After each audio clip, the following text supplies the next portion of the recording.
Di abutan dito! Defeat. GG, bro! Don't worry. The Only with Smart Power All 99. Hindi bitin with 10 gig data to power your games plus only Facebook or only TikTok. Load now. Foul! You know your scalp can get up to 5 times more dandruff? Get triple anti-dandruff power. Supercharged with Clear. Hey, you! Did you know men have 1.4 times weaker scalp? Get a shampoo that's 100% made for men. Supercharged with Clear. Enemy alert! Your scalp gets 1.5 times greasier, causing dandruff. Get triple anti-dandruff power. Supercharged with Clear. Stop and pull over! Your scalp gets 1.5 times sweatier. For cooling power, supercharged with Clear.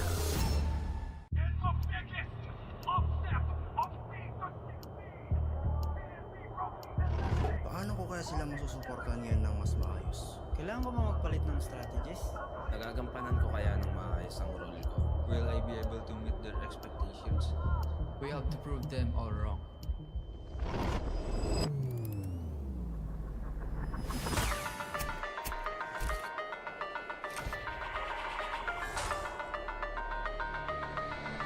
It's time to win.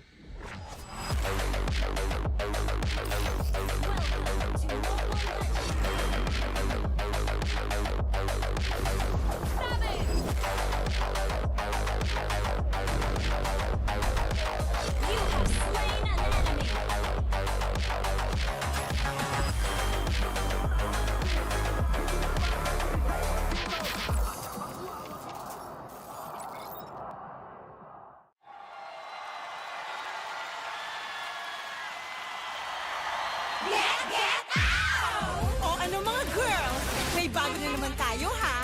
Malamang matutuwa na naman ang mga bata at matatanda niyan! Get out! Maglaro tayo, di kami patatalo. Maski duo o trio, kahit 5 man pa kayo. Kahit pasabay-sabay, ang kalaman sasablay. Kung mag-rank ang pambilis, Sure na wipe out! Get out! pili na ng lane. At mag-pick ka na ng hero! Sa mid lane galingan mo. Pag nag-ulti, dapat sakto! Push na ang turret, ready to attack the Lord. Para ube, summer bonding na ng todo! Laro, laro, laro. Bilis, bilis, bilis. GG na sila. Appear, appear, appear. Ay! Natali! Sige, push mo! Laro, laro, laro. Bilis, bilis, bilis. GG na sila. Appear, appear, appear. Ay! Natali! Sige, push mo! O ano? Sasali ba kayo? Lahat ay masaya. Pwede dito kahit sino. Nasaan ka man, nasa bahay o trabaho, pwede niyong laruin to. Success pag tayo ay panalo! Abilis sa beer, one half, one fourth, one fourth, one half. Sa beer, appear. Abilis sa beer, one half, one fourth, one fourth, one half. Sa beer, appear. Abilis sa beer, one half, one fourth, one fourth, one half. Sa beer, appear. Abilis sa beer, one half, one fourth, one fourth, one half. Sa beer, appear. Laro, laro, laro. Bilis, bilis, bilis. GG na sila. Appear, appear, appear. Ay! Natali! Sige, push mo! Laro, laro, laro. Bilis, bilis, bilis. GG na sila. Appear, appear, appear. Ay! Natali! Sige, push mo! Get out!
Usapang Meta for today's class. Excited na ako! Meta? May itatagos kaya?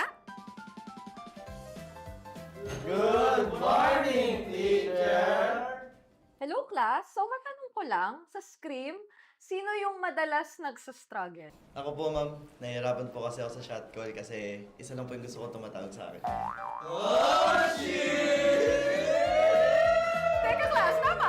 Importante ang comms, mapa in-game o relationship, di ba? Relate ka, ma'am? Secret. Anyway, next question tayo guys. Tingnan nyo tong draft. Sino dito yung nag-overcommit sa top lane? Uy, naku! Parang support ata yan, ma'am. Ay nako, bagsak ka sa counterplay. Huwag ka kasi clash ng clash kapag hindi ka pa crush. Ay, para iwas crash! Plus 5 points ka sa hugot, ma'am. Okay. That's all, class. See you tomorrow!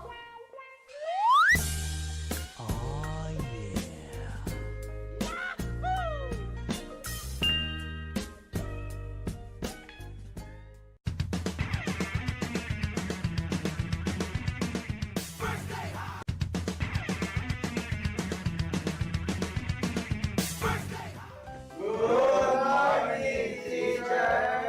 May bagong grading sa loob ng classroom. Sino kaya ang bagsak at sino ang may palag? Okay. May grado na ang lahat base sa inyong naging pinakamainit na katapat sa lane. Now, class, ano sa tingin nyo ang palag ni Demon Kite kay Carl T? Ako! Si Cartesi Goat! Si Demon Kite, celebrity! Okay, makinig. So, pag-usapan naman na natin yung iba't ibang uri ng rivalry, class. So, unang rivalry, yung team na palaging next season na lang versus yung team na palaging nag-champion. Ma'am! Masakit naman yan! Ma'am, parang may pinapatamaan ah. Grade 91%. May angas, may storyline, pero minsan pag finals, bigla na lang nawawala. Parang signal sa probinsya. Ma'am, di naman na kami yan, no? Okay,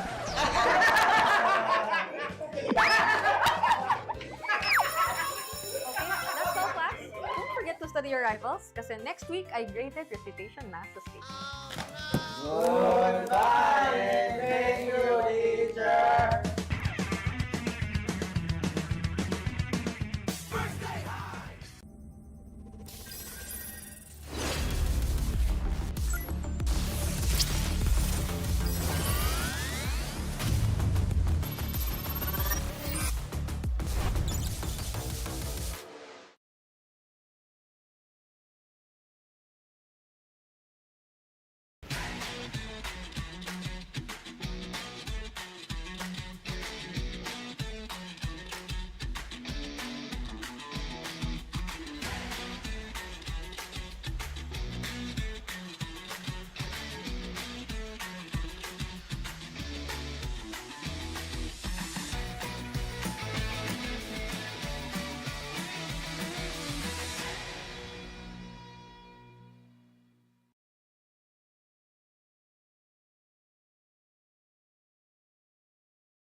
Di abutan dito!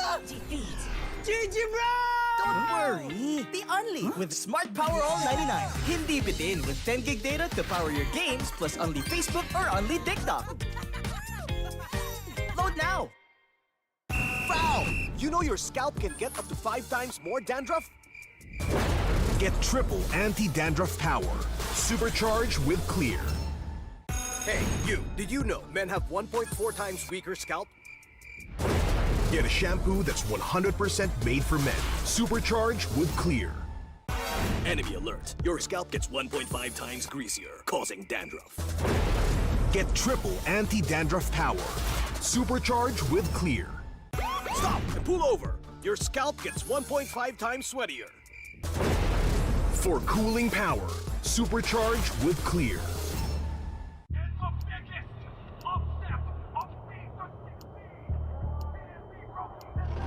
Paano ko kaya sila masusuportahan ngayon ng mas maayos? Kailangan ko ba magpalit ng strategies? Nagagampanan ko kaya ng maayos ang role ko. Will I be able to meet their expectations? We have to prove them all wrong.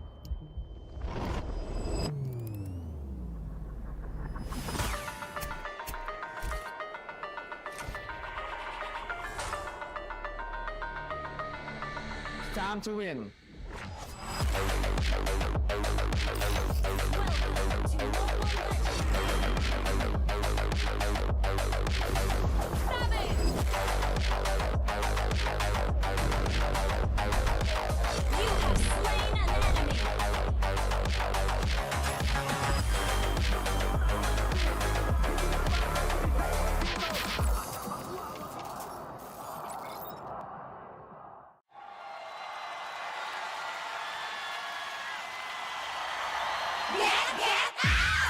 O ano mga girls, may bago na naman tayo ha? Malamang matutuwa na naman ang mga bata at matatanda niyan! Maglaro tayo, di kami patatalo. Maski duo o trio, kahit 5 man pa kayo. Kahit pa sabay-sabay, ang kalaban sasablay. Kung mag-rank ang pambilis, sure na wipe out! Get out! Pili na ng lane At mag-pick ka na ng hero! sa mid lane galingan mo. Pag nag-ulti, dapat sakto! Push na onto red, ready to attack the Lord. Para ube, summer bonding na ng todo! Laro, laro, laro, Bilis, bilis, bilis, GG na sila. appear, appear, appear. Ay, nadali! Sige, push mo! Laro, laro, laro, Bilis, bilis, bilis, GG na sila. appear, appear, appear. Ay, nadali! Sige, push mo! O ano, sasali ba kayo? Lahat ay masaya, pwede dito kahit sino. Nasaan ka man, nasa bahay o trabaho, pwede niyong laruin to. Success pag tayo ay panalo! Abilis sa beer, one hop, one court, one court, one hop, sa beer, appear. Abilis sa beer, one hop, one court, one court, one hop, sa beer, appear. Abilis sa beer, one hop, one court, one court, one hop, sa beer, appear. Abilis sa beer, one hop, one court, one court, one hop, sa beer, appear. Laro, laro, laro, Bilis, bilis, bilis, GG na sila. appear, appear, appear. Ay, nadali! Sige, push mo! Laro, laro, laro, Bilis, bilis, bilis, GG na sila. appear, appear, appear. Ay, nadali! Sige, push mo! Get out!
Usapang meta for today's class. Excited na ako! Meta? May itatagos kaya? Good morning, teacher! Hello class, so matanong ko lang, sa scrim, sino yung madalas nagsastruggle? Ako po, ma'am. Nahihirapan po kasi ako sa shot call kasi isa lang po yung gusto ko tumatawag sa akin. Teka class, tama! Importante ang comms, mapa in-game or relationship, di ba? Relate ka, ma'am? Secret. Anyway, next question tayo guys. Tingnan nyo tong draft. Sino dito yung nag-overcommit sa top lane? Uy, naku! Parang support ata yan, ma'am. Ay nako, bagsak ka sa counterplay. Huwag ka kasi clash ng clash kapag hindi ka pa crush. Este para iwas crush! Plus 5 points ka sa hugot, ma'am. Okay, Okay. That's all, class. See you tomorrow. Oh,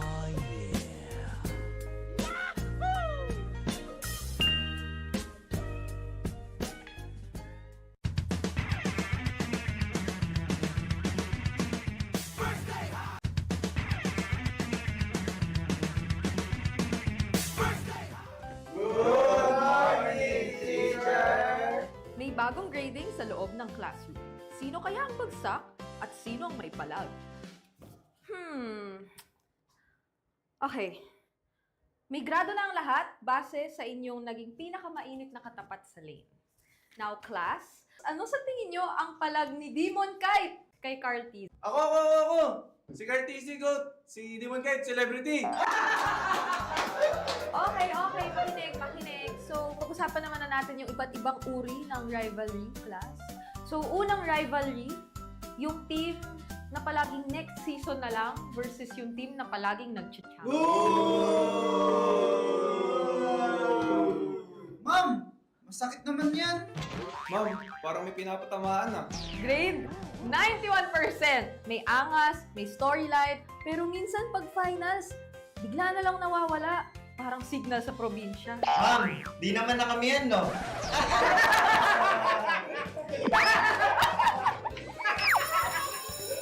that's all, class. Don't forget to study your rivals kasi next week I graded recitation math sa stage. Goodbye and thank you, teacher!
Di abutan dito!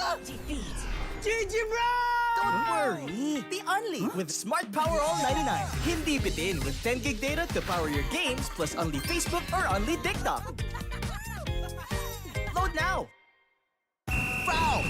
You know your scalp can get up to 5 times more dandruff? Get triple anti-dandruff power. Supercharged with Clear. Hey, you! Did you know men have 1.4 times weaker scalp? Get a shampoo that's 100% made for men. Supercharged with Clear.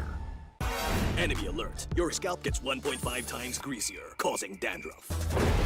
Get triple anti-dandruff power. Supercharged with Clear. Stop and pull over. Your scalp gets 1.5 times sweatier. For cooling power, supercharged with Clear.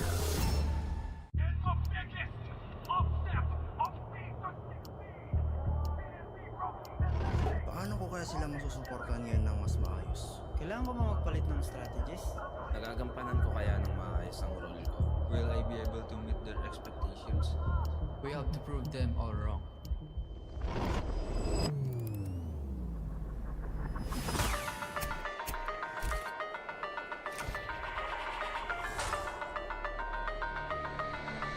Time to win!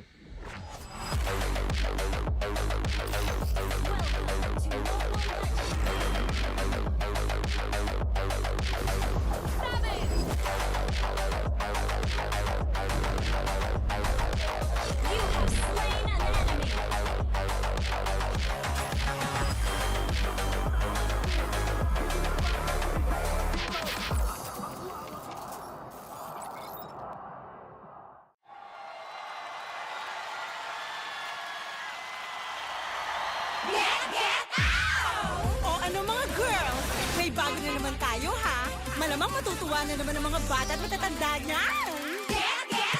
Maglaro tayo, di kami patatalo. Maski duo o trio, kahit 5 man pa kayo.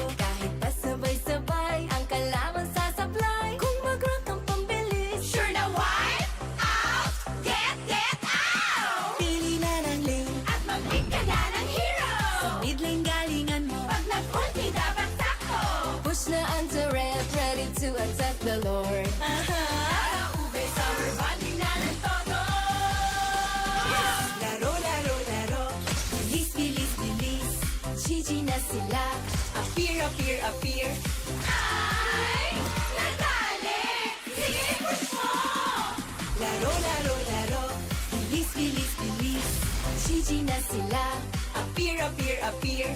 Ay, nadali! Sige, push mo! O ano, sasali ba kayo? Lahat ay masaya, pwede dito kahit sino. Nasaan ka man, nasa bahay o trabaho, pwede niyong laruin to. Sex bomb tayo ay panalo! A beer is a beer, one hop, one quart, one quart, one hop is a beer, a beer. A beer is a beer, one hop, one quart, one quart, one hop is a beer, a beer. A beer is a beer, one hop, one quart, one quart, one hop is a beer, a beer. A beer is a beer, one hop, one quart, one quart, one hop is a beer, a beer. Laro, laro, laro, bilis, bilis, bilis. Gigi na sila, appear, appear, appear. Ay, nadali! Sige, push mo! Laro, laro, laro, bilis, bilis, bilis. Gigi na sila, appear, appear, appear. Ay, nadali! Sige, push mo! Get out!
Usapang meta for today's class.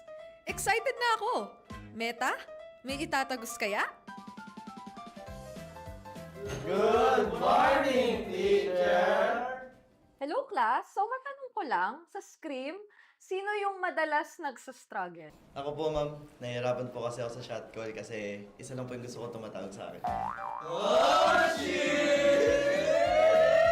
Teka class, tama! Importante ang comms, mapa in-game or relationship, di ba? Relate ka, ma'am? Secret. Anyway, next question tayo guys. Tingnan nyo tong draft. Sino dito yung nag-overcommit sa top lane? Uy, naku! Parang support ata yan, ma'am. Ay nako, bagsak ka sa counterplay. Huwag ka kasi clash ng clash kapag hindi ka pa crush. Este para iwas crash! Plus 5 points ka sa hugot, ma'am. Okay. That's all class. See you tomorrow!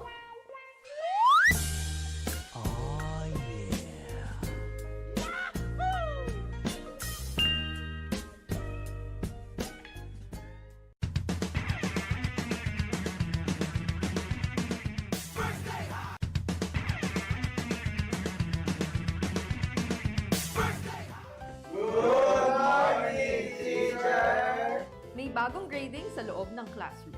Sino kaya ang bagsak at sino ang may palag? Okay. May grado na ang lahat base sa inyong naging pinakamainit na katapat sa lane. Now, class, ano sa tingin nyo ang palag ni Demon Kite kay Carl T? Ako! Si Cartesi Goat! Si Demon Kite, celebrity! Okay. Makinig. So, pag-usapan naman na natin yung iba't ibang uri ng rivalry, class.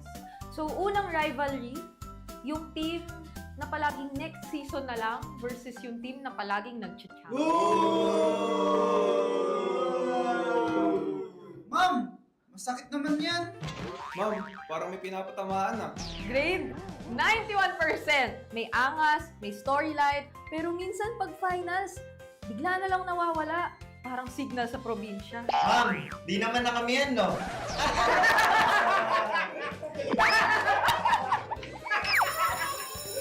that's all class. Don't forget to study your rivals kasi next week ay graded recitation math sa stage. Goodbye! Thank you, teacher!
Di abutan dito! Defeat.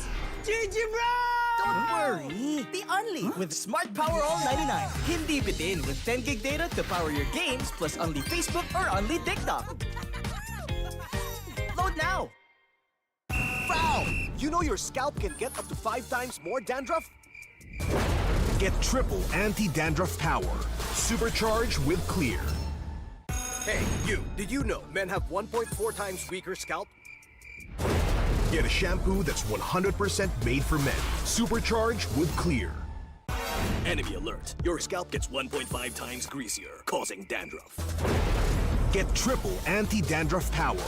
Supercharged with Clear. Stop and pull over. Your scalp gets 1.5 times sweatier. For cooling power, supercharged with Clear.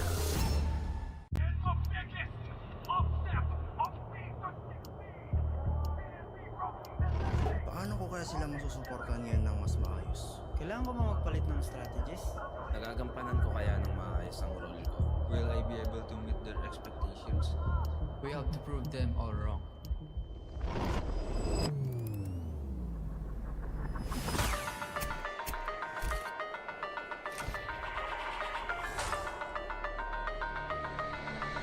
Time to win.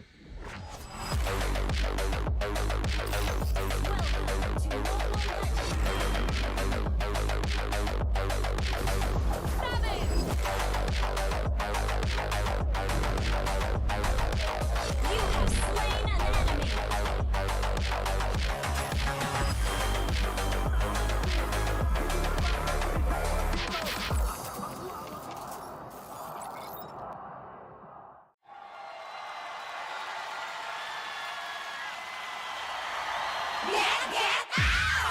O ano mga girls, may bago na naman tayo ha? Malamang matutuwa na naman ang mga bata at matatanda niyan. Maglaro tayo, di kami patatalo. Maski duo o trio, kahit 5 man pa kayo. Kahit pa sabay-sabay, ang kalaman sasablay. Kung mag-rank ang pambilis, sure na wipe out! Get out! Pili na ng lane, At mag-pick ka na ng hero! sa mid lane galingan mo. Pag nag-ulti, dapat sakto! Push na onto red, ready to attack the Lord. Tara, ube, summer bonding na ng todo!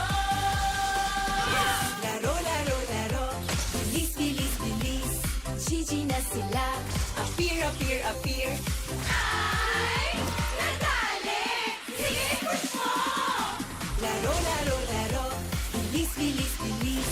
GG na sila. Appear, appear, appear. Ay! Nadali! Sige, push mo! O ano, sasali ba kayo? Lahat ay masaya, pwede dito kahit sino. Nasaan ka man, nasa bahay o trabaho, pwede niyong laruin to. Sexual tayo ay panalo!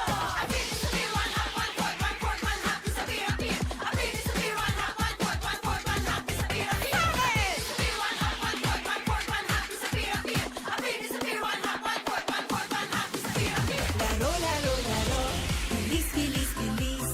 GG na sila. Appear, appear, appear. Ay! Nadali! Sige, push mo!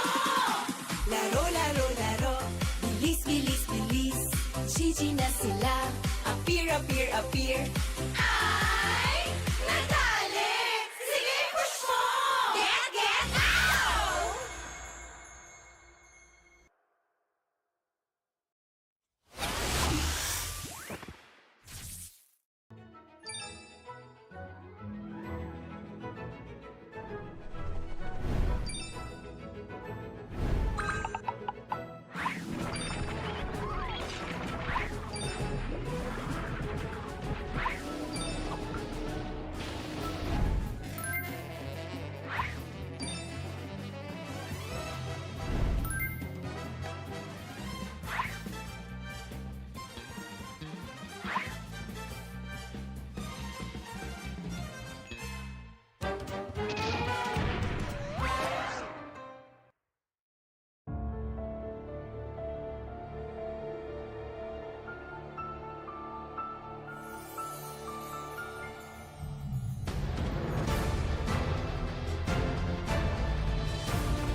Usapang meta for today's class.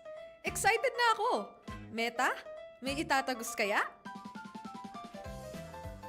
Good morning, teacher! Hello class, so matanong ko lang, sa Scream, sino yung madalas nagsastruggle? Ako po, ma'am. Nahihirapan po kasi ako sa shot call kasi isa lang po yung gusto ko tumatawag sa akin. Teka class, tama. Importante ang comms, mapa in-game o relationship, di ba? Relate ka, ma'am? Secret. Anyway, next question tayo guys. Tingnan nyo tong draft. Sino dito yung nag-overcommit sa top lane? Uy, naku! Parang support ata yan, ma'am. Ay nako, bagsak ka sa counterplay. Huwag ka kasi clash ng clash kapag hindi ka pa crush. Ay, para iwas crush! Plus 5 points ka sa hugot, ma'am. Okay. That's all, class. See you tomorrow. Oh, yeah.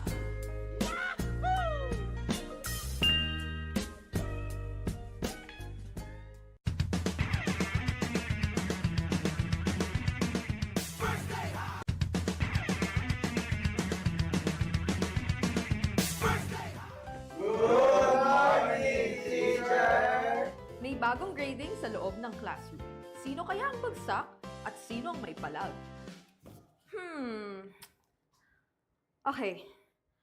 May grado na ang lahat base sa inyong naging pinakamainit na katapat sa lane.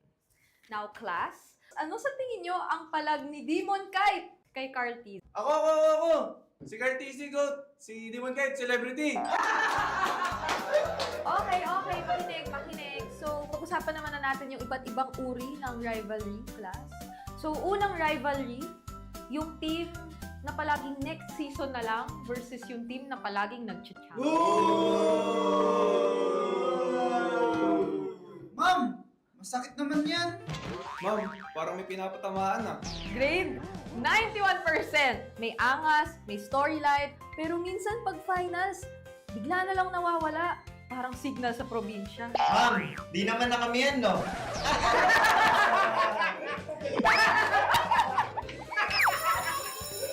that's all, class. Don't forget to study your rivals kasi next week ay graded recitation na sa stage.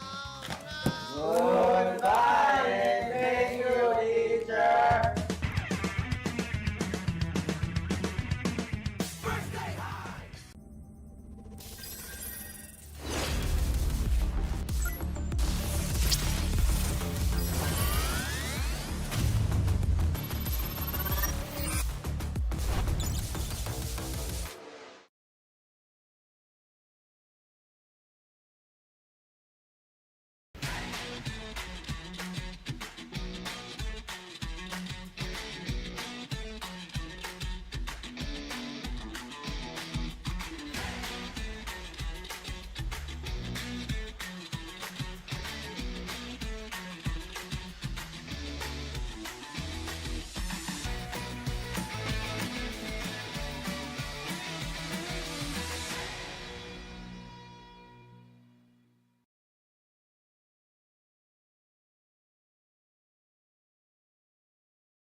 nabutan dito! Defeat.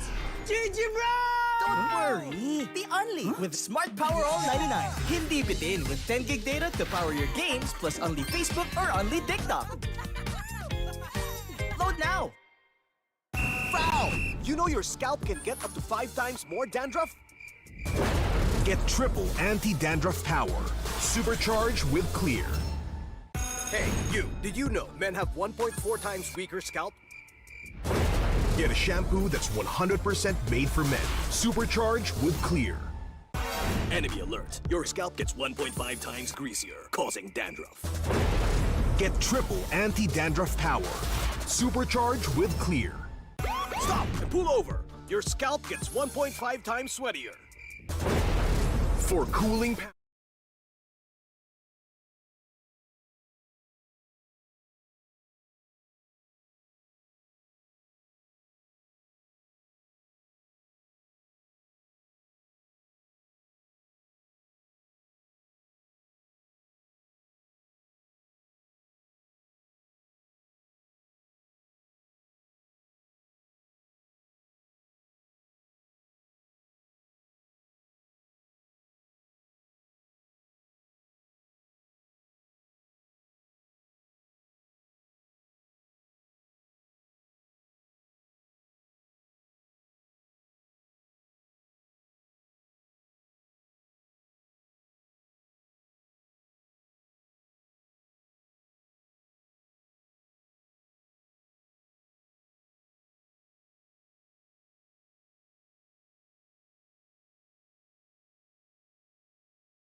study your rivals kasi next week ay graded recitation math sa stage.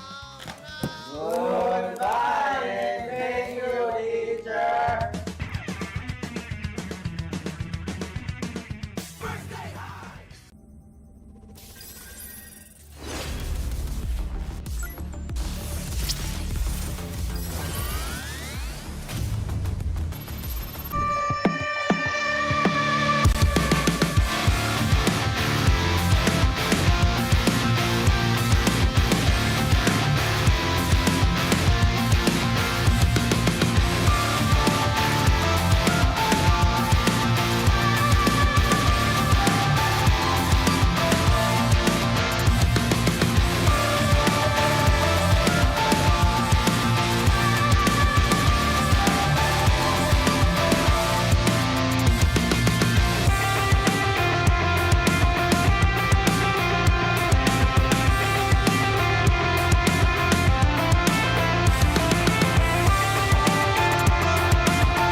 season of MPL Philippines is brought to you by the following sponsors.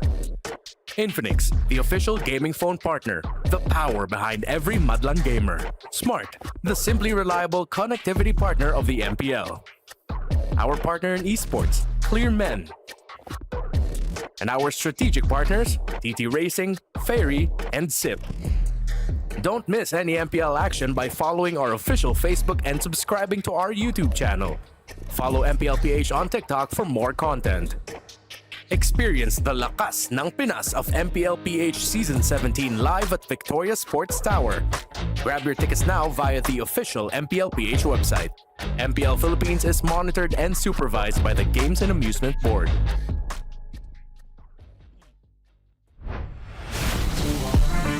Magandang hapon sa lahat ng MPL Superfans. Welcome dito lang, of course, sa huling linggo ng mga ating regular season. Ako si Cordy, kasama dito si Athena and si Midnight, and of course, join us here by our English desk. That's right. We are going to be at your service for the later part of the first half. I think that's what you meant, Cordy. Ito ang week 4.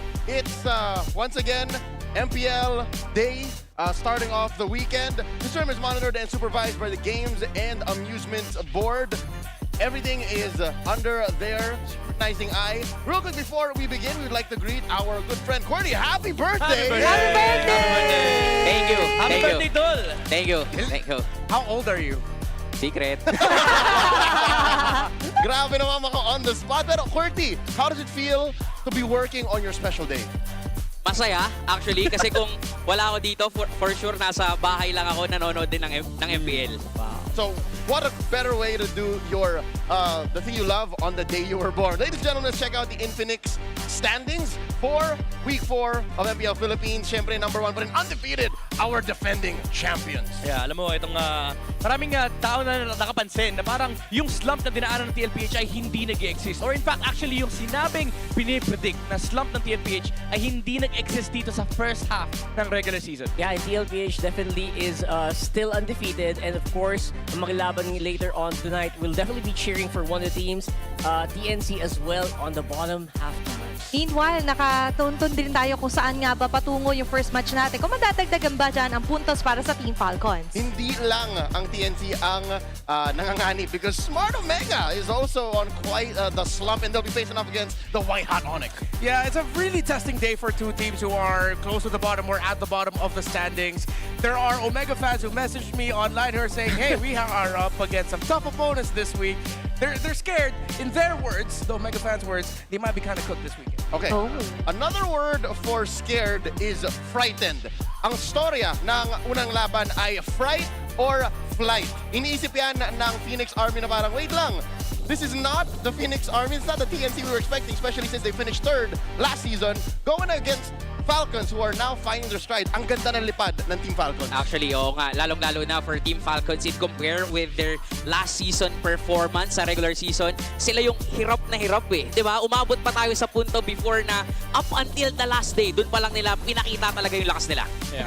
I would say, magiging spokesperson ako ng community, no? Maraming na-disappoint sa performance ngayon ng TNC. Especially, again, because of yung na-achieve nila last season and then coming to the season na hindi sila masyado nagpalit ng lineup. They just put in another guy in the mid position. And I do feel like that for TNC, this is something that they really have to pursue, especially in the second half of regular season. By another guy, you mean Lancey? Kasi siya pa rin. Last week it was Stone, now it's Lancey. That's right, Lancey's back! Ang dami naghahanap always ng fans ni Lancey. Still very iconic. If there was ever a superstar in TNC, I feel like na-build up na talaga si Lancey dito. At syempre, yung mga kalaban nila, mainit-init. Talagang unti-unting lumilipad nandito ang Team Falcons. Ito naman yung revamp version nila as they take flight. Ngayon pa lang sa first half ng ating regular season. As we all know, taking charge as the mid lane is going to be Haji. And so far, versus on to their previous comparison sa season, top 2 sila sa Infinix standings natin. Lancey has been with TNC for a long time, while Falcons just got Haji. What has it been like? Less than 2 months na na-announce nilang nakuha nila ang KDA machine. Ako lang ba? Or parang mas swak si Haji sa team niya ngayon na bago, Falcons, while Lancey is the one who's looking for good ground. Yeah, there have been coaches and players who said that Haji looks like he finally gets to play the game that we expect Haji to play. So when we talk about the keys to victory for these two teams... Sorry, something came over me. I think you have to start off the discussion for this one, though. Yeah, simulan ko dahil si Renmer ay Falcon Sky. For TNC, kailangan protektahan basically ang jungle dito sa laban to kasi nafe-feel ko, and even some people, nafe-feel nila na parang malakas talaga yung buhat factor dito ni Zyda. So number 1, protektahan yung jungle camps para makakuha sila ng early momentum dito kay Zyda, and syempre, bigyan ng pambuhat na hero ang kanilang star jungler. Falcon Sky, ano ba kailangan nilang gawin? It's simple, play fast. And if you want to play fast, you have to make sure that your EXP laner can win lane and can just deal damage from the beginning of the game. If you're not going to be winning through the center of the map, although Falcons probably will, knowing how Ogwen loves to play. Currently, I say this with a lot of love, Ogwen is a mosquito in the land of Dawn. He's everywhere, man. He's not gonna let go of you. He's always in front of the opposing roamer, mid laner, and jungler. And if you add the damage laner damage EXP laner for Flap on top of that, they're gonna be really difficult to go up against. Feeling ko pwede nating i-workshop yun eh. There's gotta be a better word for a mosquito. He's a mosquito, man. He's man. everywhere. He's everywhere. He's just all over you. You can't slap him off. You try to slap it off, it hurts you. You got a question? Are you ready to level up your game and your grades? The best students don't just study hard, they study smart. Right. Of course, it is using this. The Infinix X-Pad for the E. Na ginagamit namin para mag-aral. Of course, it's very useful and you will really have a lot of fun using this kasi ang fun din ng colors niya. Yep, it's the first education tablet in the Philippines. That's right. Features an 11-inch FHD display and of course, meron pang AI shooter on top.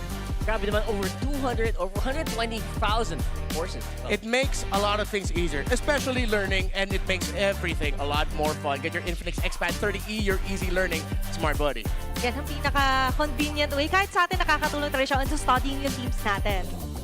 I could not imagine using anything else on the desk to keep us on top of everything happening in the MPL. Thank you again to Infinix for lending us these Infinix X-Pads. Now, with that being said, I think our players are ready. They are on stage. And we will begin and say goodbye with our smart paint test. Pagkatapos ito, laban na. This is TNC versus Team Falcons.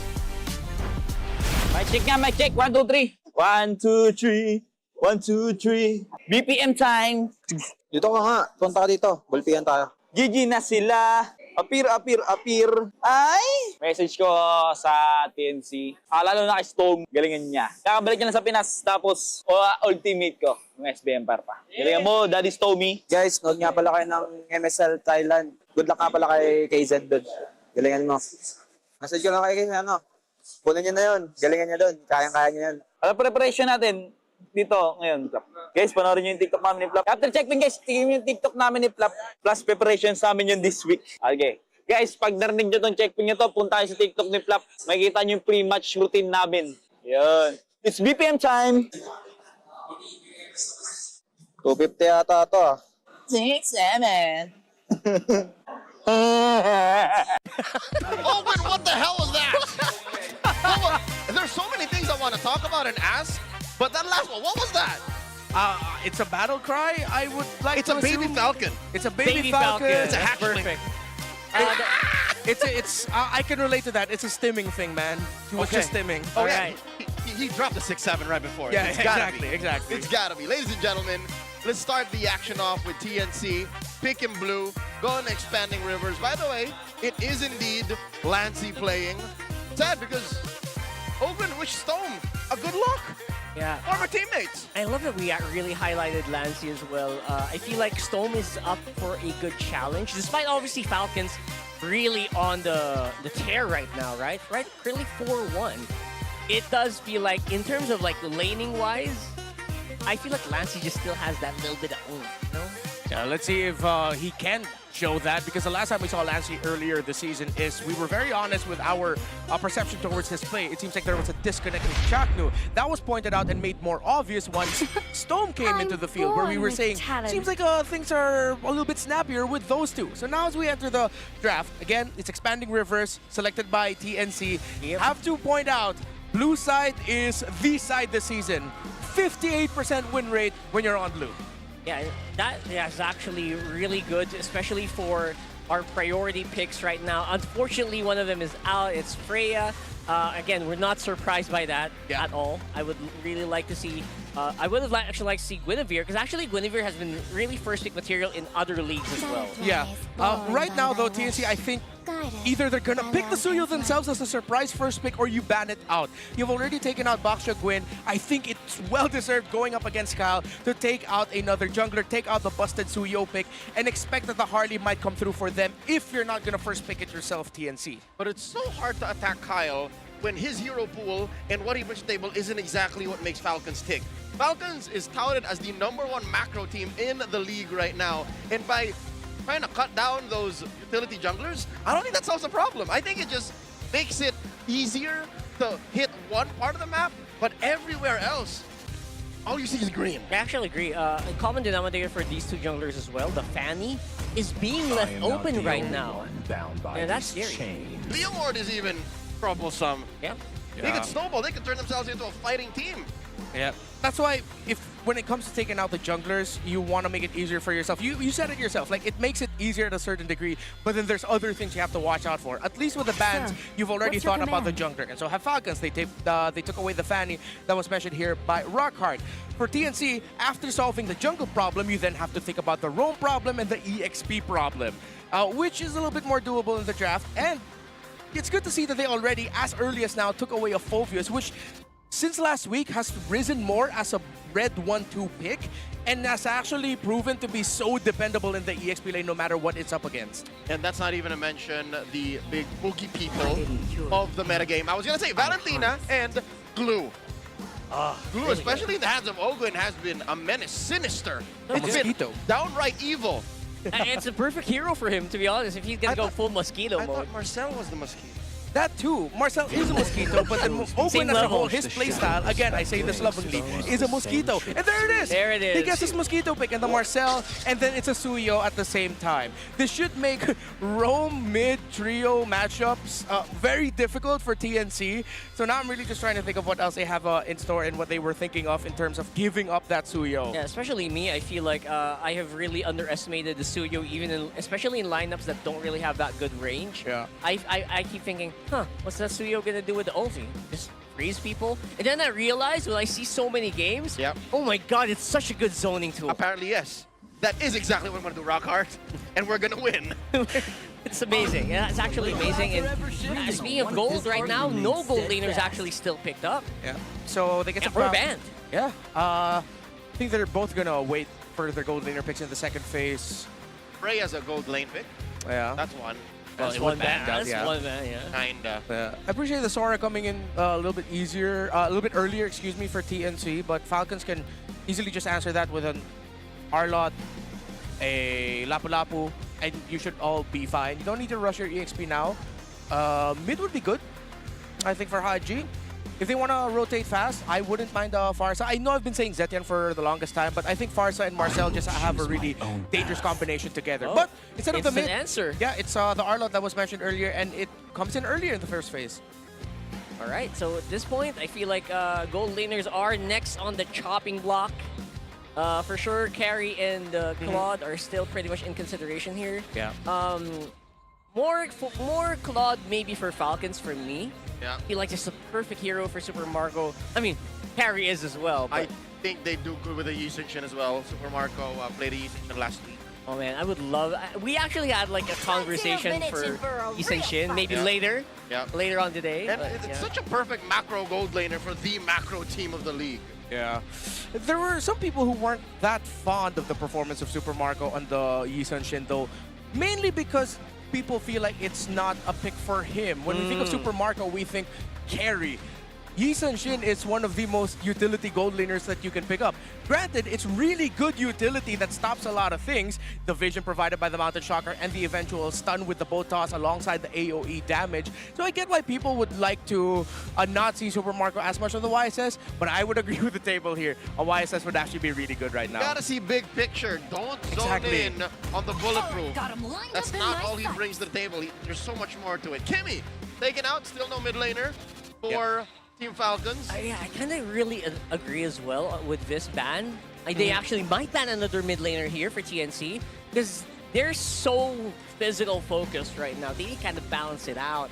Lilia is like a last resort for me. I really like the Zetian or the Farsa here for them. I think Farsa ban would be warranted if you're TNC. You take out the Kimmy because of the annoying pokes that could be dished out by the Marcel plus Kimmy together. The other lineup that could do that is a Farsa Marcel. Yes, Zetian can do that as well, but at the same time, if you don't want to have the faster rotation provided by the Farsa, right now it's looking like you're going to be slower on the rotate, so you just take out the Farsa. There it is. Beautiful. But yeah, that just makes it. It doesn't. I don't think it makes it hard for Haji to pick it. This guy's one of the most decorated players, one of the most versatile players in the league. They're gonna be able to come up with something anyway. There was a weird ban that came out last week. I think it was Omega that banned it out, but they were on the red side. It was a Selena. And looking at the lineups right now, if there's something Falcons want to show that might surprise, I think a Selena would be okay. You have the traps, you have the vision, the game-changing Abyssal Arrow paired up with the Marcel. Since the Marcel's always fronting anyway, it might be easier to land Abyssal Arrows. Again, it's more of a conspiracy tinfoil pick, though. Also kind of denies the Valentina good ultimate steal. Yeah. At this point, what do you want? Final Slash or a Golden Hour? Yeah. They revert to a Lily. I think they just needed more reliable damage. You know what I feel like I agree so much with that. The traps actually disable or kind of just disable the assassinations of the Harem. Oh! They're still on the Ace and Shin! And of course, lock in a fast-rotating roamer, affectionately called Khalid by Coach Aldo. What? Khalid. Is that's the correct pronunciation? No, that's how he says it. What? I think the Lilia pickup, they decided to go for that because they expected the Khalid to come through. We said earlier in the draft that TNC are looking slower on the rotate right now. The Khalid instantly solves that. That's why also Falcons took out the Kalea and the Hilda earlier on, and then they get the YSS. So the damage profile of the Lilia, if Haji places how Super Frizz played it last week, wherein he's placing the essence right under the tower, it's actually going to be hard to rotate out. Great pickup on the Granger. Falcons needed a little bit more range because it's very close to mid-range with the first 4 picks. The Granger added that much-needed long-range presence. Superfans, scan the QR code and correctly predict the match winner. This is your chance to win 1,000 MLBB diamonds. I suggest you do it now because Minato and Itachi are just about to get on out of here. Ladies and gentlemen, a quick look at the Superfans prediction. This is a fair prediction, I'd say. 35 to 65. That's a good chunk of the loyal TNC Pro Team fan base. Yeah, considering like their standings, the standings discrepancy right now, I would say that's actually very generous. It's optimistic. Yeah, it's optimistic. There you go. Yeah. Speaking of optimism, look at the lineup ratings looking so much better here for TNC. The map belongs to them. Yeah, and with Benny Cutie on this YSS, my question is this a game where Benny Cutie is finally going to show up? We were just saying earlier, this is more of the utility-minded gold laner. Again, it's really good utility.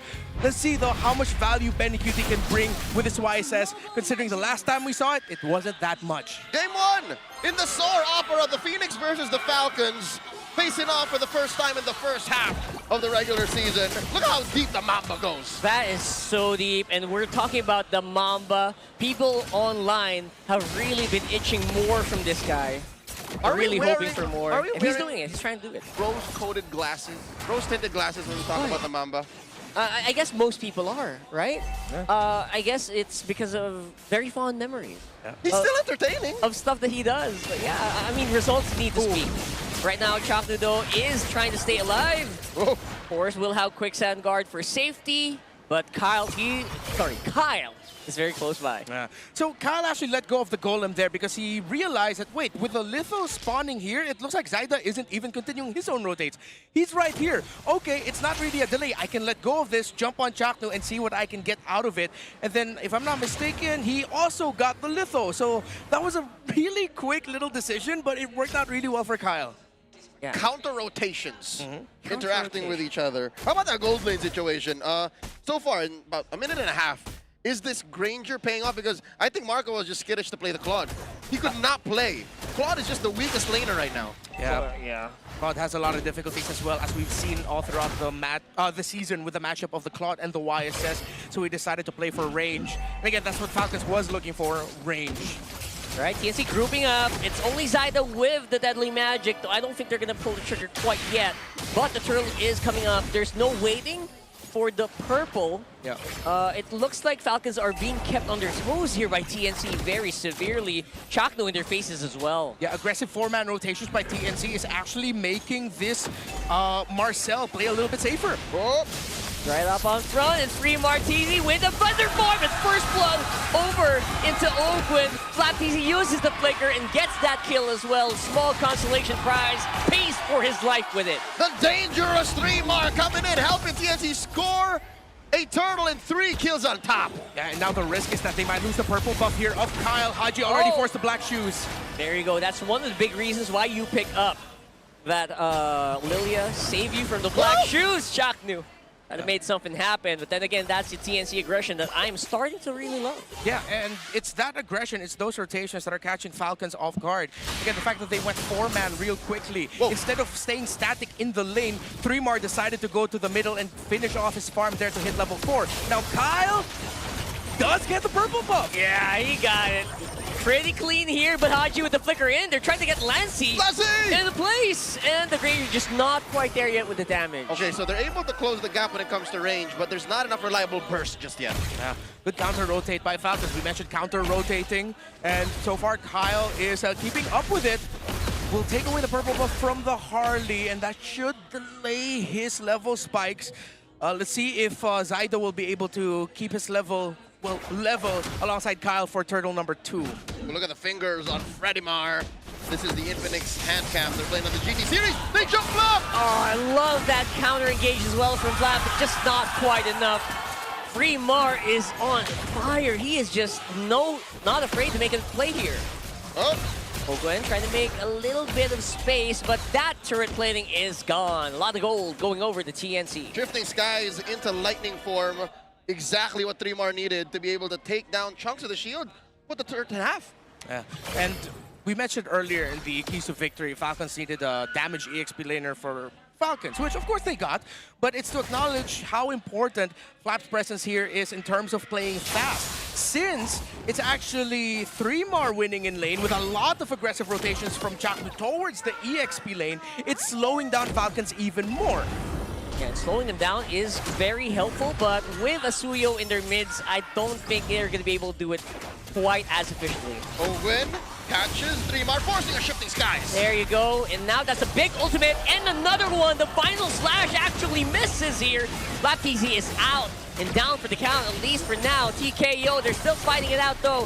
Haji up on front, FlapTZ is working on that turtle, and they get away with it scot-free. Ogwin was the MVP of that sequence. He held their ground, pushed back 3 members of TNC, sent the mama back home, and it's all still Falcons despite the 500 gold deficit. Yeah, it also really stopped Zyda from going back to his previous hat. So it was a miss of the final slash from Flap, but that actually forced the space escape from the Harley. Then Ogwin pushed forward, dropped the golden hour, and Zyda's looking at it thinking, I cannot go back to my hat.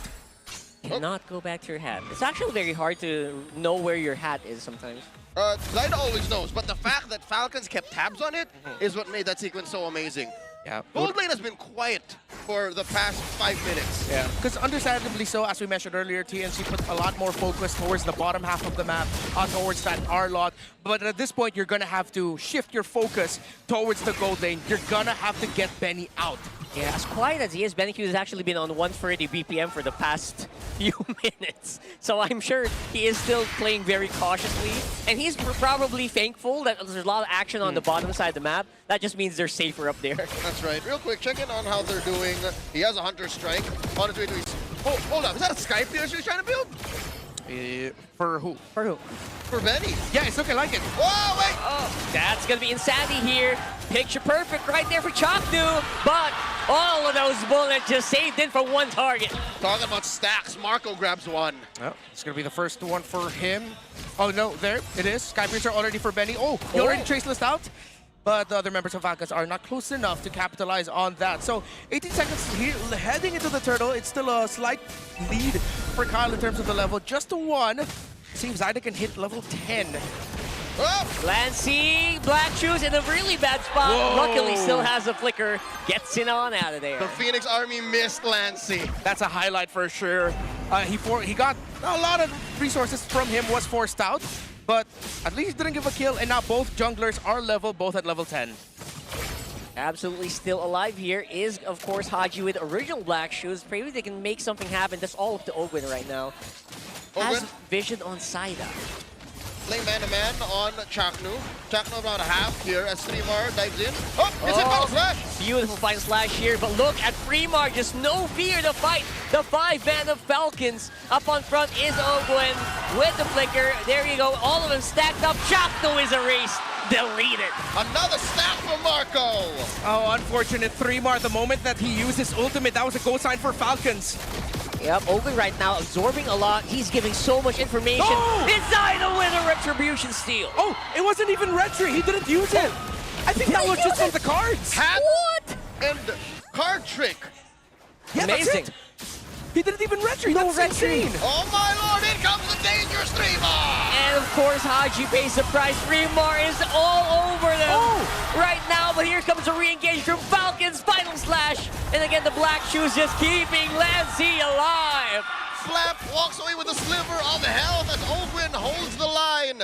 Gentlemen, is it too early to say that this might be the TNC we missed since Cuneta?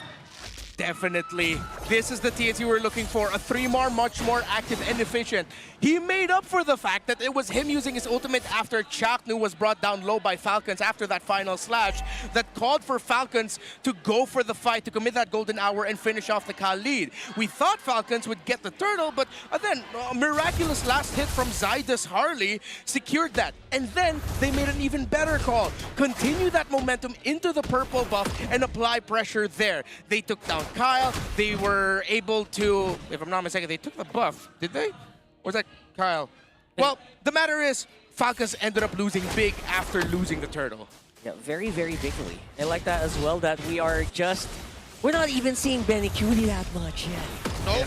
He's been utility again, just Mountain Shocker, Vision, threatening the back line, and look at how chill Fremar is. At just about 75 beats per minute, he's barely breaking his resting heart rate. He probably knows there's not many threats that actually eliminate him in one go, right? Unless maybe it's Ogwin setting him up for Super Marco, stuff like that, but otherwise, he's pretty chill. He has to walk into all of these glooms and Marco's bullets. Like, that's the only way Fremar gets punished hard. Yeah. That only way that happens if he gets disconnected.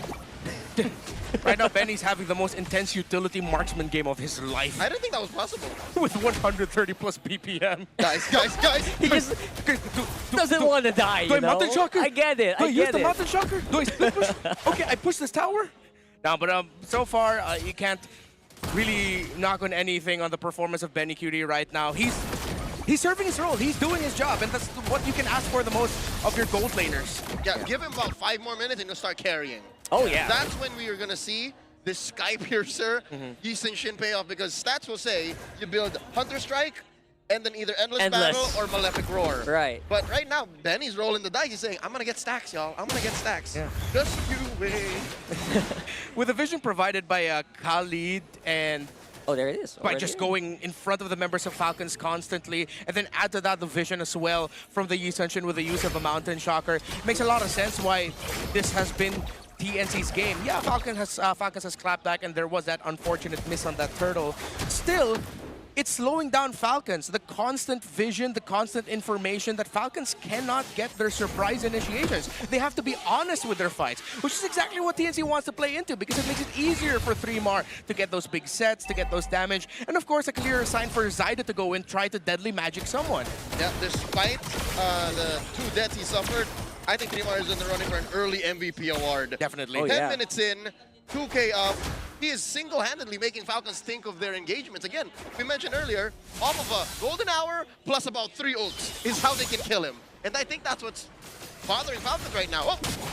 Chaknu's up front. Ogwin is running. He's trying to get the setup maybe on the golden hour, just getting more information so far. But Fremar, he's again, no fear whatsoever. On the back line, it is Final Slash already used up as well. Here comes the Raging Sandstorm. Chaknu sets it up pretty perfectly, but it's going to be Super Marco with the kills this time around. Close call there underneath the golden hour.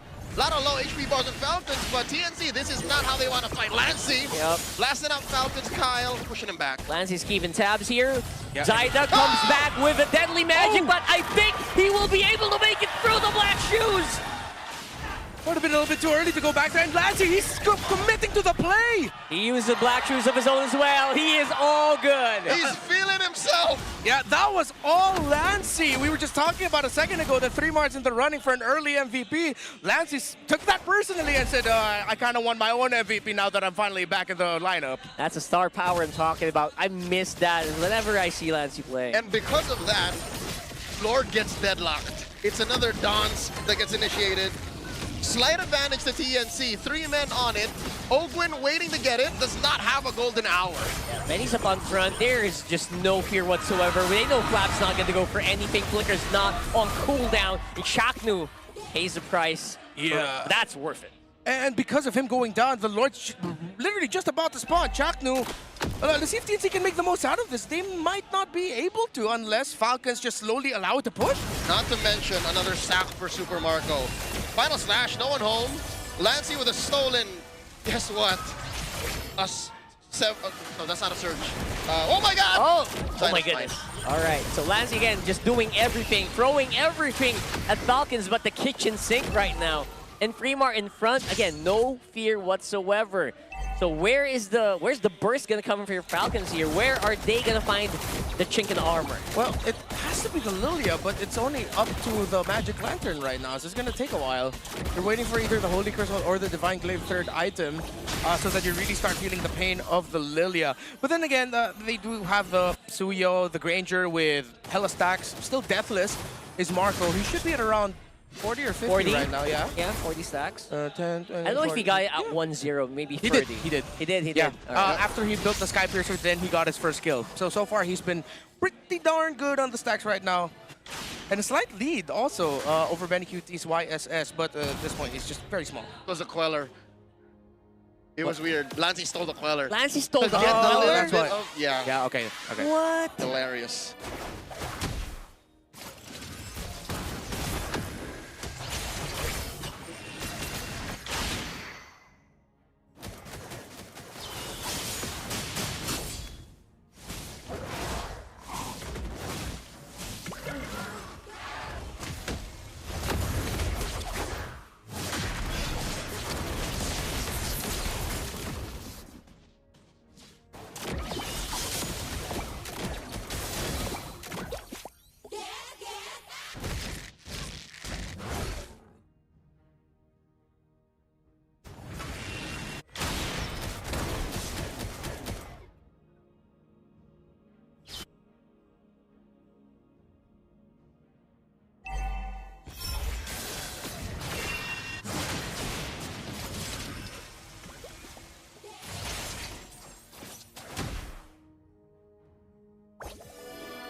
Falcons sa pinakalikod ng mga attacking outside with the Lord Steel. It's going to be a win para din sa TNC. At humahaba na sila ngayon. Sabay-sabay nagbabagsakan ng mga membro ng Team Falcon. Habang sa likod. At dito sa gasa para kay Owen. Sinasakib siyang buhay niya. Huwag na maabot agad dito sila. Super makabakabag-back away with the flicker. Habang yung mga members dito ng TNC ay pasugod pa rin.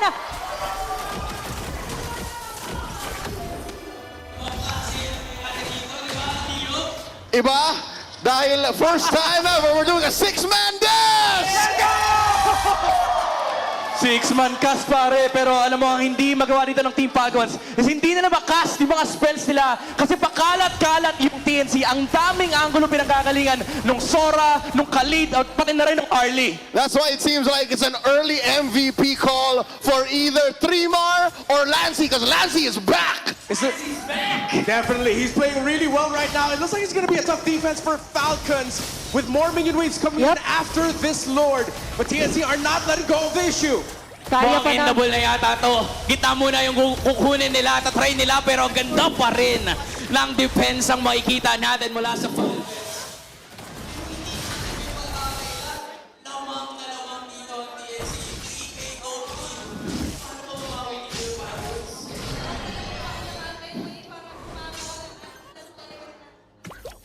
Right now, Falcons are just looking to get resources on their table. And this is what we were saying earlier in the English broadcast. Haji's just waiting for the Divine Glaive to come in. He decides to build it as the 4th item after the Blood Wings. Now, we were asking earlier, where will the damage of Falcons be coming from? It has to be coming out of that Lilia, and Falcons needs it now.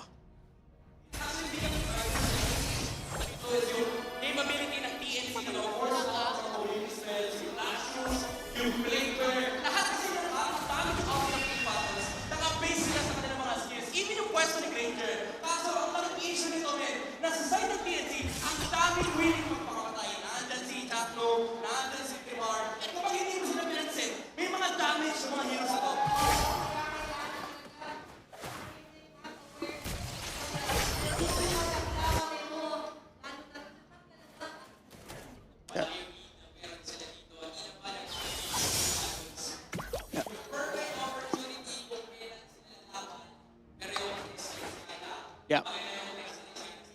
Yeah, this is what Falcons needs to watch out for, those surprising flanks. But I feel like they have a bit of an idea what they're trying to set up because of how they're holding the map. And now Ogwen's coming in for the check, and he takes Zyda out. That's right. Ogwen actually has been looking for targets left, right, and center.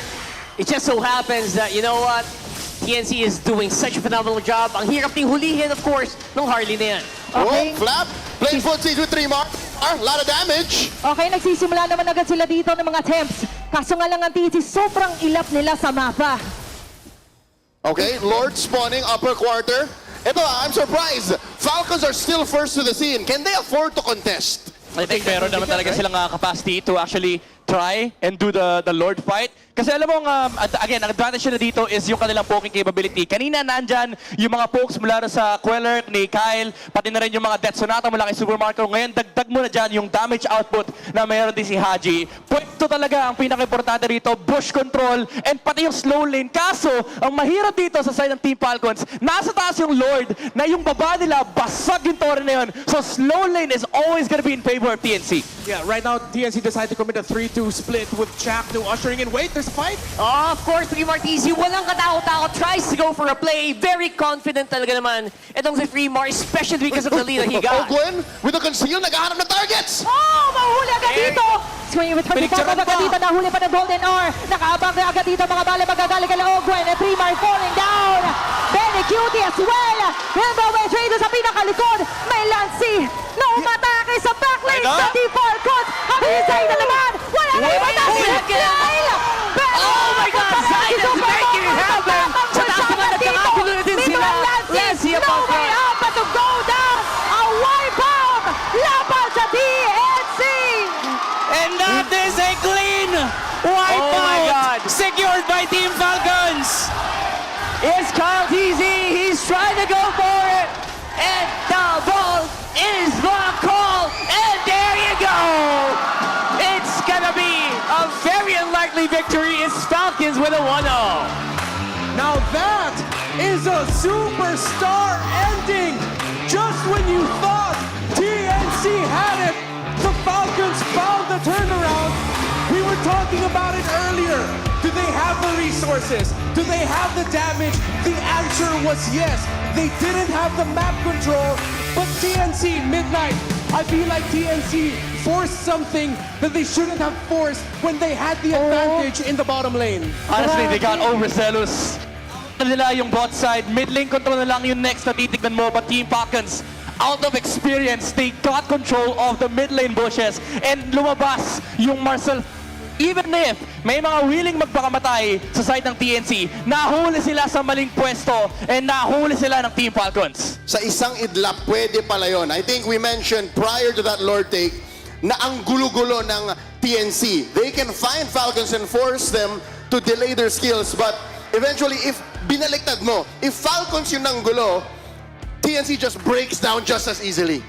And it was crazy. Heading into the last moment, Ogwin built something that I didn't expect him to build. It was an endless battle on that Marcel. So the initial burst of damage that he got with a little frozen moment actually added more. Once he dished out a basic attack with a Thunderbelt stack on him, it was almost over. And of course, Super Marco will end up walking away with the MVP. Bulletproof, needed to be perfect, and he was bulletproof. See, kaya pa naman Granger eh.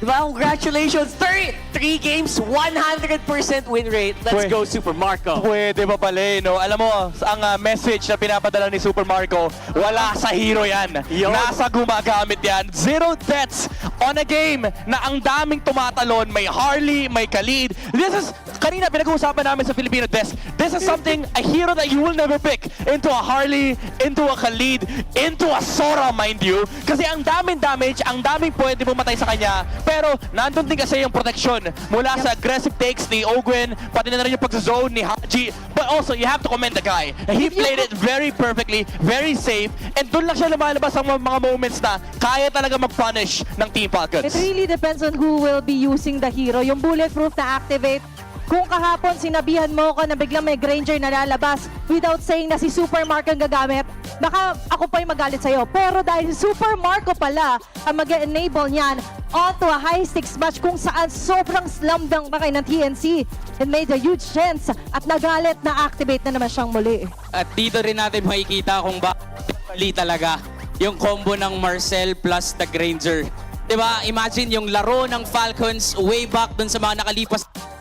Walang magandang combo with the Marcel pero nagagawa nilang maganda yung laro nila. What more kung meron na silang combo ngayon with the Granger, ganito yung resulta kapag kaganon yung gagawin nila. Yeah, yan yung yan yung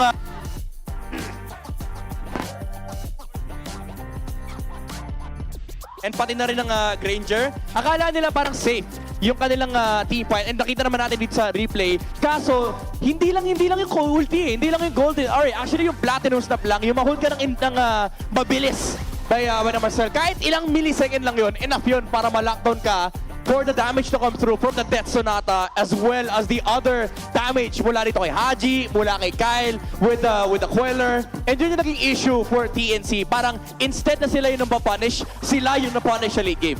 That's right. Actually, not just with the perfect set, no? Hindi lang dun sa mga perfect na golden hour or paglaro around it. I think yung yung disaster management ng Team Falcons talaga dito nag-kick in, and the moment that you actually found like a good groove, nagkagulo-gulo na nagkapalitan na ng immortality and everything, dun talaga lumabas yung Falcons' power. But for me, honestly, I don't think the Granger didn't have anything to worry about. It makes a great point where there's so much dive on the side of TNC that if you're Super Marco, you're looking at the lineup and saying, guys, I'm going to need a lot of help here. But then Athena did bring up, it's all about who's holding the hero. But add to that, you actually have a lot of peel provided by Falcons. Their dive, their peel is offensive-minded. It wants to dive against TNC. You just need one member of Falcons to stay in the back with Marco, and that's going to be more than enough. And it worked out in that last big fight. But I can't help but just keep going back to that moment. I know they were looking for an advantage in terms of numbers, but they already had the clearest advantage with the minion wave going through the bottom. Why did they take that fight? And this is also why ibabalik namin yung pinag-usapan kanina sa Filipino Desk. This is the strongest region. Kasi kanina pinapahirapan ng top 8 yung top 2 tapos biglang nakahanap ulit ng bawi yung top 2. Diba parang ibang klase talaga yung MLBB dito sa Pilipinas. Hindi lang basta strongest region. Ito ang region na pinalaki ng mga sex bomb. Na hindi basta-basta bumabawi lang. Laban kung laban yung mga members at teams natin. Yeah. Ganun yung nangyari sa sa dulo, na get out yung Team Falcons. And nag-get out din yung TNC kasi nag-get na nila yung yung position sa may Lord slow lane sa may bottom side. Kaso ang hindi nila na-get for the upcoming team fight is again yung peel na meron dito yung Team Falcons. Kumbaga naprotektahan nila na todo dito si Super Marco and nakapag-dash out ng damage. One guy na gusto ko i-comment dito sa game na to, by the way, is si Kyle. Ladies and gentlemen, 21-10. That's all it took for Falcons to find the comeback. We would like to extend our apologies for the little scuffle that occurred midway through that game and eventually to the post game. But yeah, long story short, Falcons are not just a macro team. They found the mechanics and the micro to get back into this and prove that if you know how to dissect your opponent's game, anything is possible. Yeah, it was an energetic performance by Falcons. It literally sucked the power out of the arena. And it sucked the breath out of the TNC Phoenix army that was right there. I could have sworn we would have been calling it TNC taking game number 1. But just a little moment, it sucks. It's a really sucky loss for TNC to lose that way when everything was going their way. They had the lead, they had the advantage, only for it to get countered like that. Real quick, we'll get back to discussing this matchup, but first, we invite you to outplay the rest with the Infinix GT30, featuring the GT trigger for the lightning-fast reactions and MLBB certified 120 FPS for ultra-smooth control. Dominate the game with Infinix GT30, the power behind every Madlang gamer. Rockhart, we were calling MVP awards early on. Oh, it's Lancy. Oh, it's 3 more on the Sora. But sadly, that's not what dominates games in the land of Dawn. You need a connection that never lets you down. From scouting rotations to tracking the pros, stay online and in the zone. To power up with the Smart Power All 99. 10 gigs of data for MLBB and your favorite apps. Plus, unlimited FB calls and texts. Share every GG moment with Smart, the simply reliable partner of MPL. What did TNC do wrong? Besides taking that fight. It was just a very chaotic miss, though, at the very end, right? Okay, if it's not taking that fight, the thing is, it's hard to find the thing that they did wrong. They even tried to get Super Marco. They just couldn't. Well, they tried to flex somewhere through, and we invite you to flex. Unleash your creativity because the hashtag MLBB get ow! UGC Challenge is officially live. We're giving away 1,000 diamonds to the most solid of entries. He's got the best out, man. And there are, of course, 3 ways to win, fam. Show off your peak ouch moment in the gameplay challenge. Slay the game with your outfit check transition. And, of course, bring the energy to the Haluka Ube Dance Challenge. Post your entries on your official hashtag while you're at it. Yeah, and if your vibes are on point and your edits are good, clean, crisp, then those diamonds are yours for the taking. If you want these diamonds, you gotta put in the effort. So lock in your entries and show us what you've got. Ow. Can I see a Haluka Ube real quick? What's that? Just kidding. I have been an imposter. What? I don't know what the Haluka Ube is. This is the Haluka Ube. Can you do a real quick? Okay, I'll just do that. All right. I'm pretty sure it might be tilting some people because that might not be the Haluka Ube. I'm just guessing. We're just guessing. We're sorry, okay? Well, we just don't want to do it, friend. Just kidding. So, yeah, obviously that was not expected. Yeah. That was not... Totally unexpected. I didn't see that coming. Could have sworn TNC was going to win in 15. Yeah. Didn't we just caster curse it? I don't think it was a curse because again you can't help but just appreciate what TNC were doing in the map, in the game, how they were stopping Falcons. I think another thing is that maybe TNC just couldn't end it quickly enough because we were putting the condition down for the damage of Falcons. You're looking for the Lilia item.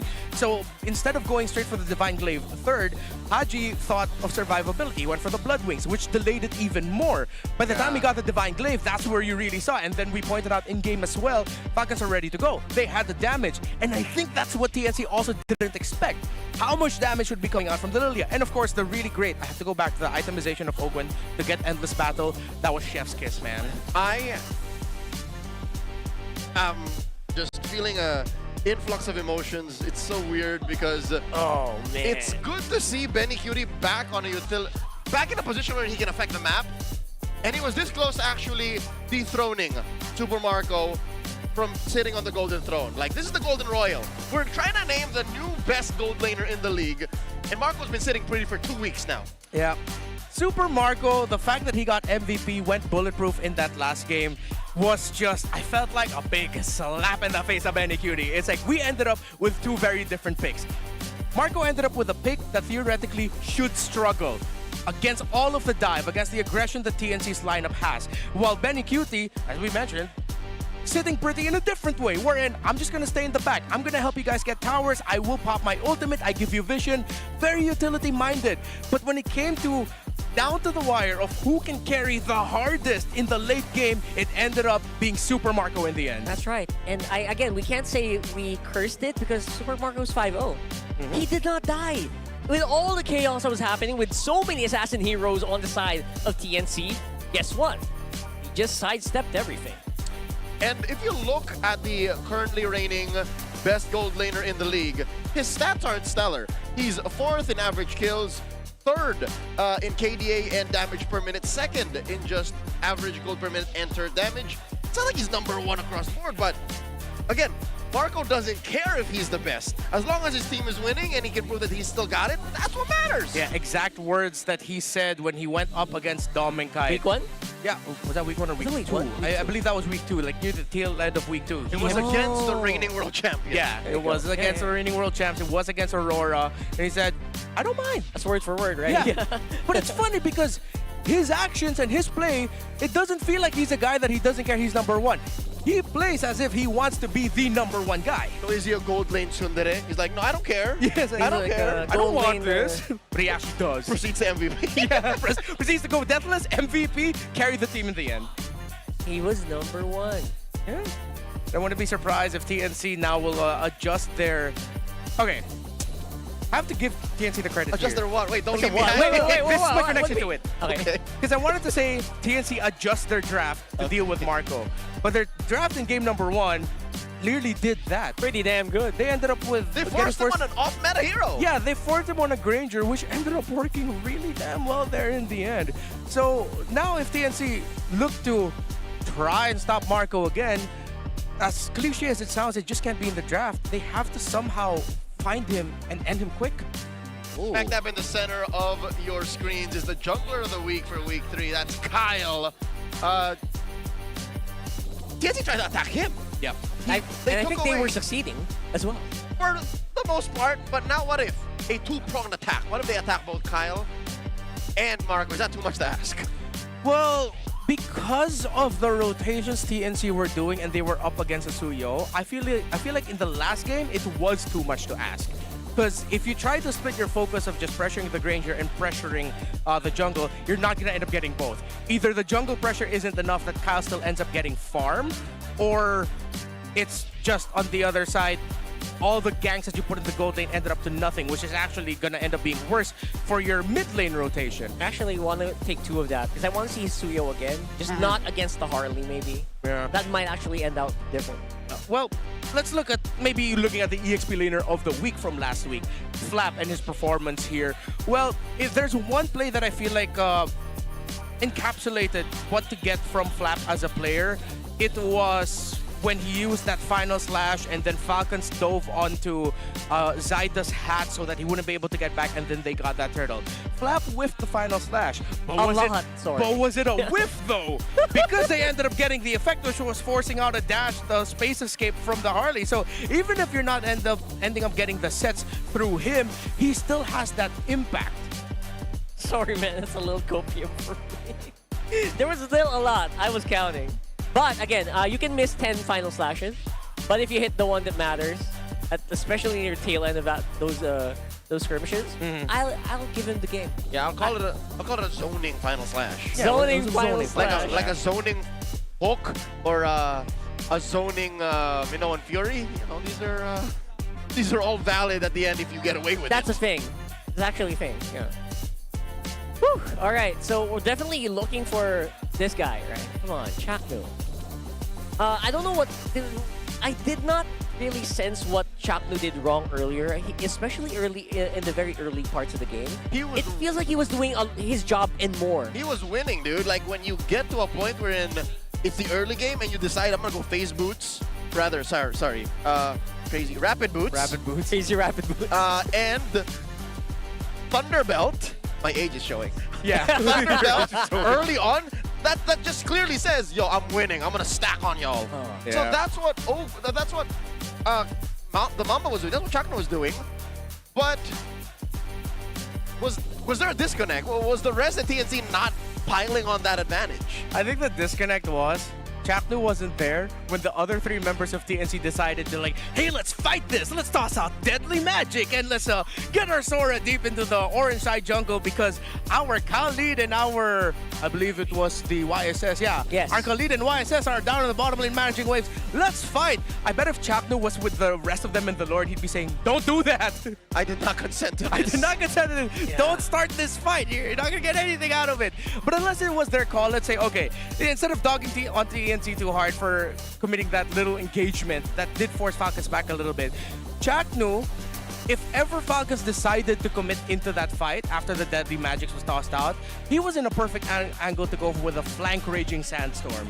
So maybe that's what they were trying to bank on, that Falcons would continue that, and then Chaknu coming in from an off angle, and even eventually Benny Cutie coming in from an off angle means that they end up winning the fight because Falcons decided to take a fight that didn't actually look good for them. But that's not what happened, and in the end, Falcons won Game 1. So Broken Walls, blue side is selected by Falcons, and they take out the Juicin and the Fanny. So a lot of respect on the Fanny here of Zyda, while TNC will take out the strong utility junglers that TNC have, that Falcons have. It's back to regular programming. I think they're going to attack Kyle, and then I wonder how they'll address the Marco situation. Marco situation. I was thinking maybe you could do it in the draft, but earlier I don't think they even tried too hard. I think heroes like the carry were actually open, right? Yeah. With this carry pickup, I'm thinking if Falcons are considering going for the utility tank jungle, or are they going to pull out a page from the book of Team Liquid Philippines this season? Unashamedly, pick up the Claude.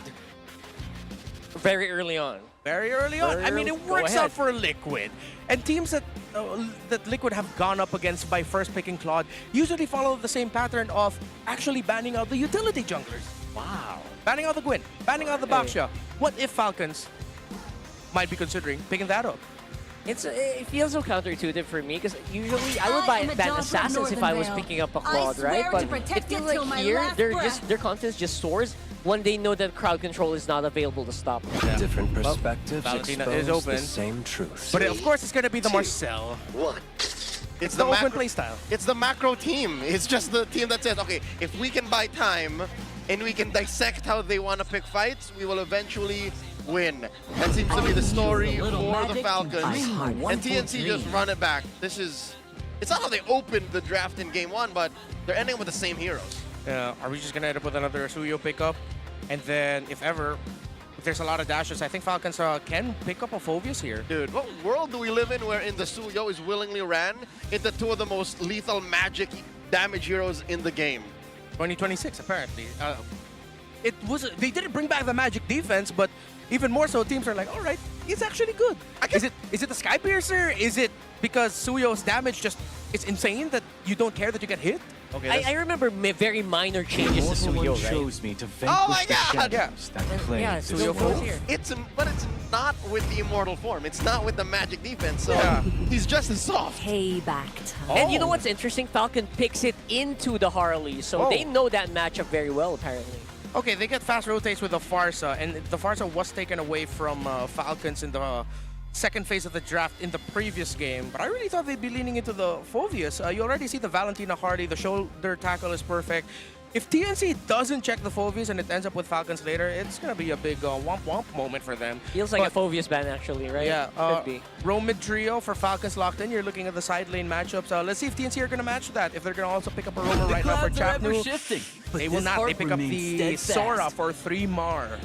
Huh. Trying to run back the lineup here for game number 1. Which they were winning a majority of. I guess so. I guess why not, right?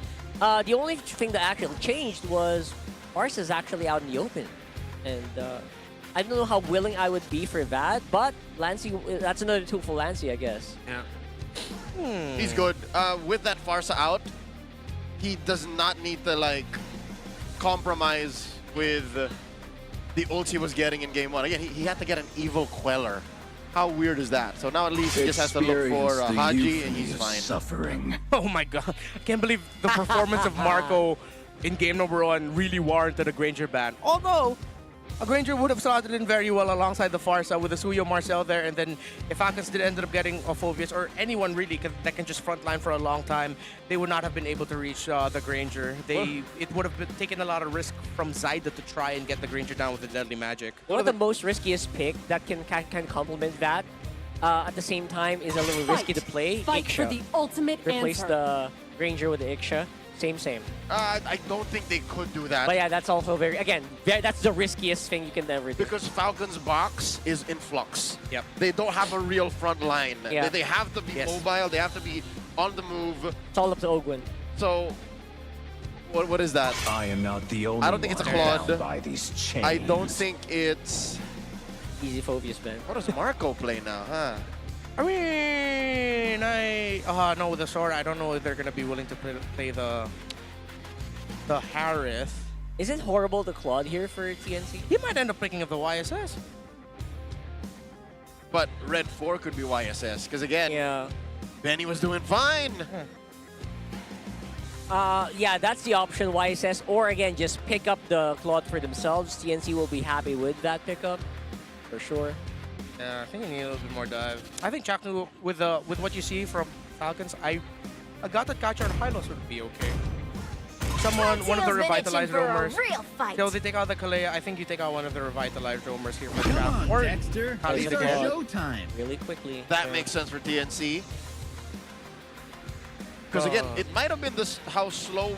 Okay, Benny was doing good, right? Yeah. But he wasn't joining fights as much. Yeah. He was in the long lane more often than not. Yeah, so I think this is probably going to be YSS for Marco. Because the carry is gone. We know YSS does really well in lane against a carry. I am vengeance Oh, Moskov. Okay, a good amount of space creation for him. Very macro. We've been putting a lot of macro onto Falcons right now, and they decide to play super macro. I guess the Moskov does kind of duel better with the Claude early on. Plus, it kind of just maneuvers against the Harley. I think Claude just loses 90% of the matchups. Yeah. Loses the carry, loses the Moskov, loses the Isichin, loses the... Dare I say even Hanabi in the early game. That's a... wow, Because she has a skill. All he does is like AOT. Yeah, well, the last time we saw Hanabi versus Claude, Claude got stomped on, and it was Teddy's Claude. Okay. We're talking about the laning phase specifically. The highest MMR Claude player in the league. Yeah. There's a Gata coming up here for Chaknu. As expected, one thing I'm going to look at is the first rotation of Flap. Is he going to cut and then disturb the jungle of TNC? How well is he going to manage the Sora? And then really just Marco of how he's going to do the mid game. That's my take for Falcons. Yeah, we want to see if this Uranus on Flap is in the same line as Sanford's and Kirk's, because they played amazing Urani in week 3. Urani. In week 3.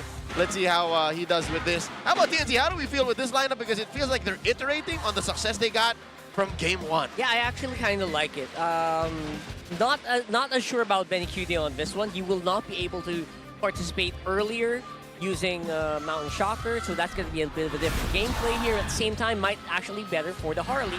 Make those assassinations happen because of the Moskov pick. Well, the difference is I don't think Chaknu's going to be able to control the tempo in the center of the map similar to what he did with the Khalid in the previous game, because it's a Gatotkacha. This is a little bit more defensive counter-punch mindset for the roam pick and overall for the lineup of TNC, because now it's Ogwin doing the disturbing. Yep, it's the re-engage that they're investing in. They don't want to go all in like they did in game 1, because once they get scrambled, it's over. That's the lesson they're learning. Let's see if they can put that into practice now. Ogwin, deep. Is this not where we saw the Chuck Mamba in game 1? That's what he was doing. Same spot. Yeah. And yeah, Renmar is actually putting it out there. Chaknu more defensive now. Whoa! Anti with a flicker. And I think they will try to get Ogwin down a little bit. Still have to revitalize here for Chaknu. Decides not to use it. The Flap does have the Brave Smite here, Uranus on him, who gets the... yeah, no, it went to 3-mar for that crab. And he decided not to go for the cut, so it's a bit of a default matchup in lane. Flap's just going to be waiting in level 4, because that's when he will make 3-mar realize that the Sora might not be able to kill him. Just a sponge. That's a clear sign that Benny Cutie is expecting to lose that matchup. Oh. That is a rushed Warrior Boots. Yeah. Oh, I think he really is expecting, right? He's expecting a lot of physical to be absorbed here. Yeah. I would do that too. I wish I do that sometimes and then go. I like to flip the coin or roll the dice, as they say, and rush my my crossbow. Your item, your damage item. I'm gonna fight. I'm gonna fight it. Whoop! Oh, speaking of fighting, Zyda knows he has the magic, but again, kind of feels like it got baited out. Now it feels like Kyle has more freedom here going down bottom. Yeah, they put the pressure on the Sora. Right call here by Falcons, because 3mar was a menace in the last one. Wow, I thought they'd give that last hit to the Uranus, but it's okay. Flat could still hit level 4 through the minions. So okay, selfless. 3mar. He's so selfless. Selfless, yeah. Absolutely. Oh, he's fine. He'll eventually get to 4 anyways. Jackal, no! Okay, that's not going to be something you can revitalize out of. Now that's -1. Yeah. That is pretty big here. That's the strength of the counter punch if he gets haunted. Right, looks for it. There goes that Thunder. Fremar is up front. So you know what, Kyle? He's still going to go for it anyway. Oh! And there goes the kill. Haji takes out Chaknu at the end. Okay, so there is no counter to the counter to the counter punch. Eventually something had to give, and I think that's a worthy trade. In comes Kyle. Oh, I love that, Kyle. Ooh, making all the skills hit, forcing Lancey back. But then again, it is a very slight lead here for Falcons. Yeah, TNC, miraculously, 3mar got that last hit onto the turtle, so TNC gets the turret. And so far, Benny Cutie's doing an amazing job against this Moskov in the lane. I guess way better than we thought he would, right? Yeah. Usually, these claws get beaten up pretty early on. I mean, with Master Assassin, and usually you just really have to manage of when or how you're going to be using the BMI so that your BMI dash in or blink in doesn't get wasted just because the Moskov knocks you back instantly. Yeah. I think straight up, Benny's just walking up to Marco, and then when he gets knocked back, then he uses BMI to close the gap, and now Marco is just forced to take hits from the Claude instead. Very good handling of the laning phase. TNC cannot afford to lose multiple parts of the map, and they're keeping this lead very tight. Again, almost insignificant. 200, 300 up for Team Falcons. Yeah. Any turtle coming up could be anybody's. Yeah, so that's why I'm actually super excited when we do see this Moskov come out of lane, which is actually what I'm expecting. The Moskov is probably going to come out of lane a lot quicker. Again, despite being pushed back, Super Marco on Moskov is something I really miss. Oh, Ogwin here, checking again. Better strike from Haji. And this is what sucks. And this is what happened in the first turtle for Falcons. Lancey always finds Haji. That might be different here later on, but for now, Fremar feeling that last game. You know what, try to do it again, but this time we've got backup coming from behind. Sorry, 3mar, but why? You already saw the vision, the turtle's coming up. You know that there are members of Falcons that could go down to the bottom lane, and you waste your ultimate like that. Uncharacteristic by 3mar. Lapse of judgment. It seems like the map belongs to Falcons, and TNC are missing out on the big picture. Turtle take here for the Falcons. 1-1 now. Wow, that is completely weird. I guess that was a little bit aggressive. And again, that's why I said maybe he's just feeling last game, but you know what? This is a new game, brother. Yeah, but reset. It's a Uranus. If you don't kill him with your ultimate, you waste your ultimate because he heals through everything. Look how fast he got to recover from that. Yeah, and up on front, look at Ogwin as well. Very, very low. Chaknu going to be able to survive. Kind of predicted that. But now, again, Falcons have a little bit of an opening here to deprive more resources from TNC.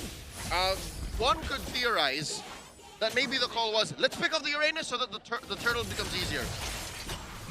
And it's working, if that's the case.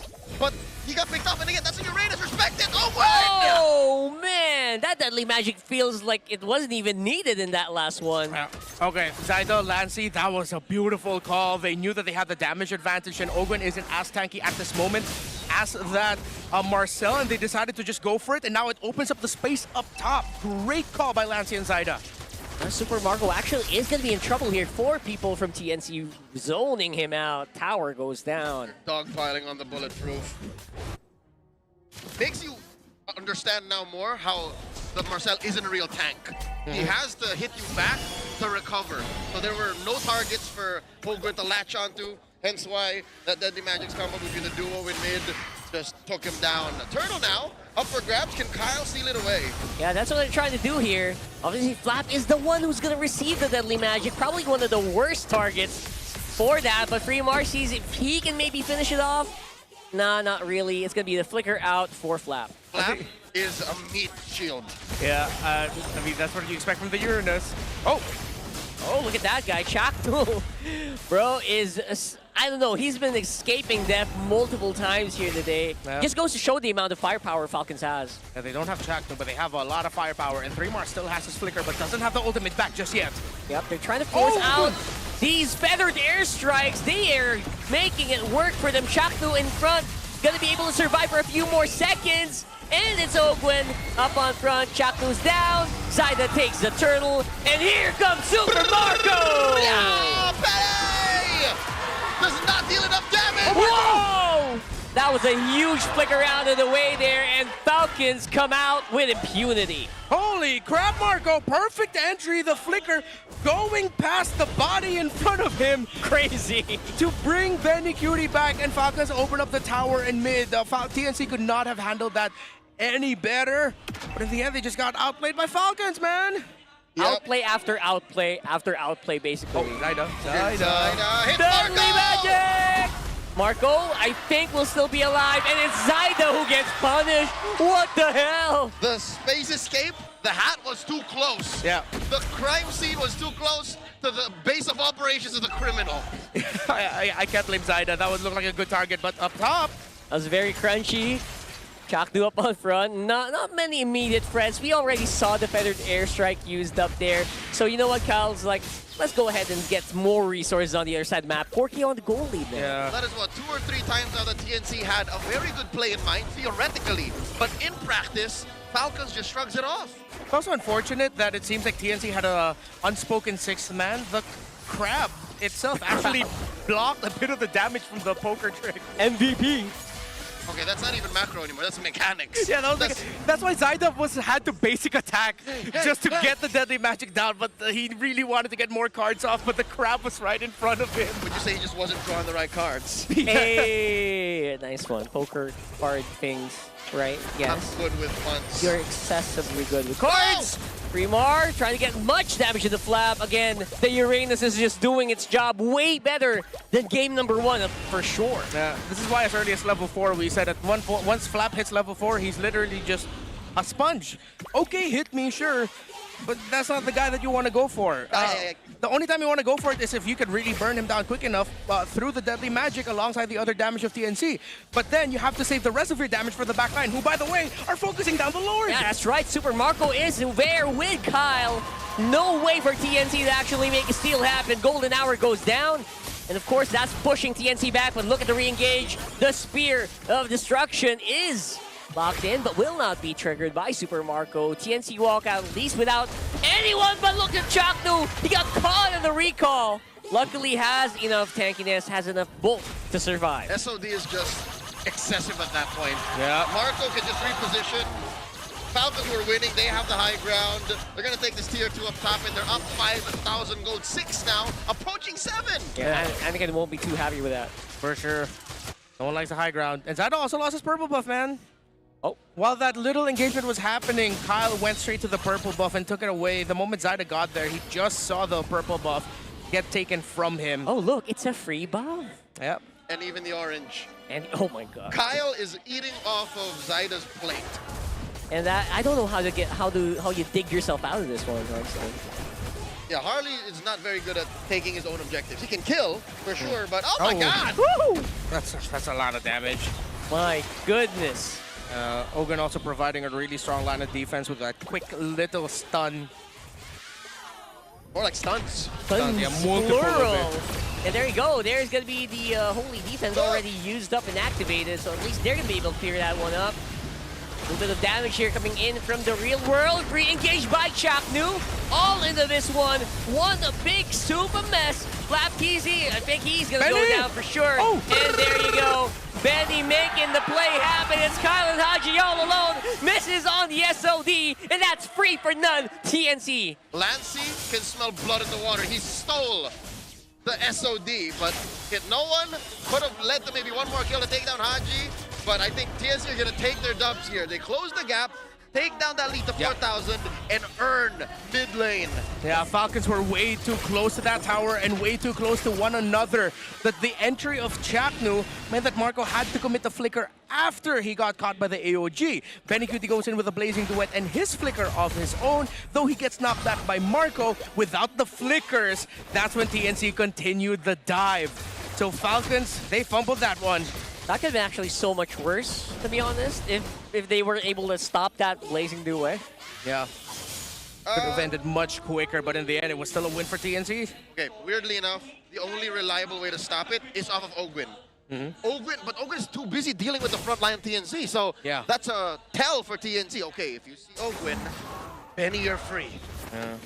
Really great follow-up by Lancey and Zyda in that one, too. It was a good call by Chapnu to commit that AOG. Falcons need to watch their positioning. I think with this gold lead, as we saw from the previous game, it's anyone's game. Yes, the map is controlled by Falcons, but if Falcons take a fight and they're not careful, TNC can definitely turn this around and force a game number 3 through a one-way. Yeah, this is going to be a big test for Falcons if they can actually hold a lead against TNC and not really give too much away. Speaking of not giving away information here, Chaknu is actually getting a lot. Yep, Y-Brush held down. That's an entry point for TNC to contest for this Lord. The dance has begun. Lord being held. Slight advantage to Falcons. They're pulling over. Yeah, it's actually a really good golden hour angle for Ogwin if he finds it. TNC he's needs to split up a bit. Just a little bit split up. Tracking shot activated already. He knows where Lancey is, where Chaknu is, but where is Zyda? They are looking for him non-stop right now. Flap is on the side. Zyda again being shown. Flap's gonna be on front. Ogwin tracking on to Fremar.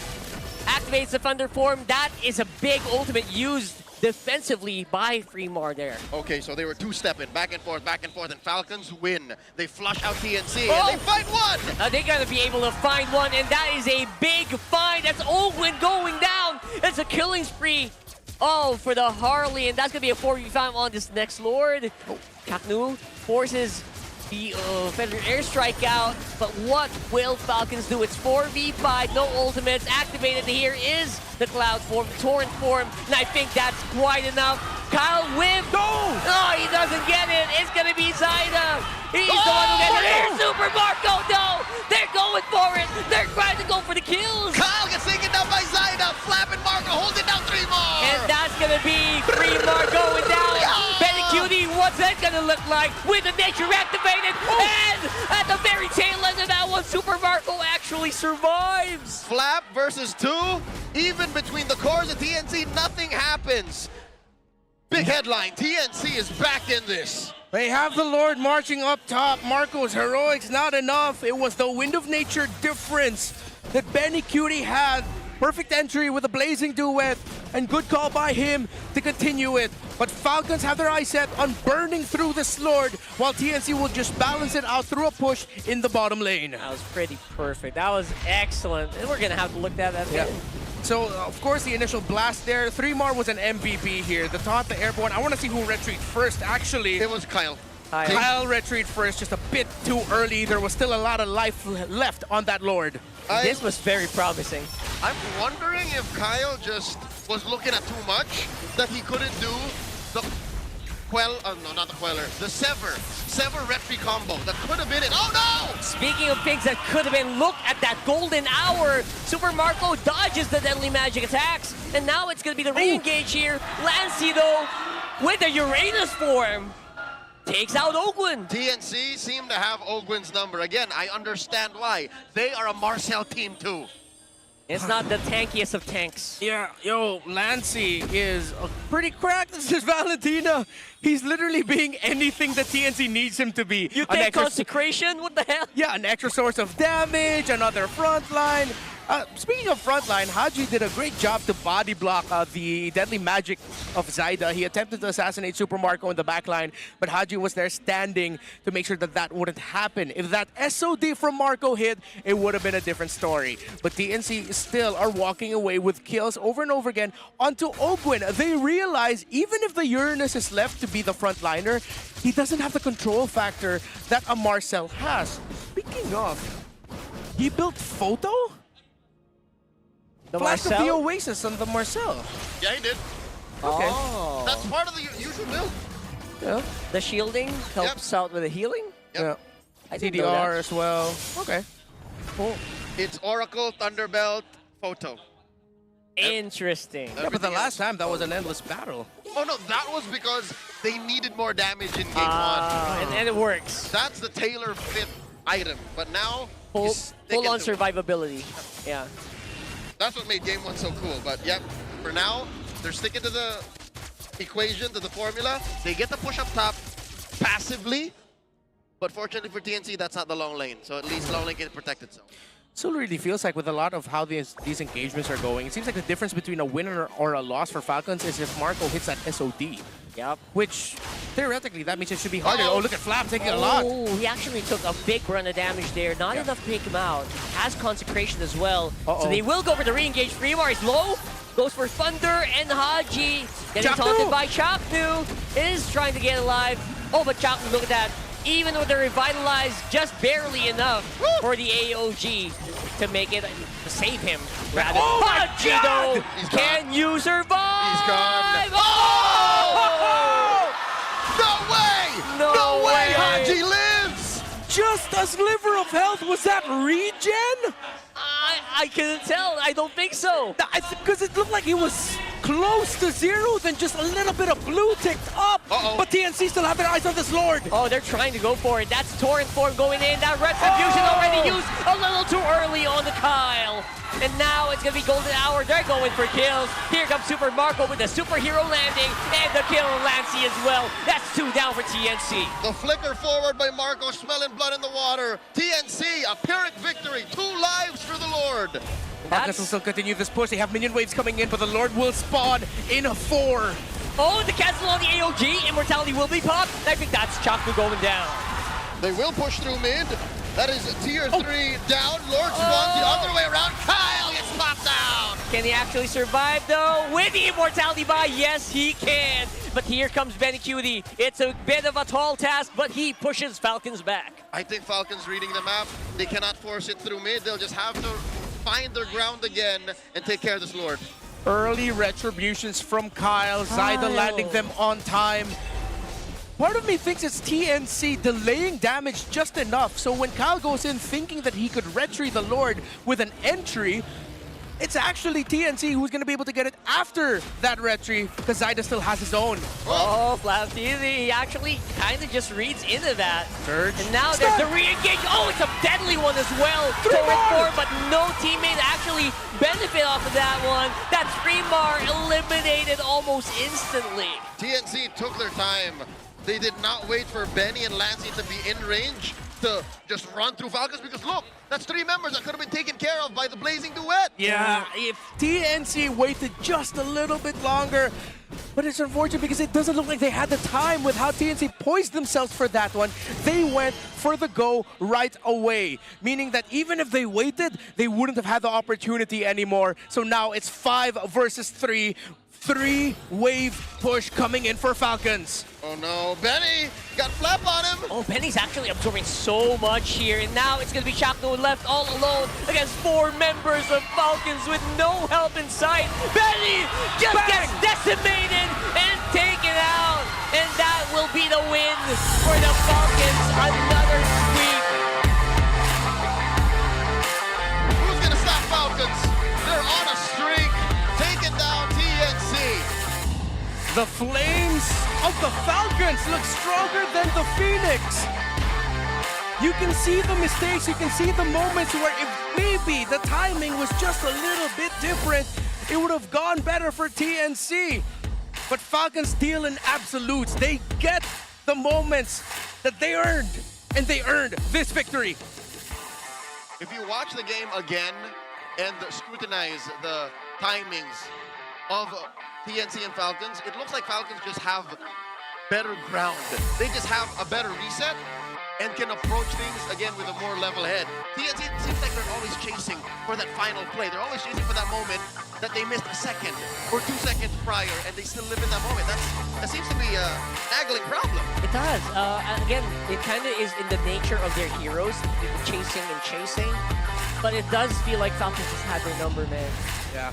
This might have been a sweep victory for Falcons, but PNC definitely put up a great fight this entire series.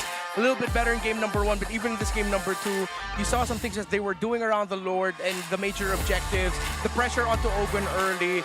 But you mentioned the moment for Falcons, for TNC. It seems like there was one big X factor that they didn't take into account for a lot of these moments, and it was the entry of the Moskov. They would commit a lot of resources to blast whoever they see on the side of Falcons already there, but there's always one member off, and that's the Moskov, that when it enters, it's a game changer. Game changer after game changer is the big problem here. And this is actually a bit of a stroke of brilliance here, where they tried to go for the cleanup after the failed base attack. But after that, TNC I don't think they had an actual solid game plan, especially against Flap Team on this ring. Almost isn't enough. And there was so many almost moments for TNC. Let's throw it over the stage for their hosts, Talking to Falcons. What a way to start our week with Team Falcons adding another win to their standings. And you know, we want to know, Ogwen, Team Falcons are soaring. Ano sa tingin mo yung mga main contributors or main ingredients na ginagawa ng Team Falcons na nagpapaganda ng success nyo through the first half of our season? Tingin ko napapaganda sa chemistry namin yung yung bagong buhok niya, tsaka yung closeness namin sa isa't isa. Gabi, bagong buhok ni Haji. Paano bang closeness? Parang may nabasa ako eh. Parang wala nang boundaries yung Team Falcons. Kulang na lang sabay-sabay na lahat. Ano bang mga routine nyo araw-araw? Sabay-sabay bang gumigising? Sabay-sabay rin kaming nagtututbrush, hilamos, tsaka sabay-sabay talaga kaming pumasok rin sa gaming room. Teamwork makes the dream work para sa Team Falcons. But for now, napakaganda naman talaga ng performance ng isa sa mga kakausapin ko ngayon. Ito, isa lang naman siya sa sinabi niyang wala siyang pakialam kung sino ang pinakamagaling in the gold lane. But now, Super Marco, an incredible performance, especially Game 1. Uy, epic comeback yun ah. Sobrang ganda nung Game 1 niyo ah. Anong masasabi mo ngayon na sinasabi ng mga tao na ikaw na raw yung isa sa top gold laners here in MPL PH? Wala pa rin naman masasabi dun eh. Basta lang ako, focus lang ako sa laro. Okay, it doesn't matter to you kahit sino pang mas magaling sa'yo. Flap, naniniwala ka bang siya talaga yung pinakamagaling in the gold lane? Oo, malupit. Malupit. Malupit. May kasamang sabunod. Pag malupit, sabunod yung kasunod. Kung sasabihin natin na ikaw yung top 1 in the gold lane, sino naman sa tingin mo ang sumunod sa'yo? Sa ano ba? Sa PH lang ba? Sa PH lang, syempre. Sa PH, si Domeng. Si Domeng. Sino number 3? Number 3 ko si Sabero. Oh, okay. Pero din bago tayo dumating sa 4, 5, 6, 7, 8, we wanna ask Kyle. Your next match, makakahanap nyo ang Bren. And of course, isa sa mga rising junglers, ang makakaharap mo din na si James Panks. Meron ka bang mensahe sa kanya? Good luck kay James Panks. Di namin bibigay suyo mo. Okay. Nako, mukhang may preview na tayo na magiging draft nila sa susunod nilang match. But for now, let's see who our MVP is. Who do you think it is? Marco! And our match MVP is... Super Marco! Super Marco, ang lakas nyo dun. Ano nararamdaman nyo especially nung Game 1? Paano nyo ba nakaka-comeback yung mga ganon? Ano lang kami, chill lang kami. Kasi kaya naman namin baliktaran yun eh. Oh, very confident ang Team Falcons. At ngayon, sobrang dami nakasuporta sa inyo. What do you want to say to Falcons Nest? Message ko lang sa mga pumunta rito, yung mga Team Falcons sa TNC. Salamat sa pagsuporta at saka sa mga nanonood sa amin online. Thank you sa pagsuporta. And there we have it, our match 1 winner. Give it up for Team Falcons! And now take a bow and of course, your victory walk. kakaibang walk ang pinapakita nila. But alam mo, Thea, iba nga talaga ang chemistry. It feels like the old Team Falcons is back, I would say. From an epic comeback to that Game 1 and Game 2 securing that win, we'll find out how that happened as we throw this back to our panel. It's a good time to be a Falcons fan. They are back. I think, you know what? I might be saying this too soon, but counting my eggs before they hatch? Yeah. But they're looking like the team that won the M5 World Champions once again. This is that form, yo. Yeah. And back then, they weren't even like the perfect team. They were just a really good and strong team. And so far, that's what they are this season. Back-to-back MVP performances for the Bulletproof. Not Bulletproof in this one, but he was a major factor. We pointed out the X factor of the Moskov showing up late or showing up exactly when Falcons needed him to, like multiple times, just like a wizard. That's right. And I have to say, that's one death in 2 games.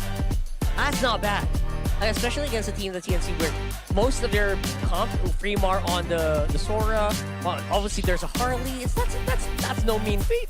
Yeah, there's a Moscow, or rather there's a Claude that's trying to get you. Yeah. Again, Marco is just that gold lane two-hitter. He doesn't care about the stats. It's just that people keep asking about like, oh, you're the best gold lane and you're #1 right now. Like, he doesn't care as long as they're winning. Spoken like a guy who really doesn't care, especially the way he says it, really feels like his eyes are still on the prize, right? And I don't like that about Super Marco.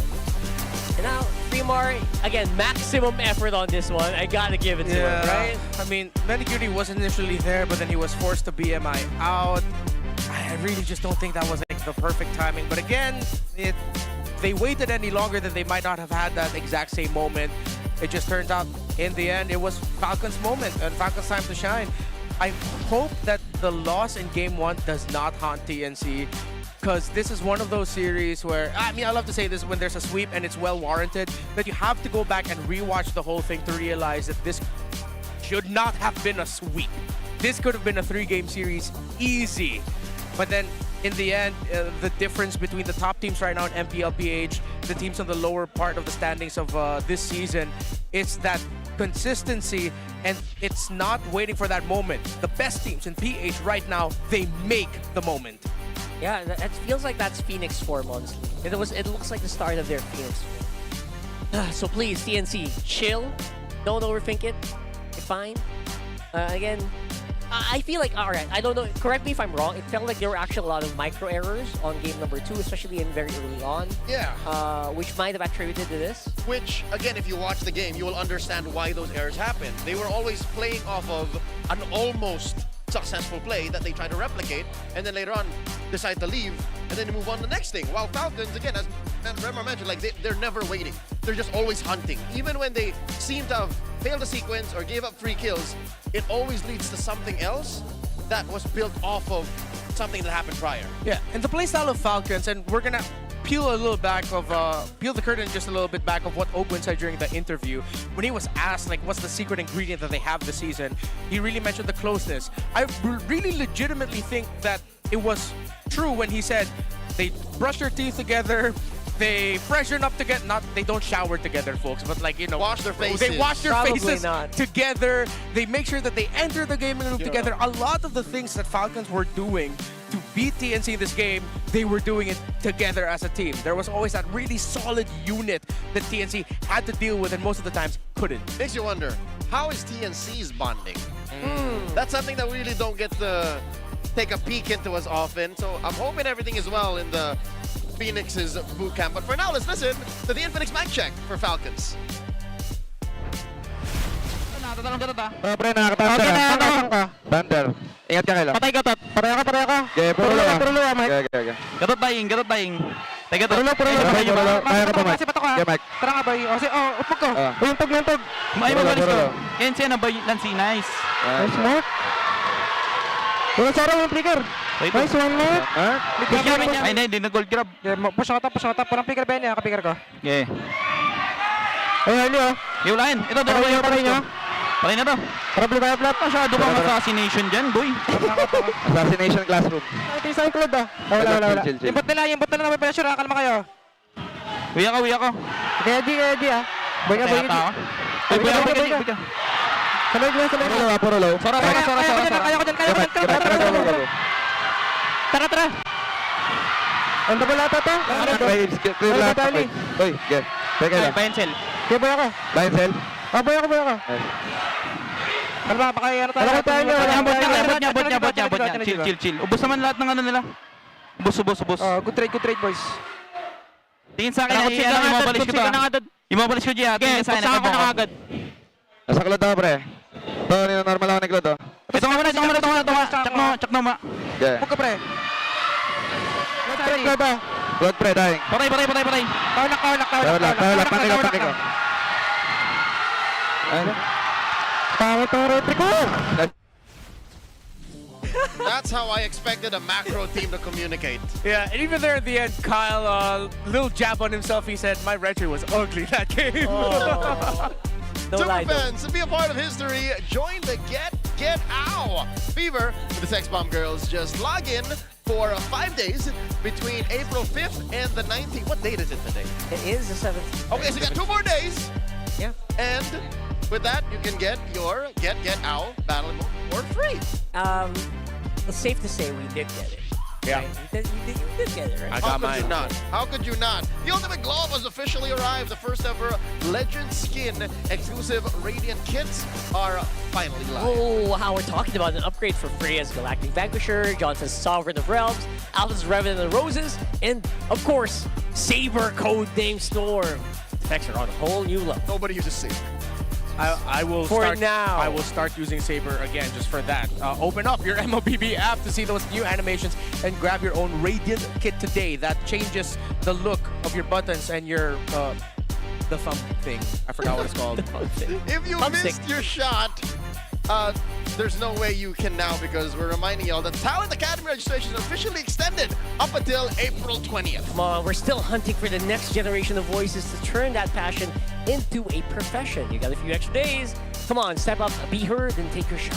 The door is still open to becoming the next voice of esports. Get those applications in now, and we'll see you on the big stage. We actually spent time before coming on to this desk right now by watching your videos and your submissions. Yep, we are very hands-on in the process, so this is your chance to learn with us, from us, and get to know the MPL in a very different way. Ladies and gentlemen, again, that is the Talent Academy for you. Come on in.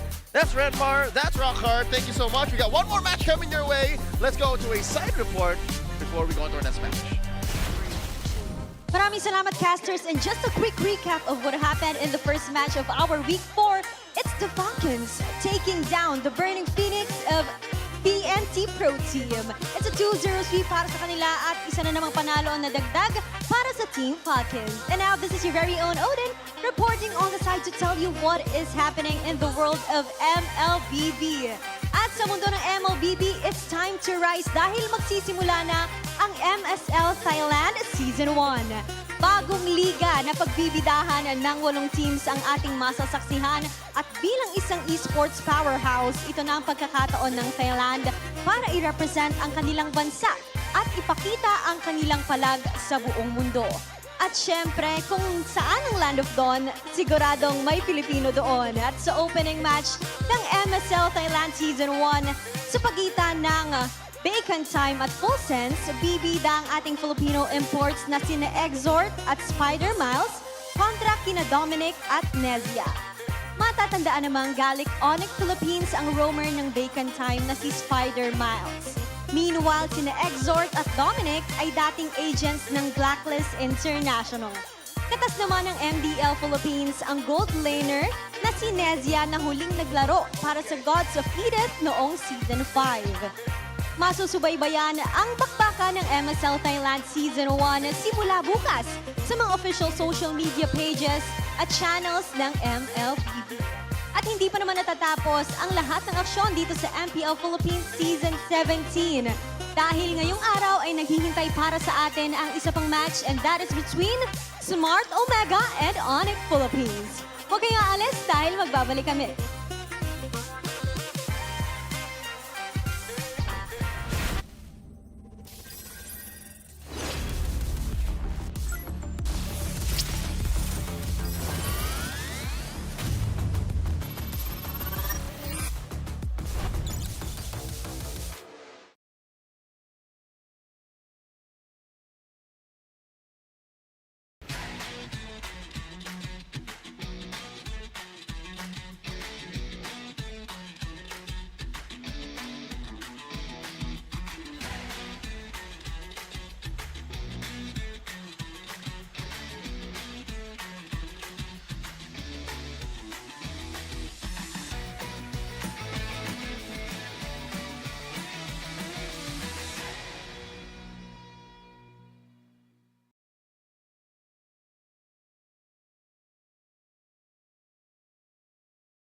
papunta dito! Defeat!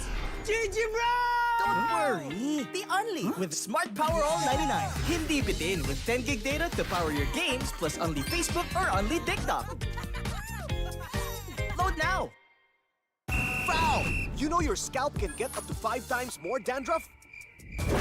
Get triple anti-dandruff power. Supercharged with Clear. Hey, you, did you know men have 1.4 times weaker scalp?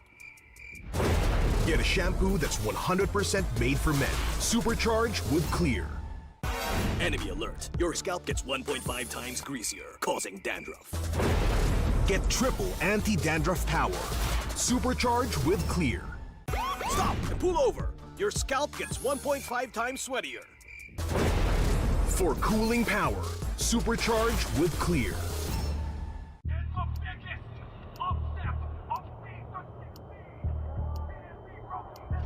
Paano ko kaya sila masusuporkan ngayon ng mas maayos? Kailangan ko ba magpalit ng strategies? Nagagampanan ko kaya ng maayos ang role ko? Will I be able to meet their expectations? We have to prove them all wrong.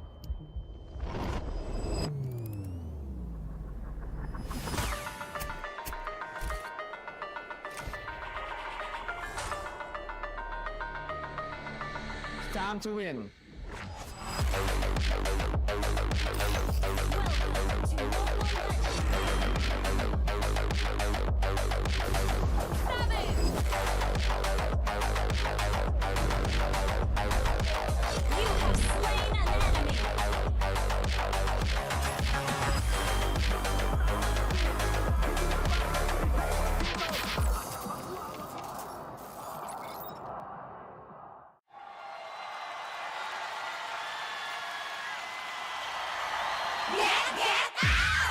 O ano mga girls, may bago na naman tayo ha? Malamang matutuwa na naman ang mga bata at matatanda niyan.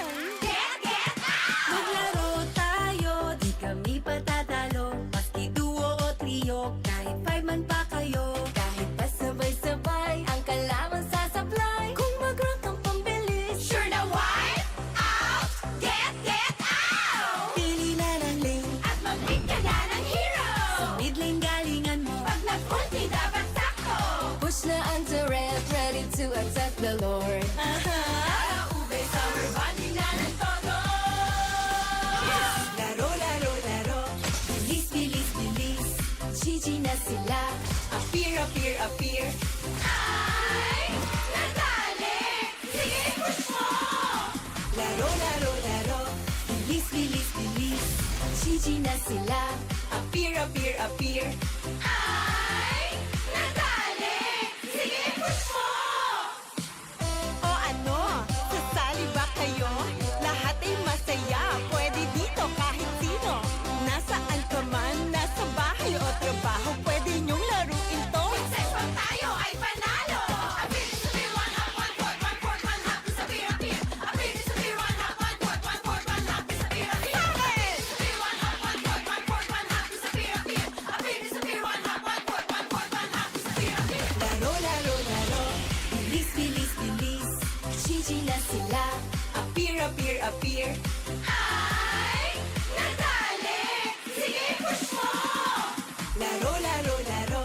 Bilis, bilis, bilis. GG na sila. Appear, appear, appear. Ay! Natali! Sige, push mo! Get out!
Usapang Meta for today's class. Excited na ako! Meta? May itatagos kaya? Good morning, teacher! Hello class, so matanong ko lang, sa Scream, sino yung madalas nagsastruggle? Ako po, ma'am. Nahihirapan po kasi ako sa shot call kasi isa lang po yung gusto ko tumatawag sa akin. Oh, shit! Teka class, tama. Importante ang comms, mapa in-game o relationship, di ba? Relate ka, ma'am? Secret. Anyway, next question tayo guys. Tingnan nyo tong draft. Sino dito yung nag-overcommit sa top lane? Uy, naku! Parang support ata yan, ma'am. Ay nako, bagsak ka sa counterplay. Huwag ka kasi clash ng clash kapag hindi ka pa crush. Ay, para iwas crush! Oh, shit! Plus 5 points ka sa hugot, ma'am. Okay. That's all, class. See you tomorrow.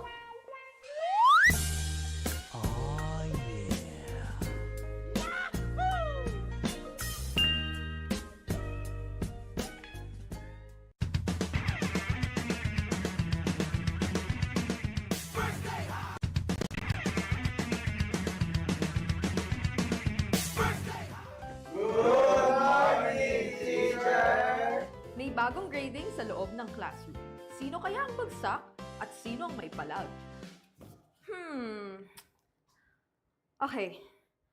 May grado na ang lahat base sa inyong naging pinakamainit na katapat sa lane. Now, class, ano sa tingin nyo ang palag ni Demon Kite kay Carl T? Ako! Si Carl TC Goat! Si Demon Kite, celebrity! Okay. Makinig. So, pag-usapan naman na natin yung iba't ibang uri ng rivalry, class. So, unang rivalry, yung team na palaging next season na lang versus yung team na palaging nag-champion. Ma'am! Masakit naman yan! Ma'am, parang may pinapatamaan ah. Grade 91%. May angas, may storyline, pero minsan pag finals, bigla na lang nawawala. Parang signal sa probinsya. Ma'am! Di naman na kami yan, no? Okay,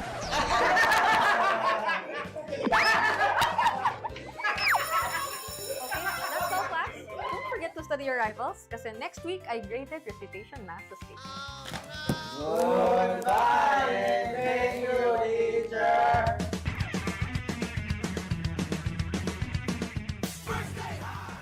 Mic check. 1, 2, 3. 1, 2, 3. 1, 2, 3. BPM time. Dito ka nga. Punta ka dito. Bulpihan tayo. GG na sila. Appear. Ay! Message ko sa TNC. Lalo na kay Storm. Galingan niya. Kakabalik niya na sa Pinas. Tapos, ultimate ko. Ng SBM pa. Galingan mo, Daddy Stormy. Guys, nood nga pala kayo ng MSL Thailand. Good luck nga pala kay KZ doon. Galingan mo. Message ko lang kay ano. Punan niya na yun. Galingan niya doon. Kayang-kaya niya yun. Alam, preparation natin dito ngayon. Guys, panoorin niyo yung TikTok namin ni Flap. After checkpoint, guys, tingin yung TikTok namin ni Flap. Plus preparations namin yun this week. Okay. Guys, pag narinig nyo itong checkpoint nyo to, punta kayo sa TikTok ni Flap. Makikita nyo yung pre-match routine namin. Yun. It's BPM time. 250 yata ito ah. 6, 7.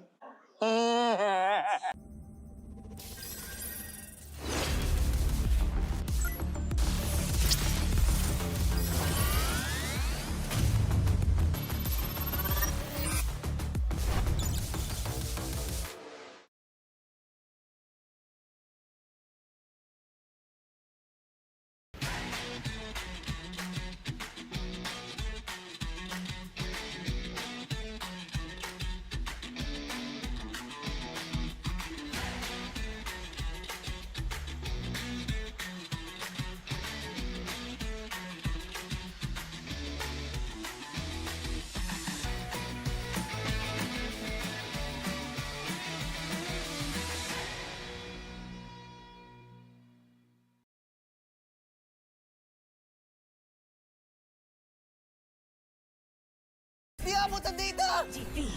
GG, bro! Don't worry! The Only with Smart Power All 99. Hindi bitin with 10 gig data to power your games plus only Facebook or only TikTok. Load now! Foul! You know your scalp can get up to 5 times more dandruff? Get triple anti-dandruff power. Supercharged with Clear. Hey, you, did you know men have 1.4 times weaker scalp? Get a shampoo that's 100% made for men. Supercharged with Clear. Enemy alert. Your scalp gets 1.5 times greasier, causing dandruff. Get triple anti-dandruff power. Supercharged with Clear. Stop and pull over. Your scalp gets 1.5 times sweatier. For cooling power. Supercharged with Clear.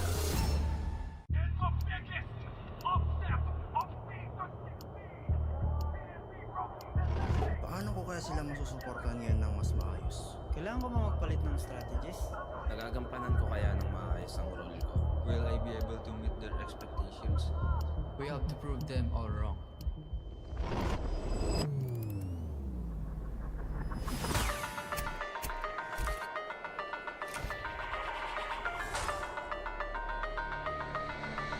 Time to win.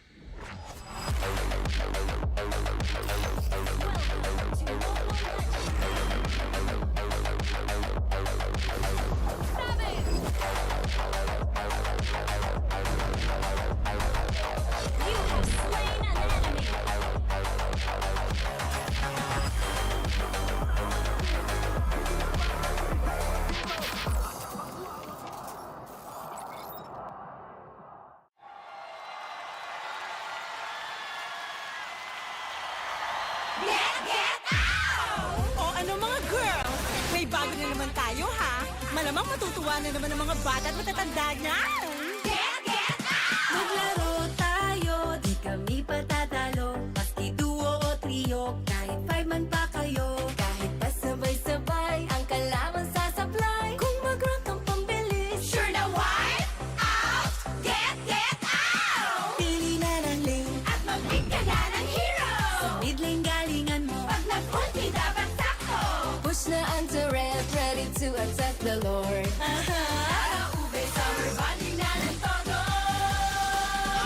Laro, laro, laro. Bilis, bilis, bilis. GG na sila. Appear, appear, appear. Ay, nadali. Sige, push mo. Laro, laro, laro. Bilis, bilis, bilis. GG na sila.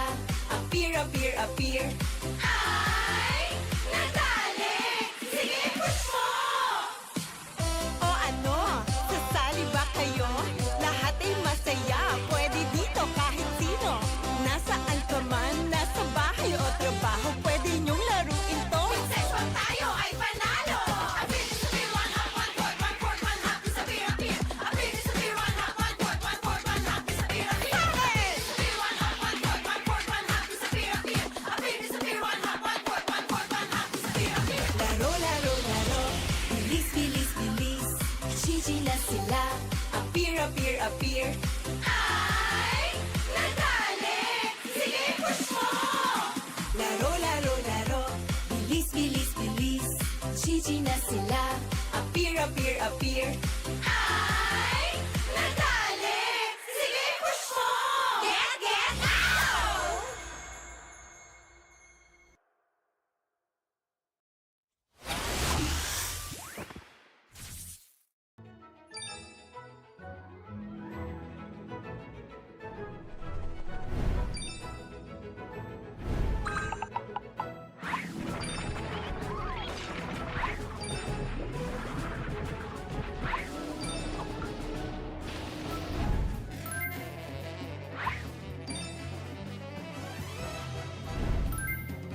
Usapang meta for today's class.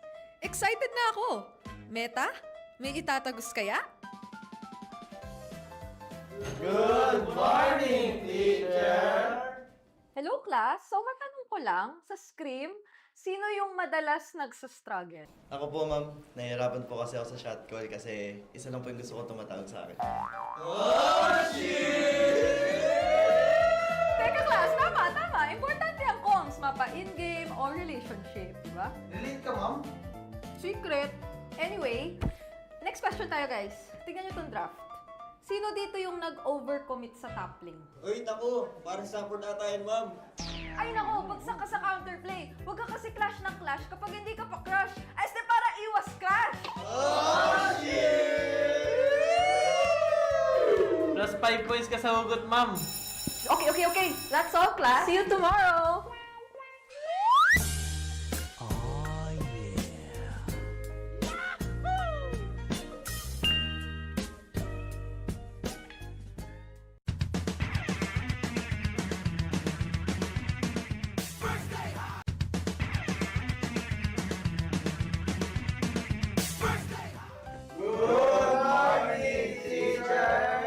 May bagong grading sa loob ng classroom.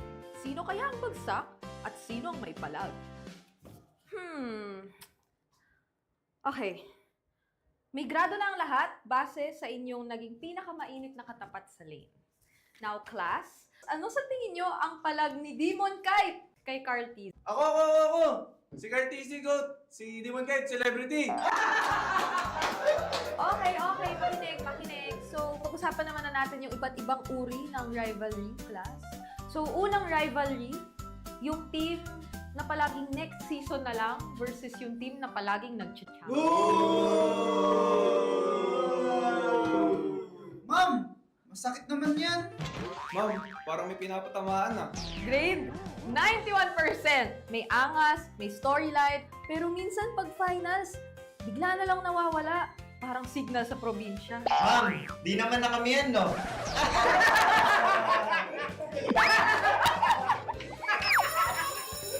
That's all, class. Don't forget to study your rivals kasi next week ay graded recitation na sa stage. Goodbye and thank you, teacher!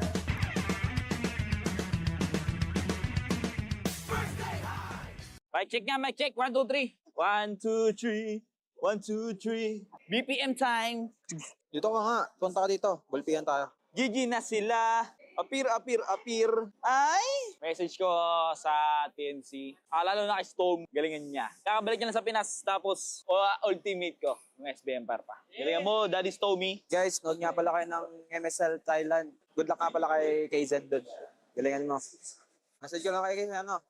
Punan niya na yun. Galingan niya doon. Kayang-kaya niya yan. Ano preparation natin dito ngayon, Plap? Guys, panoorin niyo yung TikTok namin ni Plap. After checking, guys, tingin niyo yung TikTok namin ni Plap. Plus preparations namin yun this week. Okay. Guys, pag narinig niyo tong checkping nyo to, punta kayo sa TikTok ni Plap. Makikita niyo yung pre-match routine namin. Yun. It's BPM time. 250 yata ito ah.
hindi pa tapos ang bakbakan dito sa MPL Philippines. We are smack dab in the middle of this Friday night, and what better way to celebrate than with a matchup between Smart Omega and ONIC Philippines. The struggling barangay will be facing off against the white-hot Super Fam, and tonight, everything could change. Isang panalo mula sa barangay could revitalize their chances in Season 17. But who's gonna stop the newly formed Super Fam with their Indonesian import, this week's Gold Laner of the Week, Savero? Welcome to MPL Philippines. Grabe no, masyadong mainit na laban yung pwede natin ma-expect dito. Kami pa rin mga kasama nyo, si Ferdy, kasama dito si Athena at si Midnight. And of course, ang ating English desk na nakasama din natin kanina talaga. Ako si Leo, and this is Rockheart, and that's Renmar, and we'll be talking about this upcoming bout. Again, it's Smart Omega versus ONIC Philippines. Home is where the fight is. Alam mo, hindi ko inakala na makikita ko itong araw na to na yung dating magkakapamilya ay nasa barangay. Lahat naman ng pamilya nasa barangay. Pero nasa kabilang dako. Magkikita ngayon yung mga dating magkakasama sa iisang bahay. Nandyan yung ex-teammates ng ONIC and pati na rin ng Smart Omega. Although nagkaroon sila ng part na nag-stint ka na magkakasama sila into one family, but for this round, away-away muna. You want to get the upper hand pagdating sa serye or fight na ito. Yeah. Kaya for sure, mamaya may konting throwback tayo dyan kung ano ba ang kanyang mga connection. Baka may magkaroon tayo ng board na may parang conspiracy theory. All the strings that bind everyone together. Okay. Yeah. We'll see. Pag-uusapan natin yung Mga red string theory, tignan natin. Akala ko naman family tree. Yeah. Ang gusto niya, conspiracy theory. I think red string theory has a different connotation. Let's go with family tree. Netsky, Prince, Ryzen, and Perk Ziva were all once teammates at one point. And, well, nagkasabay pa sila lahat? Like at one point, they were literally all teammates? Or was there like a little bit of a lapse? No. There was a season wherein they were all together. And I believe that was season 12. Season 12, yes. 12, yeah. 12. Tama. Kaya nga nakaka-excited makita kung paano nila atakihin yung isa't isa. Kasi parang 3 versus 1 to. Yeah. Diba? Definitely kabisado nila yung playstyle. Alam nila yung mga hero pools. Definitely makaka-apekto to dun sa kung paano nila atakihin yung laro mamaya. Tsaka ngayon, nung nakilala nila muli ngayon for Season 17 Super Friends, he's the monster mage na. So, a different journey, pero same path ang kanilang tatahakin. And they're up against dito sa last match of the day. Alam mo yung para kang grade school. Siyempre, di ba, may mga varsity team din sa mga sa mga school. Tapos nagkahiwa-hiwalay kayo ng mga school. Di ba, may napunta ng Lasal, may napunta ng UP, may napunta ng kung saan mang school galing. Pero ngayon magkikita sila, sila Netsky, si Perks, sabihin nila, "Friends, bakit ka may import Eagles, Lods?" galing Stanford yung isa, tsaka Harvard. Universidad na nasa ibang bansa. And to think about it, we're coming off of a match where in an interview, Super Marco ranked Savero, the import that we're talking about, as in his eyes, the third best gold laner in the Philippines right now, playing in the Philippines. I wonder how Savero will take that. But first, let's talk about the Monster Mage. He shared some thoughts on his upcoming matchup. Let's go ahead and watch this video. Siguro yung thoughts ko sa kanila na nagsama-sama ulit sila, parang feeling ko may chemistry pa rin sila, parang alam kong makakasabay sila sa lahat ng teams and lalo sa amin kasi alam kong ang dami na rin sila na-experience dito sa MPL. Ang expectation ko ay parang magandang laban yung mapapakita namin. Okay, so short and sweet, the Monster Mage shared his thoughts on the upcoming matchup. Sabihin ko sana tungkol dun sa Savero being number 3. Ano kaya ang thoughts nung greatest gold laner doon, ng Cloud Prince? Kailangan niya talaga patunayan for this matchup. At nag-expect yung Super Friends na magandang match ang kanilang mapapakita. Alongside the respect doon sa trio mid din ng Smart Omega, he highlighted that point.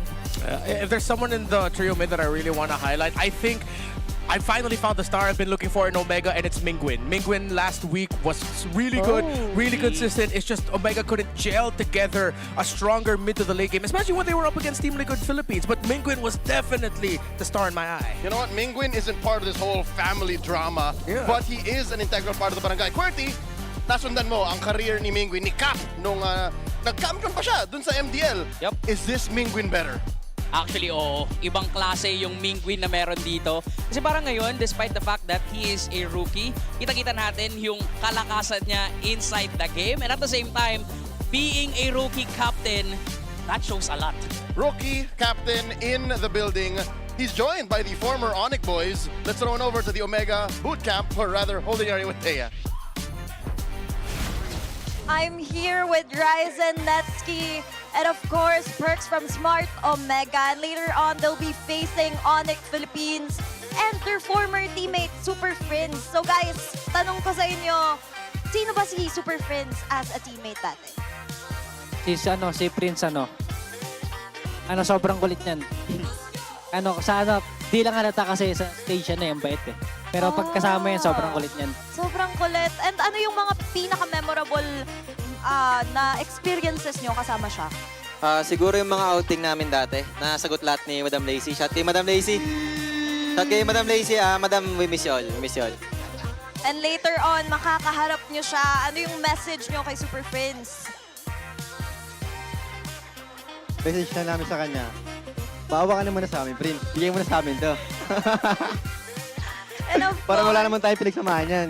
Oh, parang walang pinagsamahan. Sana naririnig tayo ngayon ng Super Friends, no? Joke lang. Joke lang daw. Pero mamaya, ang katapat sa lane ni Super Friends ay si Mingguin. Ano naman masasabi nyo kay Mingguin para matalo sa lane si Super Friends? Anong kailangan? Ni Mingguin para maharap niya si Super Friends. Papatayin lagi namin si Prince sa mid. Oh, yun ba ang mangyayari later on? Sa tingin nyo guys, ano pa ang mga key ingredients? Dating teammate nyo siya. So, paano nyo mahaharap si Super Friends later? Kalmado ka lang kasi kalmado maglaro yan. Kalmado maglaro. And we'll see if that game will be calm as we throw it back to our casters. I'm sure ilang beses na pinag-usapan kung paano yung mid lane matchup na yon. Tama. Pero isa na namang laban na kung saan si Perks ay biglang may baon. Di ba? Ganun rin tayo sa liquid, di ba? Stokes talaga si Perks, no?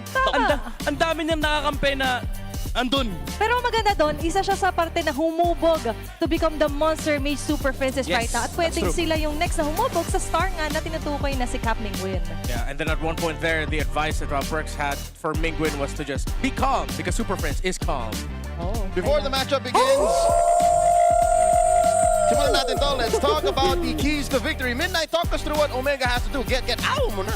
Okay, so ito mapapa-ow talaga si Super Prince kasi dadagdagan ko ng keys to victory. Number 1, patayin si Super Prince. Number 2, huwag bigyan ng signature pick ang ONIC Philippines. Especially yung mga comfort heroes like yung Uranus, yung Suyu, and especially Luis, Elena, Cecilia. Lahat na ng hero ni Super Prince. Nilista.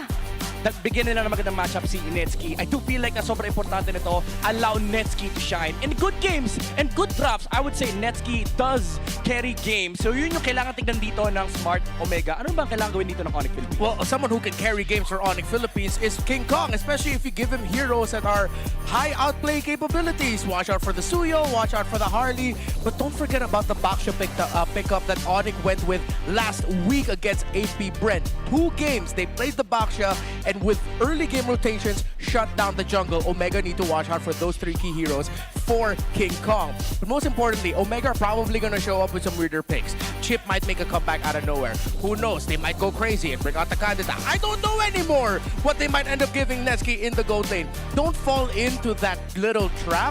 Just go with what works best for you and beat them with the standard meta picks. Hanabi.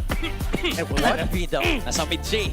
Sorry. Wala, nilabas nung nakaraan, Hanabi. So, might as well ilabas ulit dito. And parang doon natin makikita yung identity talaga ng, munti ako sabihin, execration, no? Ng Smart Omega, which is the Lason na parang gusto ko ulit makita ng mga Lason picks pa. Yeah. Alam mo, marami. Kasi sa history ng MPL Philippines, lumabas yung Hellcurt Gold. Actually, lahat to Kinetsky. Diba? Oh yeah, you're right. Nag-Hanabi. Huling beses ginamit si Hanabi, if I'm not mistaken. Season 1 pa.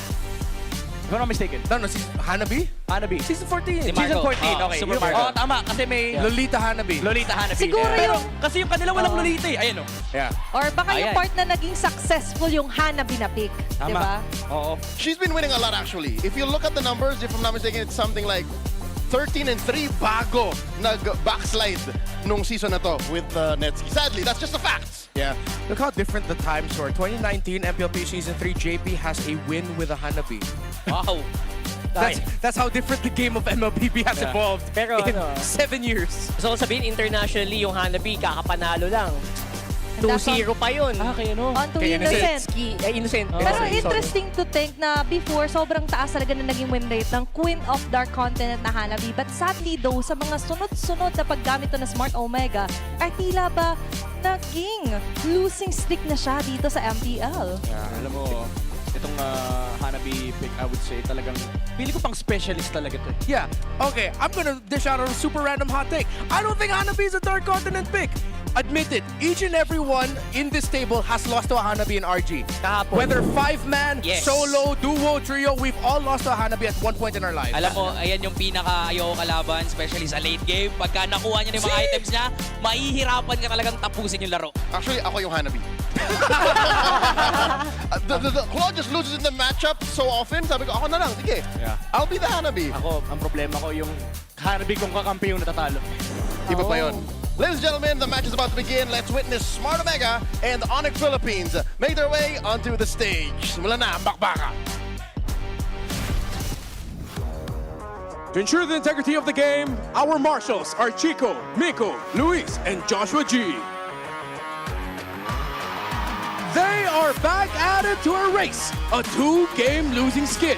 Barangay Magingay para sa Smart Omega!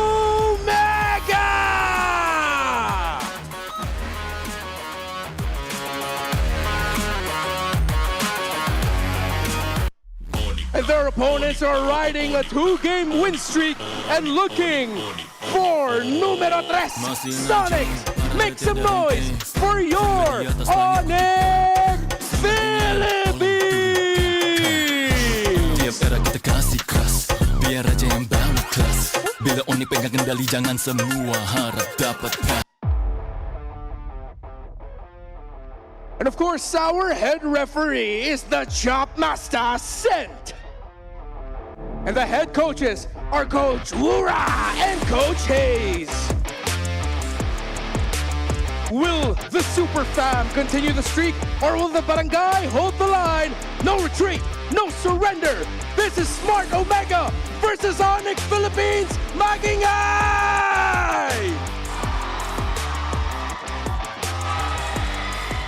It looks bad, but it's not over just quite yet. In the mid-season, Smart Omega come back around. How do they do that? I mean, that actually really feels like, well, it used to be with, the mom, Chop, right? But ever since, it feels like Smart Omega just kind of just finds their rhythm halfway through, more familiarity, because they win mostly on round 2. So they can do better. And this is a good start. What if they upset the Super Fam? It would be a big upset considering that Severo is actually coming into this with one of the best stat lines for a gold laner in MPL Philippines Season 17. Brusco, Prince, and King Kong have rediscovered their stride last week. They dominated the row mid trio. They were my personal best row mid trio last week. And of course, Kirk, he's back, and he has been stellar for ONIC. It's a shame that you do not put enough of a spotlight on the Kirk attack. He is my personal MVP of week number 3, and I think it's off of him that ONIC are finding their stride. I'm going to say that. I'm going to drop the mic. I dropped it. It dropped. Kirk. There you Kirk go. is the man. We are with Kirk. Especially after like that intense conversation they had in-game with the King Kong himself, calming him down, making sure that he is ready to actually play with the team properly and not use those recalls in very weird moments and go in the base in very weird moments You know as what? well. The whole thing is just, it's part of the package. You take it with the good. Yeah, sometimes you just have to go through some bad to really get some good results, and then you learn from your mistakes. That's what I'm saying. It's good now. Yeah. Right? So, all good. All good in the hood for Kirk. Let's go ahead and listen to how these players prep by listening to the Smart 5G ping test. Yung buff mo ngayon, andito ba ulit yung buff mo? Wala nga po, may pasok. Hala, paano yun? Paano gagawin pag wala Meron pa kang rin yan buff? sa online, manonood po siya. Sa online. Ilan ba yung buff mo? Isa lang po. Isa lang? Paano kayo nag-prepare sa game? Di ba malapit win streak na halos. Bukod sa buff, ano pa sa tingin niyo yung mga lucky charm niyo? Matulog na 12 hours, sabi ni Bruce ko. O kaya mag-banding kami bago matulog. Anong klaseng bonding? PS5 games na. PS5. Kala ko nagkakadal kayong lahat. Diba? Given na po yun. Given na! Perks. Pre, wala pa tayong talo, pre, pag ako yung 5 check, ha? Baka ito na yun ulit, pre. Ito na yan. Kung papipiliin ka, ano ka, best gold laner o best basketball player? Ano na lang, best basketball player na lang. Wow! Gusto ko sa NBA ako, ha? Hindi ako sa PBA, ha? Wow! ML o basketball? Siyempre, ML. ML pa rin. Sinong dapat koronahan? Si Super Prince o si Cloud Prince? Cloud Prince na lang. Yung ginawa nyo, pang eng-eng. Kung babalikan mo yung sarili mo ng S10 rookie season, anong sasabihin mo ngayon? Ano, dapat siguro, naging humble na kasi mga daming budget mo kasi mong gulis. What did he say? He should be humble? English? Yeah. Yeah. Yeah, like a bit more humble. I'm surprised that was actually coming out from Neski because I thought it was always part of his persona, his ego. That ego is what makes who Neski is now. It helps him. I feel like that ego would sometimes like be there for most people, but not Netsky, not the Cloud Prince. You know, it kind of makes sense. In an unreleased episode of First Pick, I did ask, like, what lessons did you learn as a rookie in Season 10? He said, I think it makes sense. He just said, be more humble now. And then in that episode, he said something to the effect of, don't get intimidated. I think he got more intimidated than he expected. So that's why he's the stone cold Cloud Prince that he is now. That's it, right? Like that's where he gets it from. Like if you level with your opponent, they can't beat you. Yeah, it comes again from the idea of improving from your past, as we were putting up earlier. So here's a quote for him. He said that he has a huge ego when playing. They can't do anything about my attitude. In real life, I'm actually super nice. I grew up in the poorer areas, so the hood, in the hood. So he had to adapt that kind of attitude. But he doesn't take it seriously too much. He just knows he has to really put on that mask, put on that ego to really defend himself. And in MLBB, you cannot be calm, you cannot be scared, because if you get scared, you get humbled. That's basically it. You're gonna. He grew up in a really tough area. He grew up in the toughest places, and he's bringing that here. And you know what? It's serving him well. And he's facing off against Gold Laner of the Week, Savero. And still he was all smiles prior with that interview in the holding area. He's like, nope, he's laughing. He's like, Prince, let us win. Yeah, just chilling. Savero, look at him, Gold Laner of the Week. Currently touted by Super Marco as in his top 3 of gold laners in MPL Philippines so far. And you know what? I hope we get to see a Savero that sort of gets out of his comfort zone. Best Savero moments come from the fact that the other 4 members of ONIC are just having a good time. I want to see a moment where they need Savero to show up, and he does show up good and carry the team. You know what? Call me a Savero Glazer or an ONIC Glazer as a entirety, but as the weeks go by, Savero doesn't even feel like an import, man. Yeah, I actually want to highlight that. Not only is he the first import, but he's probably the first import that has achieved rank 1 in his 3rd week. Yeah. That's saying something. Yeah, and the fact that you're doing it in MPL Philippines, we've always highly touted our gold laners. I think that just speaks of the quality of this young man that maybe, well, he already has championships under his belt in Indonesia, and we've seen him perform in international tournaments as well. But playing in a different environment changes you. And I think it just not only changed Savero, but really showed off the talent that was already inherently there. Because I don't want to say that, oh, he got strong because he came to the Philippines. I think it's just really because it was there this whole time. He just found a system for him, a super fam for him that will allow that to shine even more. I feel like it was a good combination of, you know what, the Filipino, how we work, how we play, the culture embedded with the Indonesian micro, which is actually really insane. That's why they win in brawls. Yep. Palag na to. Palag na to. That's it.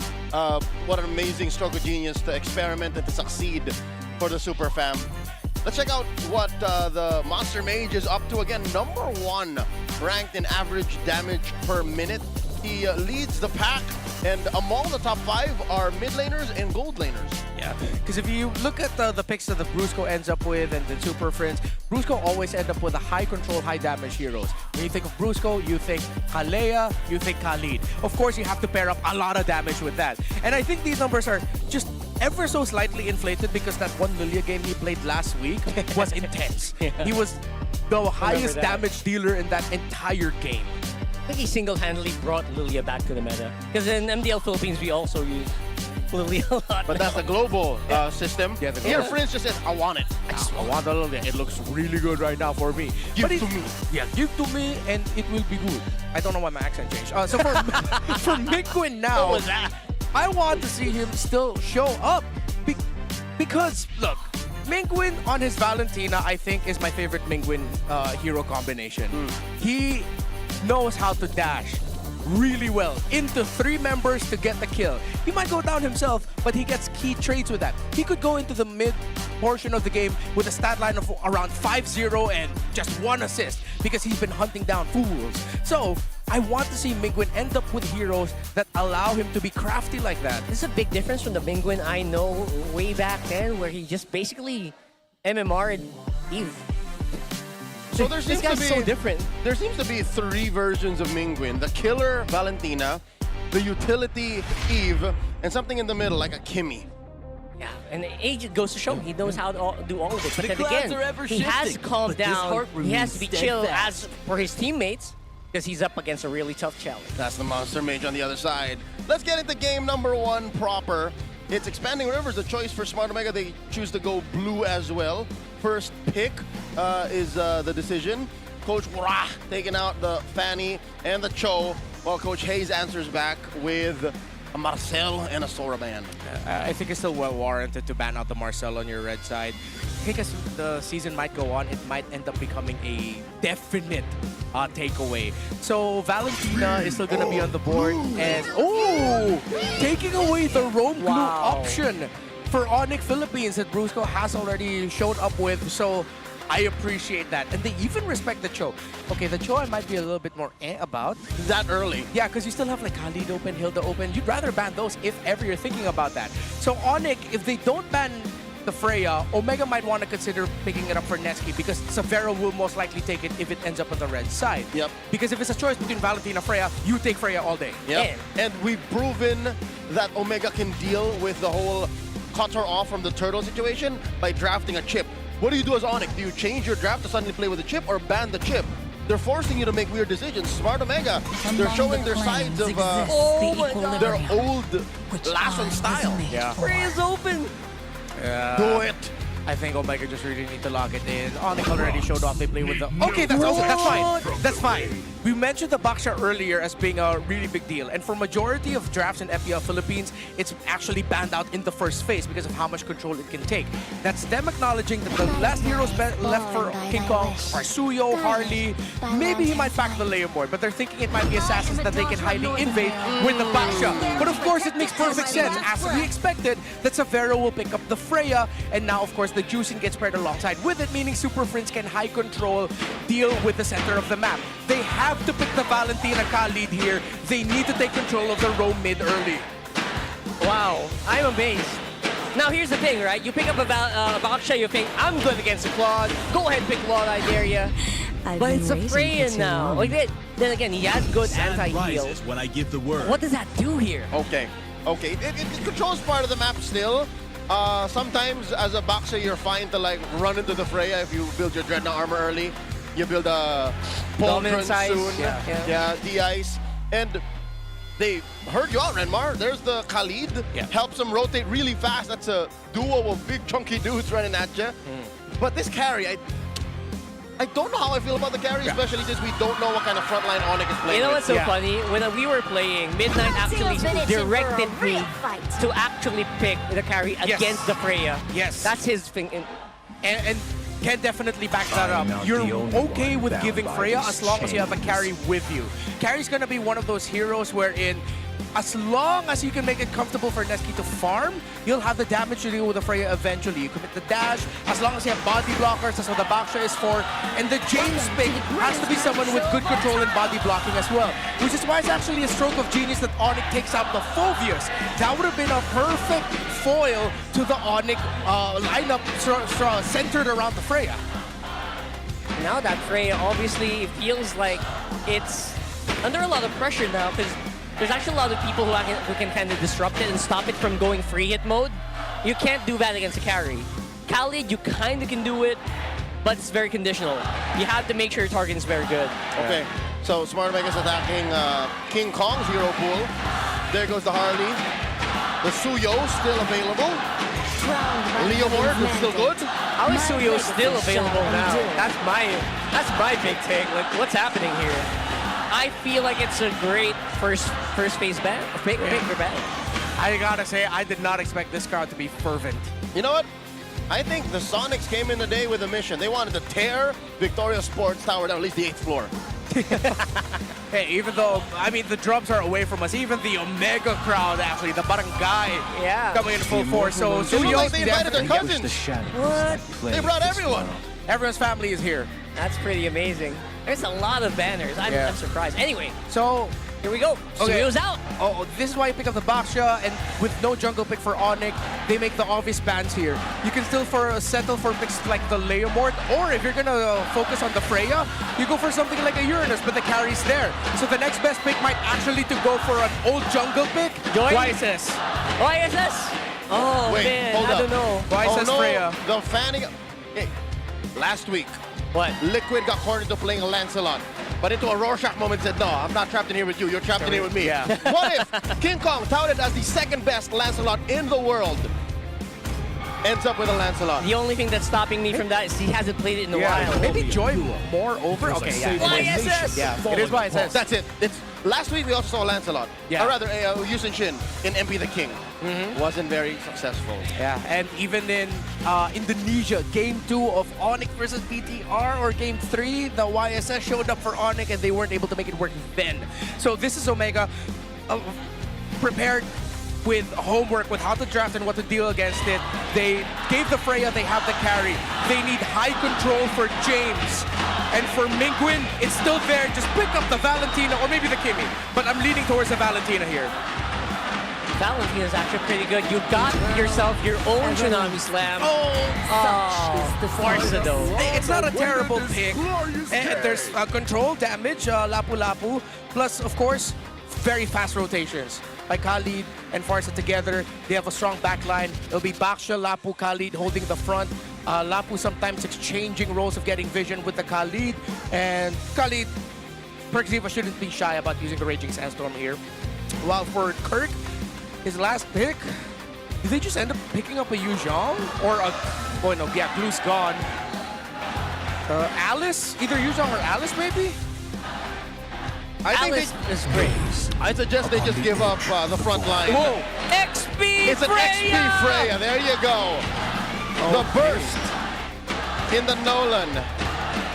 Not what I expected. Ladies and gentlemen, you can predict by scanning this QR code and get a chance to win 1,000 MLBB diamonds. What did I just see? I saw something. I gotta rewind that later. But for now, it's Severo's 6. Whoa. Oh my God. Whoa. This is not the single-handedly most one-sided prediction in the season.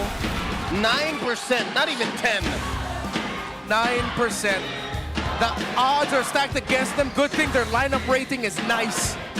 It's Nice. just more reliable. Look at this. A better front line, faster map rotations, more, how do I say, reliable late-game damage for Omega. It's just their history, their run in Season 17, it's just so rocky that people think ONIC's going to get away with it. I think ONIC's going to get away with it. Yeah. Severo's undefeated YSS still ends up with him. 5-0. As ONIC were forced to swerve, they got the Nolan in the jungle. They put the EXP lane with the Freya instead. Great swerve by ONIC. Let's see if Omega were ready for this one. And let's see how Perkziva and Ryzen will rotate with their captain. Right now, it feels like Kirk, again, did not expect him to be the one to use this. He has a great matchup against the Lapu Lapu, especially right now. And they're going to go for it with that burst coming in from the Nolan, making it hard for Ryzen to actually walk on out of there. And that's going to be 2 kills going over the King Kong. Make that 3 maybe, and there you go. There's the knockup. Super Prince gets that one. It's a bloodbath, just violence through the wazoo. The last analysis video I released, and I was talking to comments, I made a big point about how Omega needs to be ready for ONIC's signature rotation. It's that huge obsession for the orange side golem. No matter what side they're in, they're gonna invade that. My question was, where was Perks? Why wasn't he there? Oh no! Oh, that's a big question. Ryzen now, though, getting really brutally zoned out of his own jungle now. And again, Perks on the side, barely making it out alive himself. These were the same rotations they did against AP Brent. And Omega looked like they weren't ready for that. Where is the homework that I thought that they would have? Attack orange, attack purple, rinse and repeat till you're 2,000 gold up in 2 minutes. Yeah, it feels bad if you're Ryzen right now, especially. I wouldn't expect it. Again, as a boxer, I'm very gung-ho and facing off most early rotations, but the way ONIC doing it, they throw bodies at you. Yeah. We've done the same here. Again, Perks even on the Khalid. Oh my goodness, King Kong right now feels like his burst is off the charts. Yeah, there is no contest here for Omega, and they're gonna have to play a really long game to come back into this. Oh my God, level 5, level 6 in 2 minutes? Is he racing for that record right now? Oh no, Ryzen again! No! Oh my goodness, how are you gonna get out of there, man? They have full control. No ID, no entry here for ONIC. It has just all collapsed, This man. has gone sideways. 2 ways till Sunday. We were making a big point about it last week. The next teams that ONIC have, that ONIC are going to be facing, need to be prepared for this exact same rotation. And Perxiva missed the mark with the very first orange invade. He should have been much closer to Ryzen. Take the brunt of the damage and then peel away. If you go down, at least Ryzen doesn't lose his golem. And now, look, it's a 4-level gap between the Nolan and the Boxer. It's gonna hit 3 because Ryzen will still get a lot of EXP from that purple buff. But 3 levels at this point, 3 minutes in. Brutal. All I can say, man. The game is built to help the jungler at the deficit to catch up, but with the way King Kong and ONIC are playing, it looks like they'd be lucky to even cross the river or to think of doing so. Even with all these catch-up mechanics in place, my right? God. How can you even fight? Perks cannot even tank Super Prince, Brusco, and King Kong right now. Look how single-handedly, single-minded Kirk is. His first item, Golden Staff. He knows he has so much freedom. He's going gung-ho. Yeah, usually there's a corrosion scythe, but he just knows that he can afford to rush that right away. Bruce, go! Another one, Tsunami Slam. Gonna get bursted, but dodges it at the very last second. Perks gonna be all good, but again, where is your resources, Omega? Yeah. It's a very blank jungle for him. Yeah, they forced out the Flicker, still level 5 alongside Ryzen. This is either going to be a really quick game or a really long one because Omega gets somehow to hold on. Look, going into the gold lane, Netsuki forced to play back and Severo's winning. Oh man, now what's Netsuki gonna do? He's so starved at this point. Everyone, every single lane is winning. Now Omega said, you know what, we gotta do something. They're trying, they're going after that turtle. Airstrike by Mingwin, not enough to contest, but enough for Ryzen to get the retribution. And now they keep going. Kirk is still very gung-ho, making those swings. But that's a big win for Omega, if I just ask me. Mean Dean, 3 levels down, still got the turtle clean. And now, Severo looking to punish Netsuki!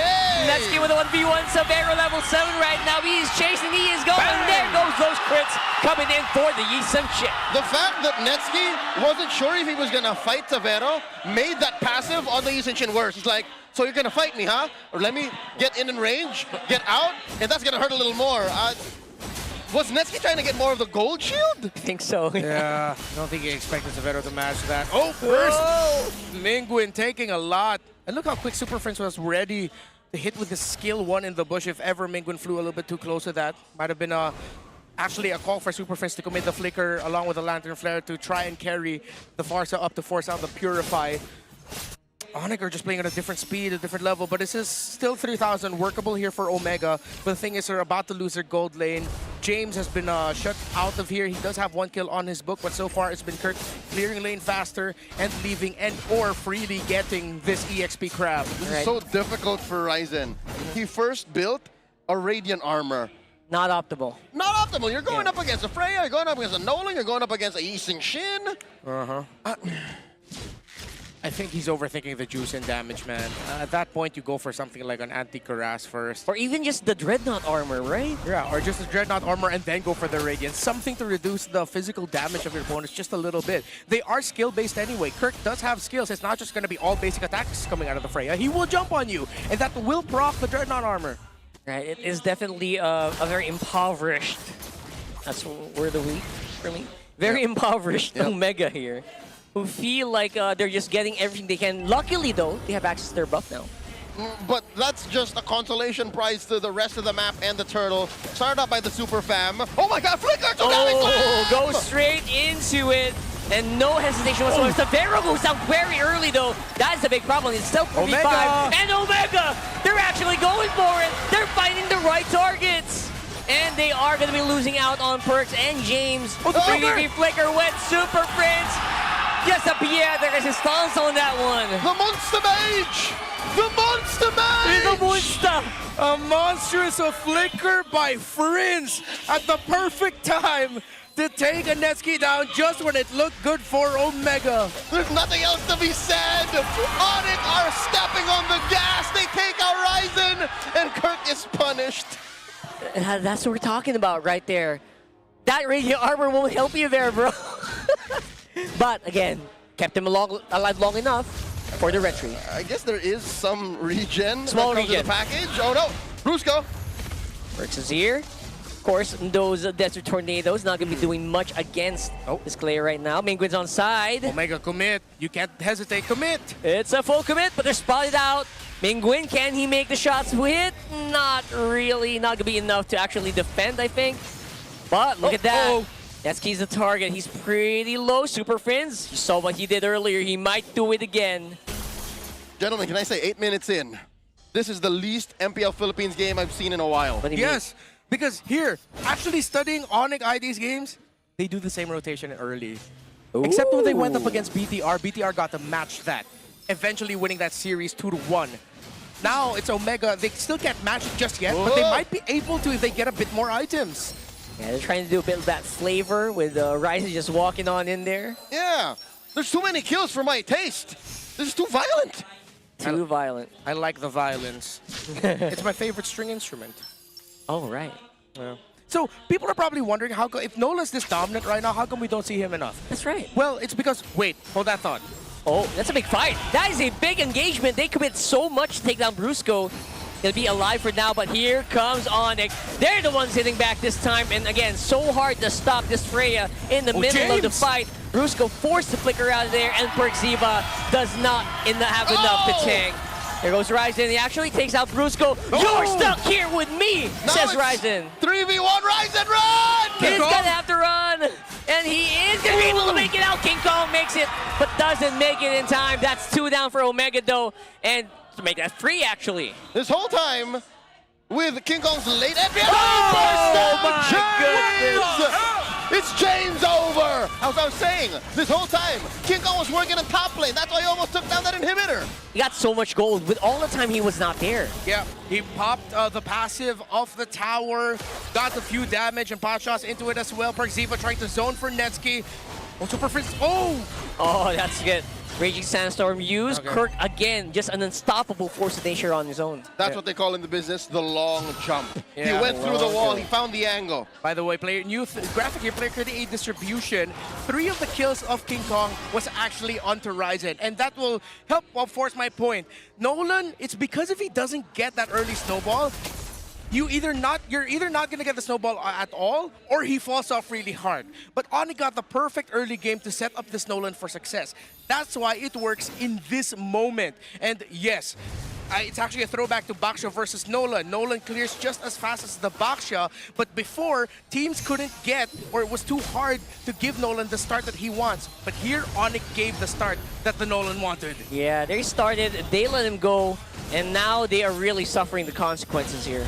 Now they're going to try to go for it. They still have a Lord Wave, so they could do some decent damage, chunk out these turrets. But Omega, surprisingly, holding very steady. Already had to use the base defenses, though. 10,000 gold up. Smart Omega are shadow boxing against 5 shadows. This should be easy pickings for them to defend since they have a Farsa, but ONIC are so far ahead that they can pull the same trick. Again, 4 fight, 1 clears, and that's what the angle they're going with. Look at this. Yeah. They're threatening a Tsunami Slam. I think they kind of baited it out. They baited out the Raging Sandstorm, and they're going to lose Ryzen for it. Oh man, that feels bad. They tried, but Brusco got the result he wanted! Big knock up here, and that could be the clearing up here. Mingwin and Perkziva all on their lonesome. Masterful rope-a-dope by the Super Fam. Now up 12,000. They're on the base! They're at the base. There's no one that can stop these monsters from going straight for the base and for the win. That's what they call a lightning round. ONIC Philippines takes game 1. That is a Super Fam as a result that you can ask for in MPL PH Season 17. The Golem Orange Side Obsession converting into an eventual purple side steal. They've been doing this for 2 weeks now. Omega were not ready for it. Dare I say, the buff session. The buff session? It doesn't work. Sounded better in your head. Sounded better. They got away with it. That's the It's daylight robbery, basically. That's what it is, right? They shook them down for their lunch money. And I guess that gets enabled by the Zushin, especially early on. Yeah, they can just keep walking up to it. I thought that Perkziva and Mingwin would play the center of the map a little bit better. That's why they were willing to give the juice in. And I thought maybe this is why they should pick up the Valentina, because that extra rounds of Terrify will actually buy them just a bit more time. Plus you can steal away the ultimate of the Jushin, which means you can Crimson Beacon while dashing. That's massive, honestly. Yeah. And it's just better frontline damage. Yeah. It just stops ONIC from standing in front of you to burst you down. I don't know. I think Omega, there were some signs of life. They did try to burst him down from afar with Mingwin, but the Monster Mage still is our MVP of game 1. And again, very deservedly so, starting from not even minute 1, seconds into the game. The fact that he even got Pull Yourself together with this juice in. It's happening a lot more often for mid laners to actually pick up PYT so they get their flickers and purifies faster. And they're going to stack up hard because they're part of most fights. Yeah, exactly. So whoever's brought that idea into the mix, thank you, because I started using it myself, and it's actually a huge help. Don't realize those extra bit of seconds that you could get getting your flicker and purify much faster is huge value. It doesn't feel as bad if you like have to flicker early on because someone's invading your jungle, for example. Because you know that you're going to get it really quickly. Again, it was Brusco and Super Friends just setting the tempo, same exact rotations as showed off in MPL ID by ONIC ID, and of course last week here by ONIC PH. I know I sound like a broken record, but it's so frustrating because I really thought Omega would have learned something from the BTR match, watch that, and see how to try and counter, because BTR were able to. But here it looks like they just forgot the homework, or maybe they didn't even think about the rotations at all, because again, the exact same things are happening as last week. It's like a blueprint already. It's like a template that you just have to rewatch, and maybe you could have done something about it. But that's the question in my head, Redmark. Is could they have actually done something about it and stop that invade early on? I think it started in the draft. They should have picked a hero that had more front-loaded damage that could deal with the front line. Case in point, the Valentina. Maybe a second good choice would be the Kimmy. Yeah. Because it's right there. Yeah, I mean, Mingwin still had a great game. He still ended up going with a overall net positive KDA for his team as he was 100% there. The value of the feathered airstrike, yes, but you're also thinking about early on. I feel like this Farsa pick is them thinking about around the mid-game mark, wherein if Perkziva and Mingwin didn't have that early game start, then it'll be a little bit more even in terms of map control, because you'll have the Khalid and Farsa outpacing the Kalea and Jusin. But that's not what happened. And without that early game advantage, this Khalid and Farsa never got to the speed that they were looking for. But they even get to the mid game was the biggest question in my head for minute 2. Yep. So I get what you mean. They were planning way too far into the future to a future that didn't actually happen. Yeah. What Omega did was they bought a race car, a sports car with a V8 engine, but they were driving in the Philippines. Yeah. Our roads are tiny. Ouch. Traffic is bad. That's true. Yeah. That's what the Super Fam was. In peak Monday traffic. Yeah. They just clogged up the jungle. Yeah, or everyone coming back from a long holiday. All that horsepower just gone to waste. Yeah. And you just end up spending for gas. Which hurts. That's a different story. Don't remind me.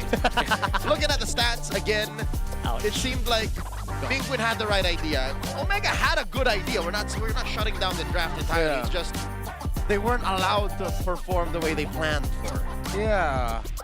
Also thinking if maybe the early rotation of Ryzen could have gone better, but then but how fast? Because Brusco and Super Friends were jumped in first. King Kong decided to follow.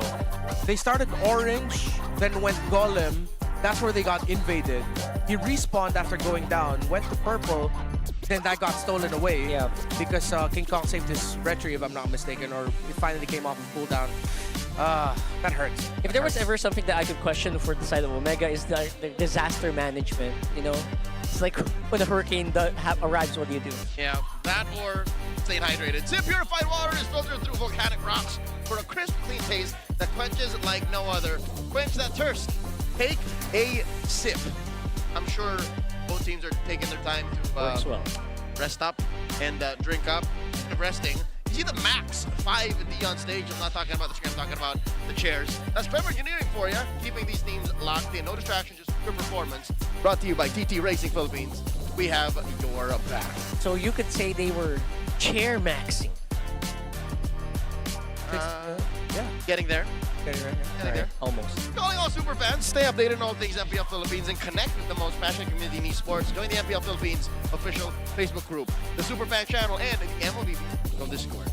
Yeah, get your all-access pass, exclusive content, the latest news, and community discussions. Lead the conversation and have a chance to be featured as our super fan of the month. Yeah, of course. Be part of the MPL Philippines family. Scan the QR codes there and join the conversation. See you.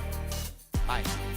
I mean, bye from this. We're not going anywhere. We're still going to do the second game. The match has to end. Yeah, the match has to end. It's at 1-0, and I don't know what is going on in ONIC. In Omega's mind. I'd rather say in Omega's mind because we know what ONIC's thinking. Let's do that again. Do that again. But I don't think Omega can afford to do that. Omega cannot just draft in a vacuum. Yeah, I think that the last pick really caught him by surprise there. I know it caught me by surprise. The swerve. Big swerve. The swerve.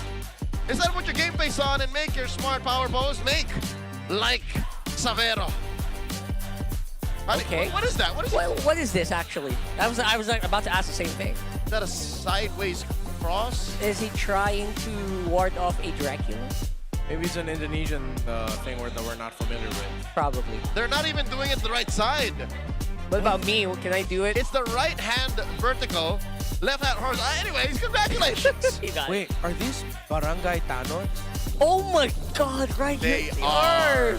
Oh my god, Omega. What I brilliant. gotta do to get one of those? Who thought about this? Yeah, I That's want that amazing. jack. All right, we have to explain. So in the Philippines, of course, we have neighborhood units called barangays. That's why they're Barangay Omega. And then we have these things called tanods, who are essentially dudes. Okay, let's just say neighborhood watch. They should be neighborhood watch, yeah. Yep. Super fans, did you know that there are men are 5 times more prone to dandruff? Don't let flakes ruin your focus. That's right. Power up with Clear Men. Its triple cooling power gives you 100% dandruff-free hair for that ultimate fresh feeling. Supercharged with Clear. This man's got a nice Kimpy split. Kimpy split. Oh, to have healthy hair like that again. Someday. I could never pull that off. Yeah, years of casting and hairspray have ruined you. Wait, no, your hairline is still great. Yeah, he's fine. I don't feel know like what if he's you on. grew out your hair, you could be like Coach Ducky. Yeah, no, but I could not pull off the Kimpy split. Right, in the middle. That's right. In my 24 years of my life, I could not do that thing. That's a very, I don't know. It's a genetic thing, right? There's a very specific hairstyle as well. My look, like my facial structure does not allow for me to look good like Trunks from Dragon Ball. Oh, right. Red Bar wouldn't know about it. Yeah, I wouldn't. Let's talk about Yisun Shin in the gold lane. Still at 100% is Savero now winning his last game 6-0. 6-0, bro. What the heck is happening? In a world where the win rate of a gold Yisun Shin is actually in the toilet? Yeah. I mean, he's doing it. Yeah. You know, it represents how global the game of MLBB is. You have an Indonesian import in the Philippines, undefeated, with a Korean hero. It's 2026, y'all. 2026. International. Interculture. So, lower win rate for the gold lane, Yisun Shin. That is the more common thing that you'll see. Again, these are stats between Philippines, Indonesia, and Malaysia. While it is a slightly higher win rate of the jungle, but we don't see it as often because the safest best pick is to just put it in the gold. Item prioritization, 100% of the time you will rush the Hunter Strike. I mean, it is the same for jungle wisers as well. And then it's a little bit more of a trade-off between whether you're going to go for Malefic Roar second, but most of the time it is Endless Battle second.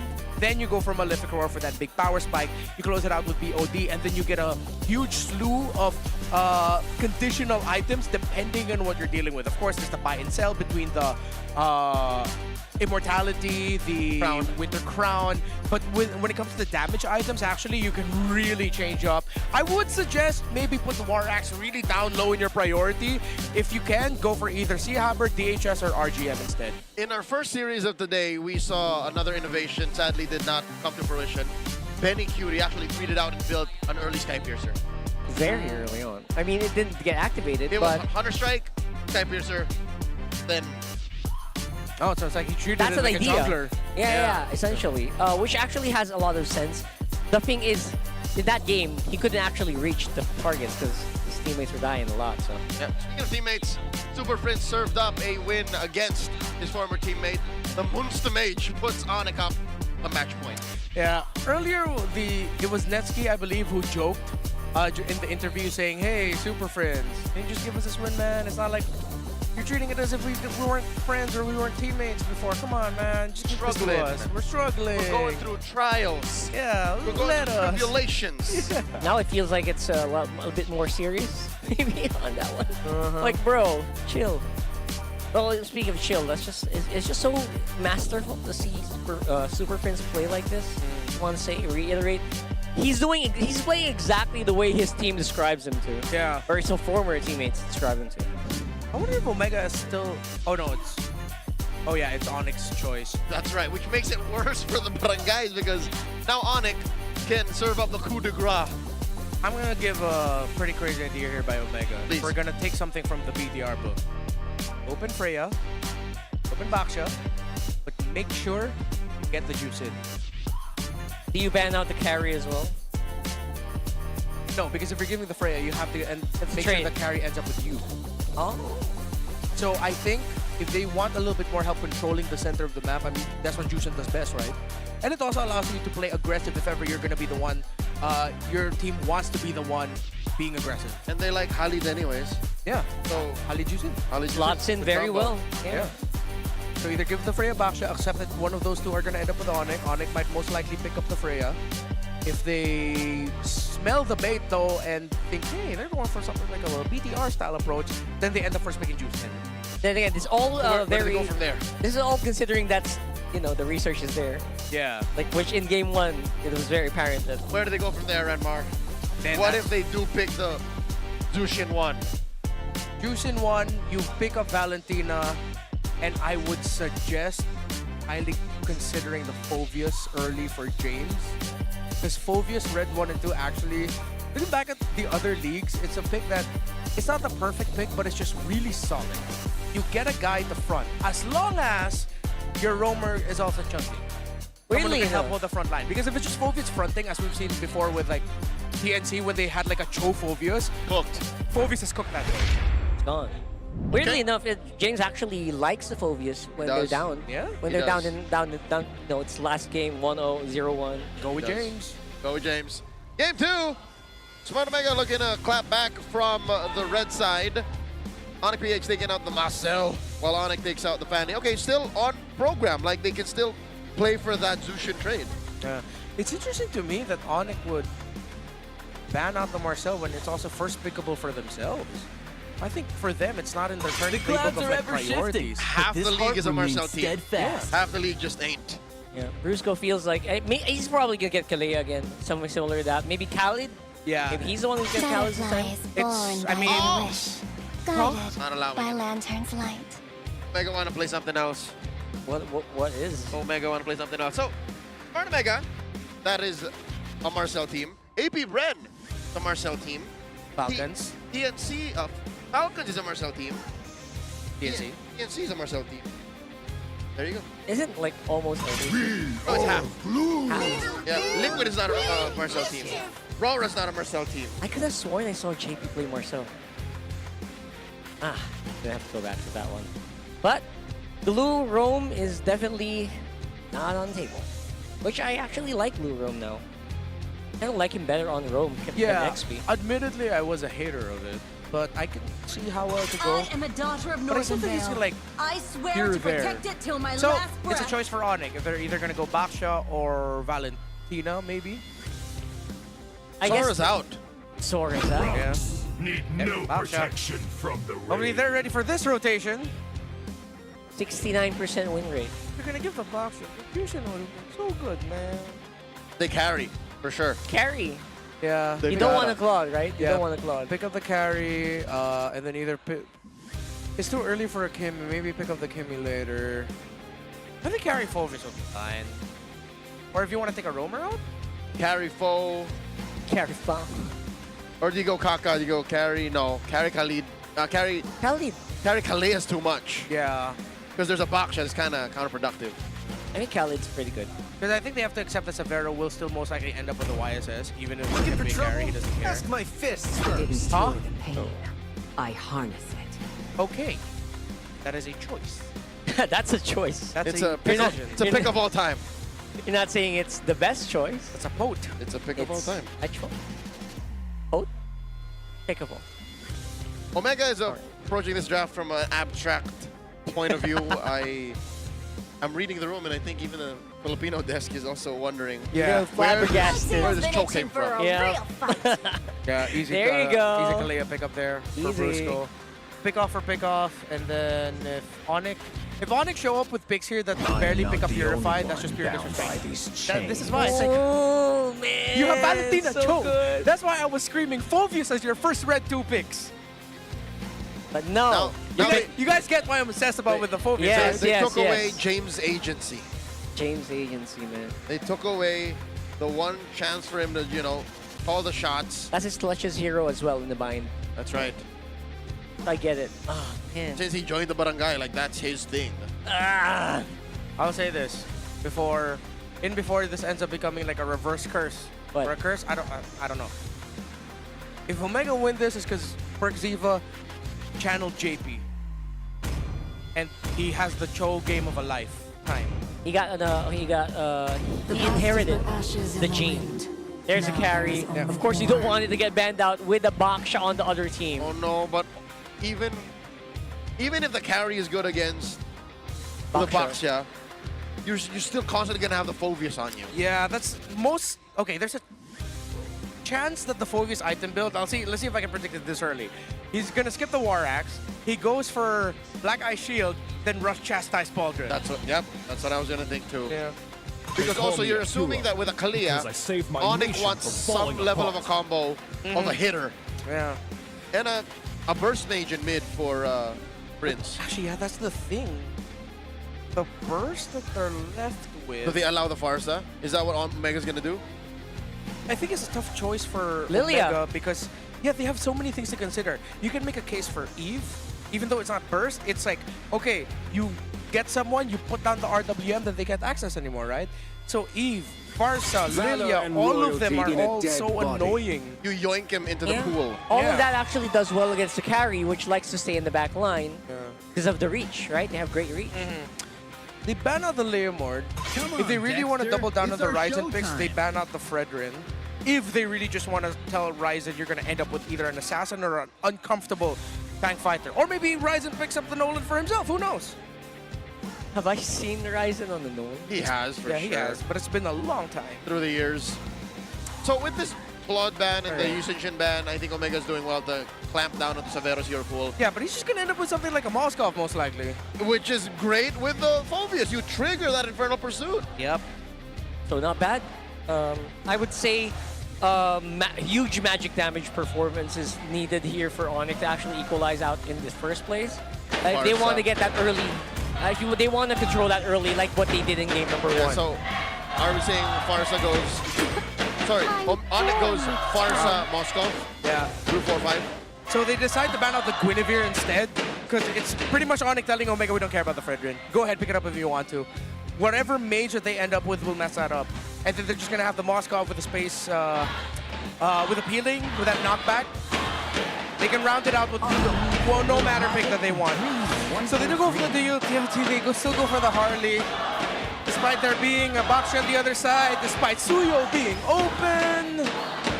Oh my god, Suyo is open, isn't he? Wait. Yeah, oh my god. Is it because they don't know what kind of damage coming in from mid? So they don't want to let Dean walk into it blind, which I kind of get, but...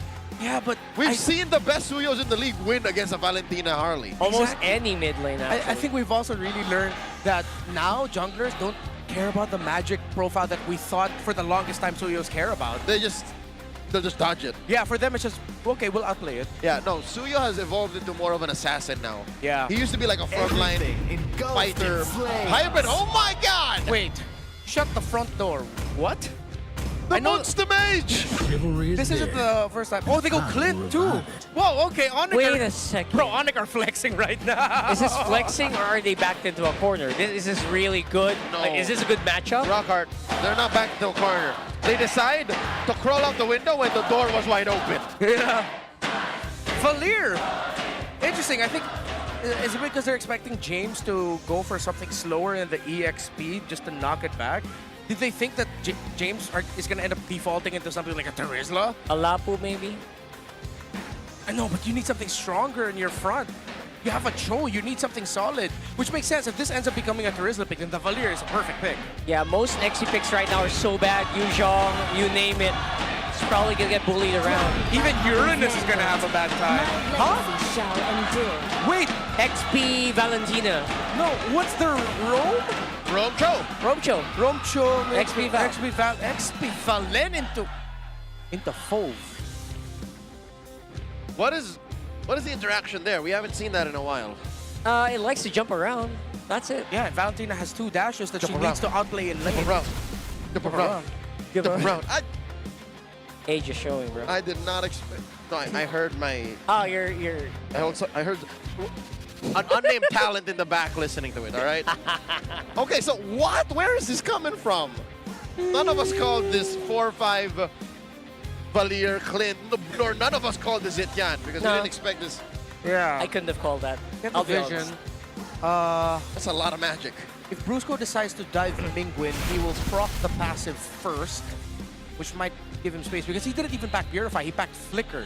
The only one who has Purify right now in Omega is Netsky.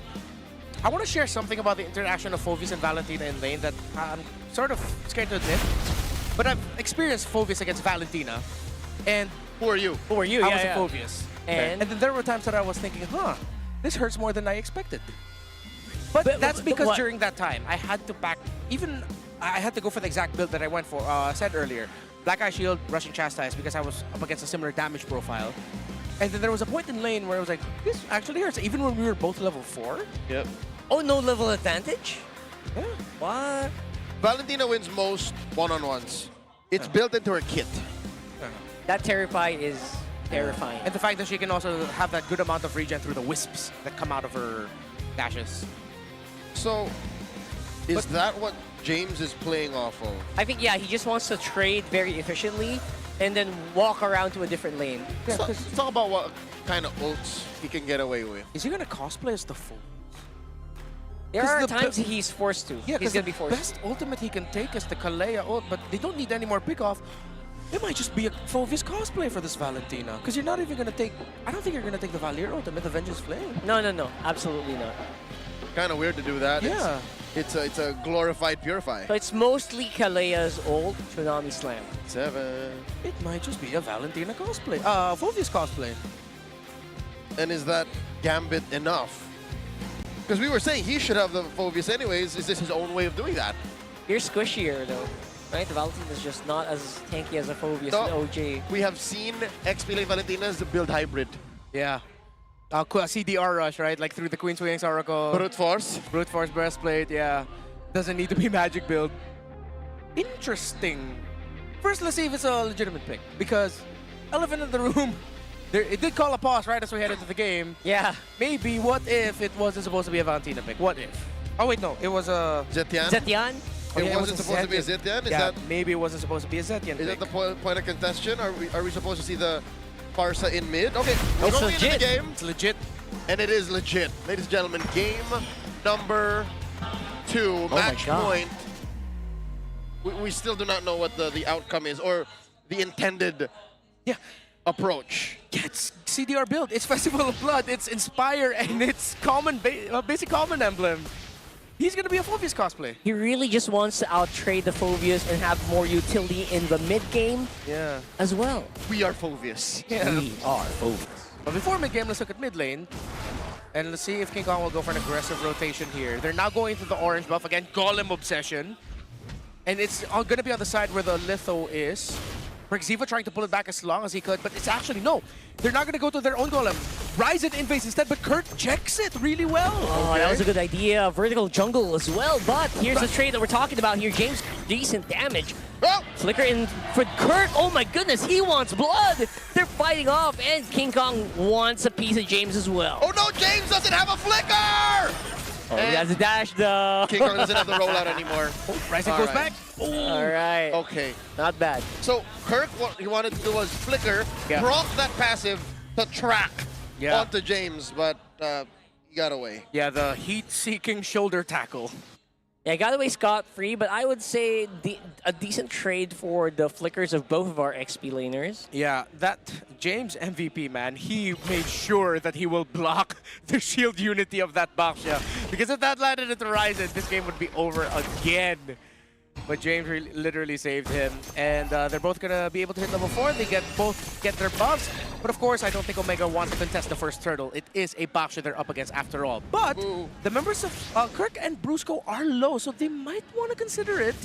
Surge of Life helps out. There you go. Just get a little bit of healing. They might want to go for the fight. They know Ziva doesn't have the weight of the dragon yet.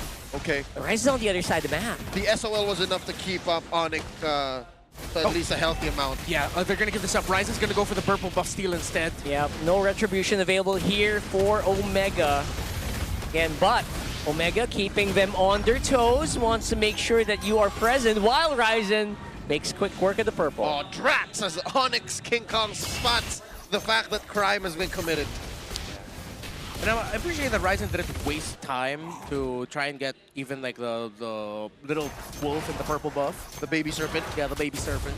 I think that was on purpose. Yeah, because it delays the cooldown just respawn. Yeah. And give King Kong something to think about. Yeah. You know, like saving 3 seconds off of the Baksha rolling out. That's actually, as a jungler, like those 3 seconds are actually pretty massive. Whoa, Now whoa, whoa, Brusco whoa, whoa. up on front. Can he actually make it out? Not really. Taken by his own Tsunami Slam. Perks with a beautiful way in the dragon.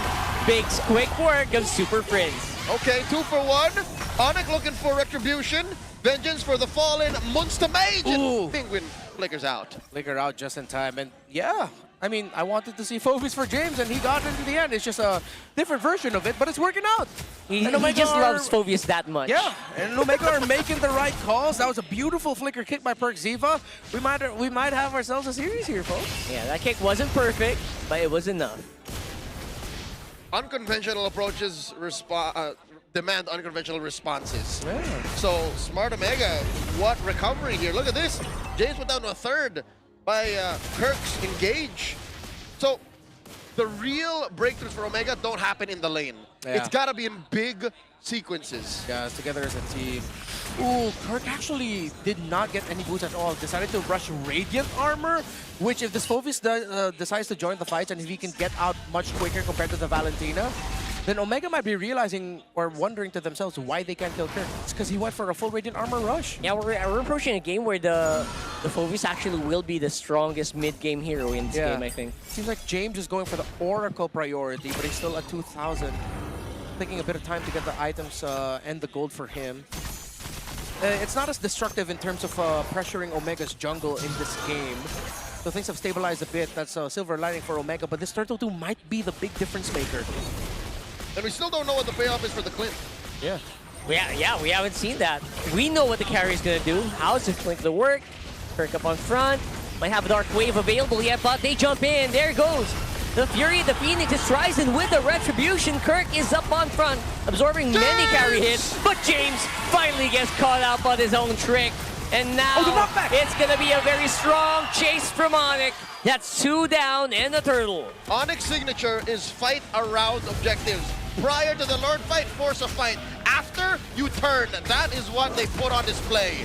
And they will lose the tower in mid. That's why I said the second turtle could be the big difference maker in this game, because they got a big L and they lose their tower in mid. Their map will feel so much smaller. Now they're going to be desperate to try and make a play. They force Severo back as they go rotate topside to at least take the tower out there. So credit Omega for being very fast on the pickup and deciding, hey, we need to trade something, we need to get something, and at least they got the tower up top.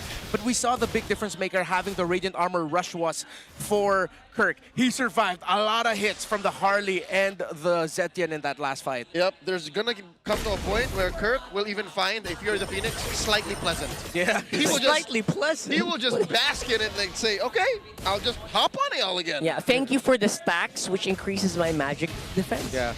I also like how Mingwin's been using the Fury of the Phoenix, is that once the dive starts, he'll just pop it off right away, because he knows that's the little bit of window that they can use to delay ONIC's eventual collapse onto their formation. So they decide to trade side lane towers, cross-map trade. The only pain right now for Omega is they really need that mid-control. It's their own little version of the Golden Hour, but instead from a Chinese Phoenix lady. Yes. You know, say what you will about the Zetian pick, but Mingwin has been pretty on point with all these Fury the Phoenixes. Yeah. Right now, though, Netsky needs to catch up to farm compared to Severo. He does have a 700 gold gap to work through, only up through to a Corrosion Scythe. And we know the end game for the Clint is just raw, painful damage. Continuously. It's like unbearable, like an injection. Oh my goodness, look at that. Tsunami Slam on the perk. Ziva still has the Way of the Dragon, but decides to save it. I don't know for when, but he uses the flicker and he is just gone. And now it's James on the front. Cannot really contest. You're not the real Phobius. He is. Two free pickoffs for the Super Fam. Deadly Magics onto the Monster Mage. Not gonna work. Oh, Perks. He was just trying to get vision. And I want to add again something that I mentioned in the draft that could have happened. No Purifies for ONIC. That hurts. They know that they have the bodies to just stop the Cho from wanting to combo comfortably. Correct me if I'm wrong. I don't know if this warrants an instant replay, but was that a Kumar bush by Perk Ziva? Little bit. He dashed out. He dashed out of the mid bush. And then that's where Brusco caught him. Yeah, because I think he wanted to go into the bush right in front of the purple buff. He wanted to be the one to do maybe a kick, or was that a scouting? That was for scouting, I right? think he wanted to scout, but then he just didn't expect that Brusco was there ready for him. So it's like a counter Kumar. Yeah, it's a counter Kumar, I guess. The bush that Perks wanted to enter was actually held by Brusco already, and he was ready to suplex him. Oh, man. And Perks really, again, he used the flicker first before activating Way of the Dragon! Kick him. Netsky, King Kong in his face right now, and that is a kick, but barely in range to get into the tower. They go for the dive, and they are very comfortable taking these trades. Brusco goes down, though. It's a 2-for-1. Yeah, they know Netsky didn't have the Purify. That was just great read and great execution by ONIC.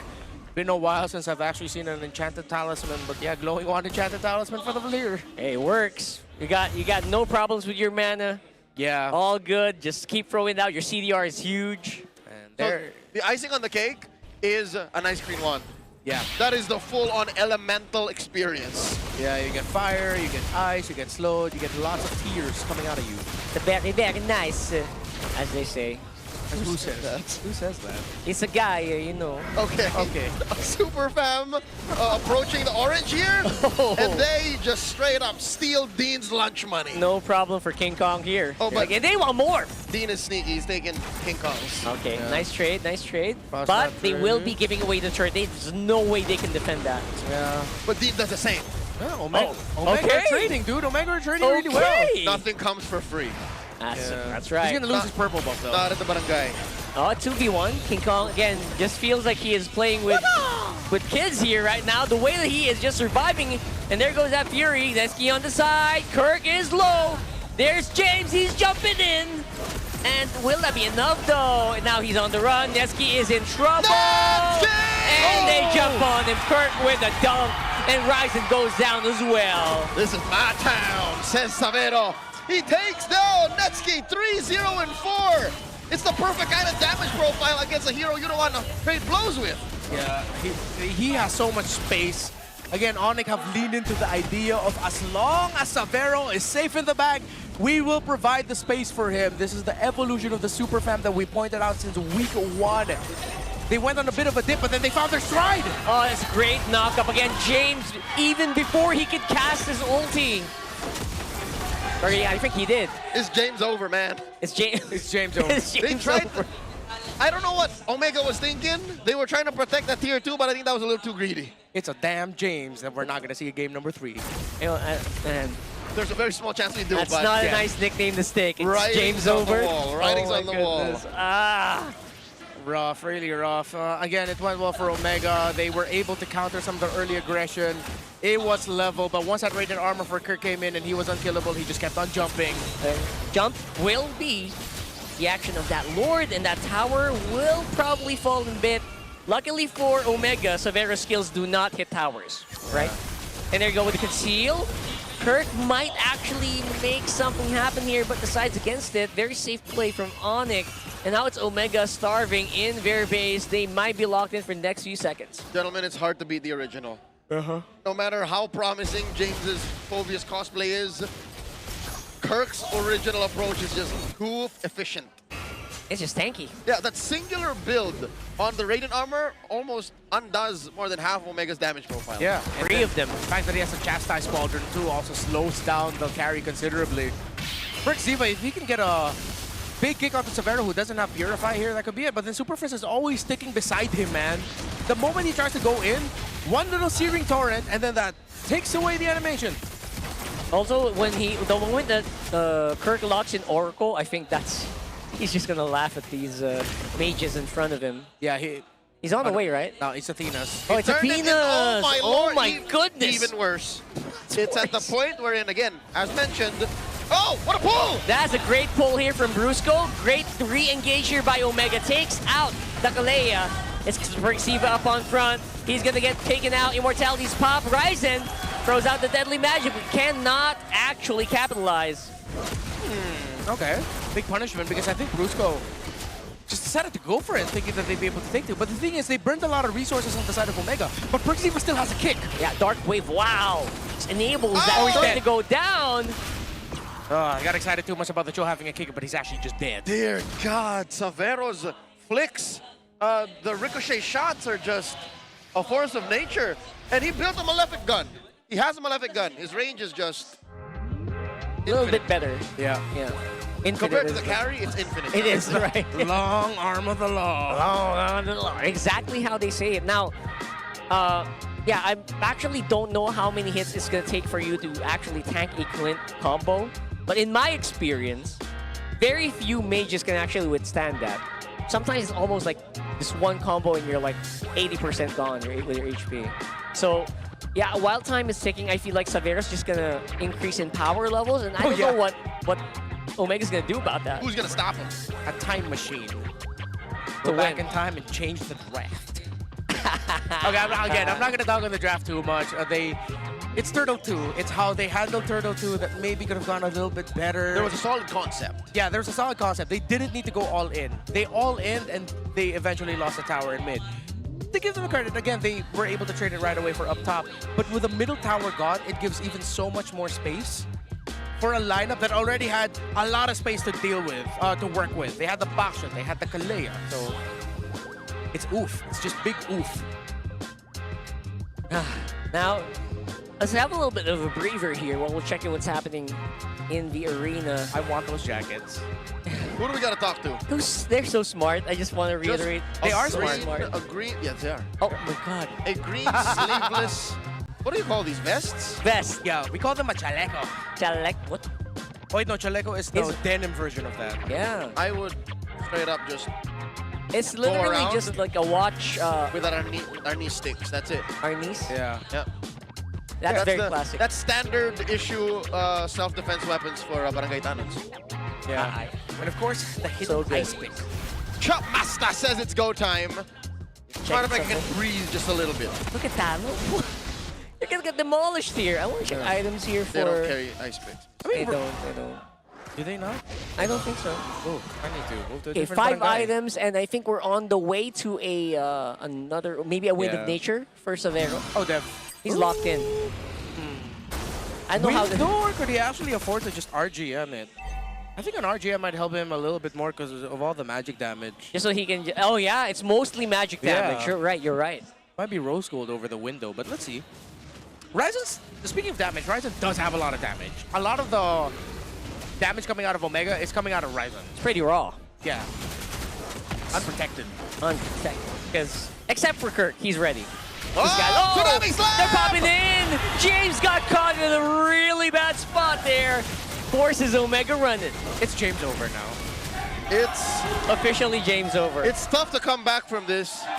Lord spawns in about 30 seconds, so that is, again, breathing room for Omega, yes. James will be in for the defense, but consider this, that's time for ONIC to correct the waves. Right. They will sync it up. Ryzen, he's trying to make something happen. Make it like a fanny, make it like a ling. He's cutting these waves. He's thinking about it. I think he's seeing if he should cut the next wave. He's waiting for Savero, honestly. There's not enough time. Wait. Dean! Dude! Everyone in the arena is so quiet right now. They don't want to give anything away. I mean, it won't have an effect, but he did it. Dude, oh man. Got the cut. He's cutting. He's got the cut, man. Yeah, and he knows that ONIC just want to try and end it. Oh, They he don't even care about hit the that wave. retry. He needs to do this. There's no wave. There's one wave. Bro, go home. Okay, so it's just the Lord in mid that they got to deal with. That's where the massive haymaker is. Savero's closest to him, so gotta be careful on the front though. Netsky trying to get something done here. Tsunami Slam onto James. He's gonna be able to survive this time around. He's trying to take down But the Friends! backline, he got Super Friends with the Deadly Magic and survives with a tick of health. If I had a penny for every time we saw that today, I'll have two. But it's weird that I'll have two. Shouldn't happen. You can't even spend that money in the Philippines, but oh my God, Prince survives. Unbelievable. Okay, it happened to Haji earlier in the day. Now it happens to Super Friends. Oh, I feel bad for Ryzen. That was really good. You know what? It's good, and I think he got the outcome he wanted. Prince dying would have been a little extra, but he made Prince flicker away, which I think is key to Prince's survival. Yeah. Because flickering gives you defense. Small amount of defense and magic So defense. that may have been instrumental to him surviving, but also that's less damage being rained down on Omega's waves in front line. Yeah. So that's what allowed for the defense. So again, I think Omega should thank their lucky stars that they're still in this. Yeah, they're able to force ONIC back, which is a big deal at this point. Huge. There's the Brute Force Breastplate for James's Valentina. Ryzen has the Holy Crystal, and Savero said, I don't need sustainability, I want more damage. His last item is Berserker's View. Oh, wow. Been a while. We don't really see the crit axe anymore. Yeah, he went for Burke, man. He just wants to kill. And that just means you just gonna demolish anything in front of you. Mostly, again, these mages are gonna be two hit, one combo. He's critting for 1,790. 2 bullets. 2 bullets. You're right. That's it. Most heroes will die. But again, there's still a ceiling I think Omega has not reached, which is itemization for Netsky and their frontliner Perxiva. If Perxiva can actually survive one salvo of ONIC, maybe they're in a spot to contest. You know what?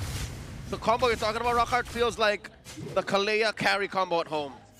Yeah. Because they're going to hit someone with a kick, rain down the light wheels, and then that's a pickoff. That's a -1. That's big. That'll be big already. But it sounds so hard to set up. Yeah. Even with the immortality for Perxiva.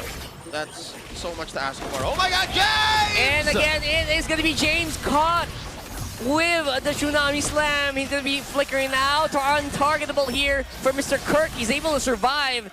And somehow the magic damage is actually making into the Phobius. So that's another plus for Omega. They But still spent too much, and James put They did. himself in harm's way. now it's Lord time. Free Lord for the Super Fam. Yeah, if Omega contests... Oh, wait, no, 5K. Yeah, Holy Cursor RGM. They might be able to contest as long as the waves are good.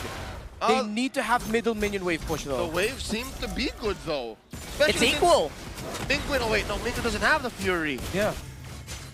All right, let's How get many into seconds it. off? I think it's in their DNA. They have to contest this. You see ONIC are dancing because they know that they can't just risk rushing it. Here we go. They're going in for it. Perks in the front. Conceal already popped very early on. Perk is looking for someone, but he can't find it. He's going to go down before that. And it's King Kong with a drive-by on the Lord. Perks is out. Yeah, but they have to out. ONIC know that they can't go for the chase despite Perxiva going down. That was just a pure retro battle win there by King Kong, man. The window was so small for Omega to succeed. Again, Perxivo looking for a kick was welcomed into the loving hands of the Superfan by Kirk. And then that retry battle, even with the Fury of the Phoenix, Ryzen is just so much softer than King Kong that for him to have gotten in there and survived and then had escaped away was too much. Ryzen even got out of the knockup of the Lord just in time. It's just pure retribution win by King Kong, man. Showing us how it's done. 3-0-8. Two-lane push, though, as Ryzen's trying to stop the top one, but can he get back in time? Trying to get into it. There's Brusco with a Tsunami Flicker, and it's Mingwin who he finds. And I think without all that crowd control, it might be lost for the Barangay. Going in for it. It's going to be 4v5 with a Lord in tow. How are they going to deal with that front line? I don't know. That's James going out. And as they say, right now, it is James over. The Super Fam rejoice as they scream endable. ONIC Philippines sweeps the Barangay 2-0. Another sweep in MPL PH. ONIC, the Super Fam is definitely back, but revitalized, different, and perhaps maybe even deadlier to a certain extent. It is just unbelievable how early ONIC had a grasp of that game. Again, with a Clint in tow, one of the few times we actually see this hero here in MPL Philippines. Despite this game going a little longer than expected, given the early results and the mid-game power spike, it feels like ONIC learned how to use the Clint and won a series in the process. This felt like they were both experimenting and just trying to secure points. Yeah, it really feels like ONIC have a very stable thing going for them where they know the best picks that they can just give to King Kong. Although that Nolan in game number 1 was a stroke of genius, by the way. It ended up being really well executed, even though it looked like it was like a sudden pickup to go for Nolan in the jungle. But it's the theory of as long as Severo can just farm and the rest of us are the ones controlling the map, that's the game plan. Severo didn't even have to play the Clint. Yeah. He could have played, again, the Moskov, could have played... I think the Moskov was like our number 1 pick in our Yeah, heads. the Ranger... Yeah, even the Ranger honestly would have worked here, like, right? just as fine. Omega attacked the use and shit, that was for sure, but this is them proving, hey, the metagame is a little wider than y'all expect. And they're more comfortable with these off-meta heroes as well. That's just a big flex at the end of that. Was there ever a time where Severo felt like he was in trouble? Save for that. Nope. He didn't even need a Rose Gold or a Wind of Nature. Ladies and gentlemen, the Super Fam are in a whole nother level. Let's hear from them on stage for the post-match interview. And the Sonics are celebrating right now for their win. What time is it? Grabe yung lakas ng cheer dito. And of course, we want to hear from our winners. Super Friends, kanina na-interview namin yung mga former teammates mo. Ngayon naman, meron ka bang mga expectations from them from the earlier match na na-meet nila or hindi nila na-meet? Kamusta yung naging match-up nyo against your former teammates? Siguro yung masabi ko sa naging match-up namin, parang masaya nakalaban ko sila ulit eh. Kasi matagal na kami hindi nagkikita sa mga matches eh. Kasi galing sa ibang bansa sila nets eh. At alam mo, ang ganda rin talaga ng Valier pick mo. Commended yung Valier doon sa Game 2. Minsan lang natin makita yan at talagang nahirapan yung kalaban sa inyo. But right now, I wanna talk to someone here sa ating gitna. Severo! Severo, your Clint was a sharpshooter. You aimed really well in that game number 2. I want to ask that Clint pick. Is that just your comfort pick or is this a glimpse of the Indonesian meta? Inspired by Kelra. Oh! Shout out to you, Kelra. Talaga namang namimiss ka pa rin ng ONIC fam dito sa Pilipinas. But Severo, earlier I asked Super Marco if he was going to rank the gold laners here in the Philippines. He ranked you as the top 3 gold laner. How about for you? What's his rank on your list, Super Marco?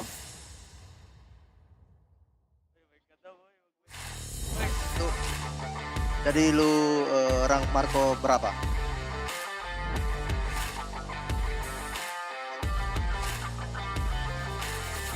Top 1. Top 1! He is still top 1. But Severo, how about you? How are you going to rank yourself?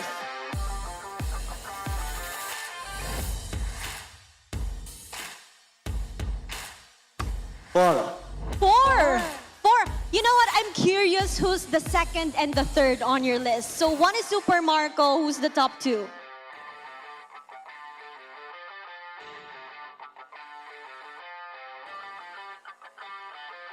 Domeng Teddy.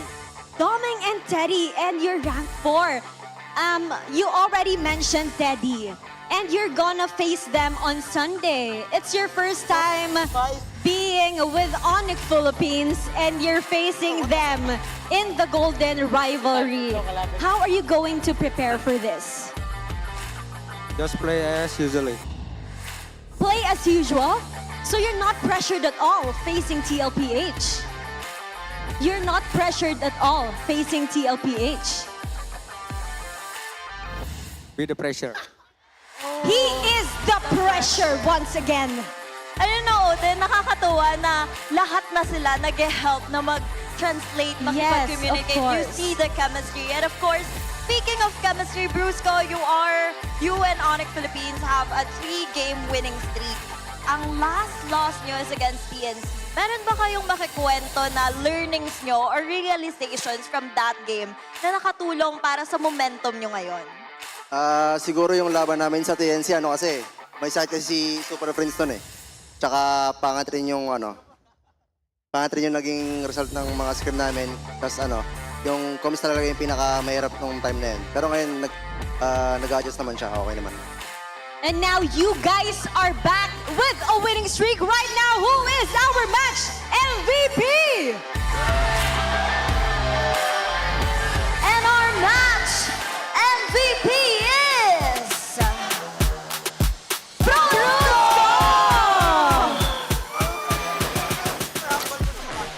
Super humble ng muka. Paano ba yung mukha ng super humble? Tingnan mo naman yung camera.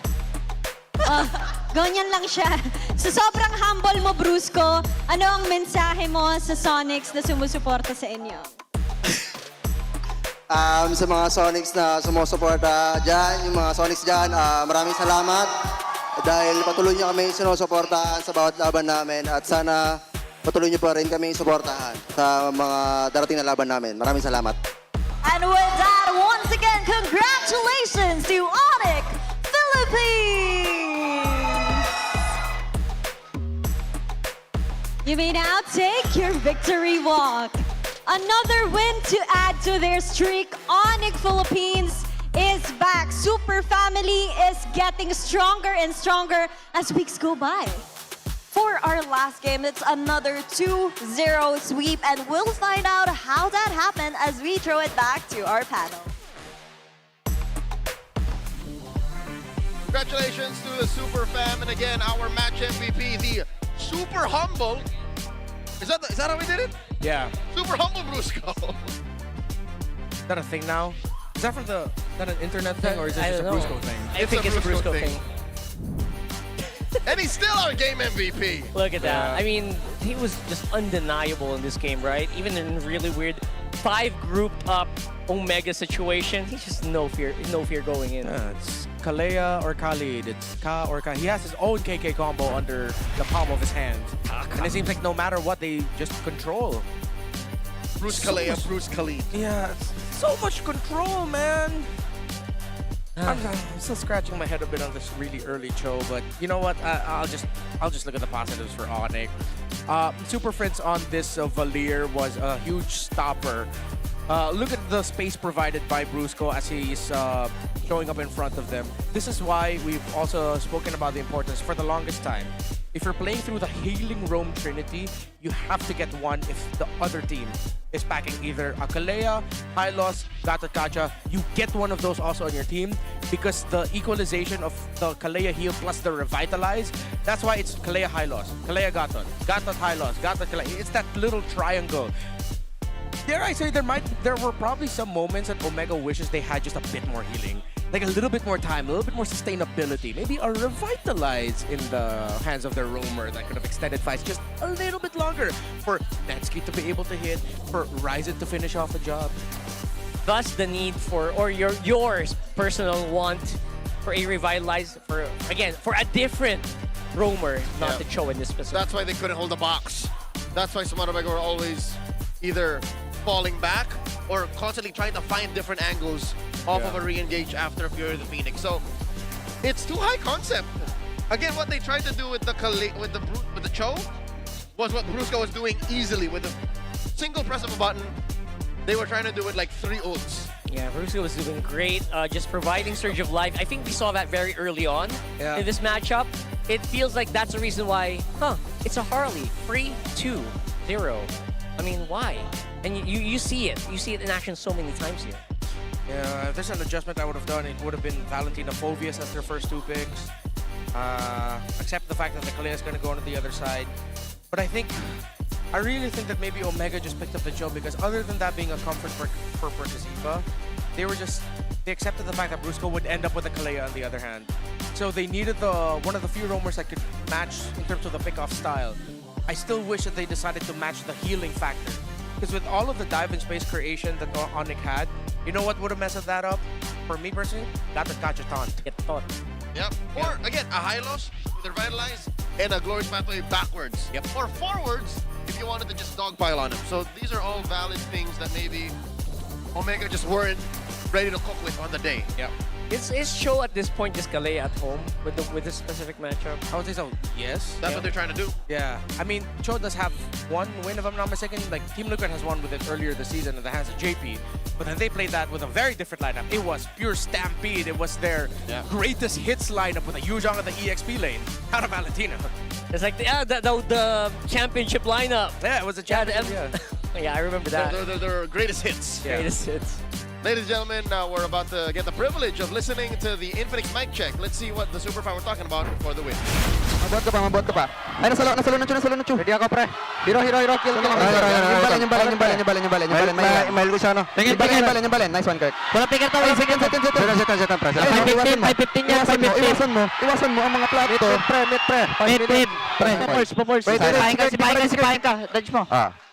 Nagulong pa lang ako, ha? Okay na yun. Kesa masipa siya. Ano to? Kapatid to. Tara nga. Go. Limang sa skill, ha? Guys, sa akin. Sipa na. Asakan na, 5 seconds skill na. Lakad! Tart! Lakad matatag. Already tulungan. No Fury. No. Nasa data. Ay, nasa 3 ata ko.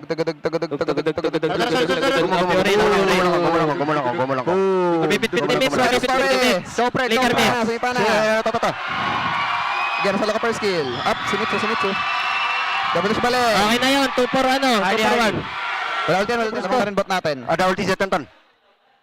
Ay, sabihin nyo nga pre, pag kumulit ng buhat yung balen, yung kanina di alam ni Clay. Sinabi ko. Asalay mo? Basa. Tara, go, pre. Bastard.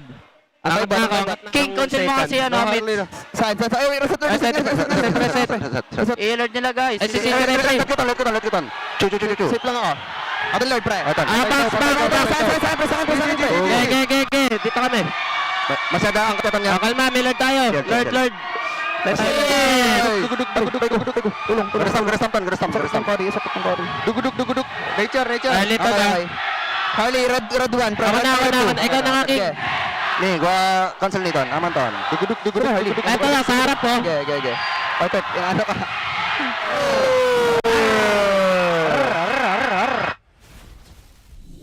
Severo is shot calling in a little bit of Filipino. The first Filipino thing he said there, pwede ako pre, which is, I'm ready, I can do this, I'm good, let's go for it. And then he would use pre a lot, which is our short term for like bang. Yeah. That's like our version of bang. I think most of them use pre. Yeah, and then there was a moment where King Kong asked, hey, did you make the call? And Brusco said, yes, I told it to him in Bahasa. Bro, that's so cool! That's crazy. All happening in real time. Folks, we have a question for you. Do you think you have what it takes to run the show with the E-Project, Esports for Everyone? We're giving you the power to bring the MPL energy to your own local. That's right. Go and participate, get exclusive access to tournament modes. There's also free in-game items and even diamonds. Go over to ph-mpl.com/e-project start your application. Yeah, and it's time to turn that passion into action. Ma pre, our bangs, our bros. Pre. Visit our website for more info. There was a lot we learned from that. Yeah. Very interesting and exciting to hear more from Clayton. But the clock is ticking, and the seats are filling up. Don't miss your chance to witness PNC Pro Team and Twisted Minds right here at the Victoria Sports Tower this April 18. Head on to ph-mpl.com and get your tickets now. So many things you can do in the MPL website. And again, waiting for you guys. Get those things. Yep. I'm setting to this as Karina number 3 in Pasig City. The wait is over. MCGG Rising Star Season 5 is back, and the stakes have never been higher. We've got the top contenders from 8 divisions all vying for that #1 spot. So will there be a fan favorite division to take the crown? Or are we in for another legendary Dark Horse upset? It all comes down to this. Catch the semifinals on April 25 and the grand final on April 26 on the official MLBB social media platforms. Tune in and witness history. I swear, MCGG Esports is always a really fun watch. It really is. Y'all thought Indonesia was on top? The ECA are laughing in Russia. The battlefield is set. We officially have our top 10 teams locked in and ready for the Athena Cup Season 2 group stage. That's right. Huge congrats to our qualified teams. Vren X-Touch, TNC Kaiserin, Deity, Voltes PH, RV Main, and Ubex. They now join our direct invites Navi, TLAC, WinX PH, and Minerva Empress. And of course, this isn't only for local supremacy. It's also their chance to reach the MLBB Women's Invitational Stage and be seen on the global stage. Catch the action starting tomorrow, April 18th at 10 a.m. on MPL PH's official social media pages. So watch MLBB Women's action before MPL PH. That's right. And then if you have the time, check out MSL Thailand. It's also their opening weekend. And then also MTC or MCT Amer is happening as well. Oh my God, a lot of MLBB. But real quick, after tonight's competitions, nothing has changed in the standings. Yeah. It's really looking like the top 4 teams that we've seen for majority of our time in since, let's say, season 14, season 15. It's the status quo again. It's Liquid, Falcons, the Titans. It's ONIC coming up.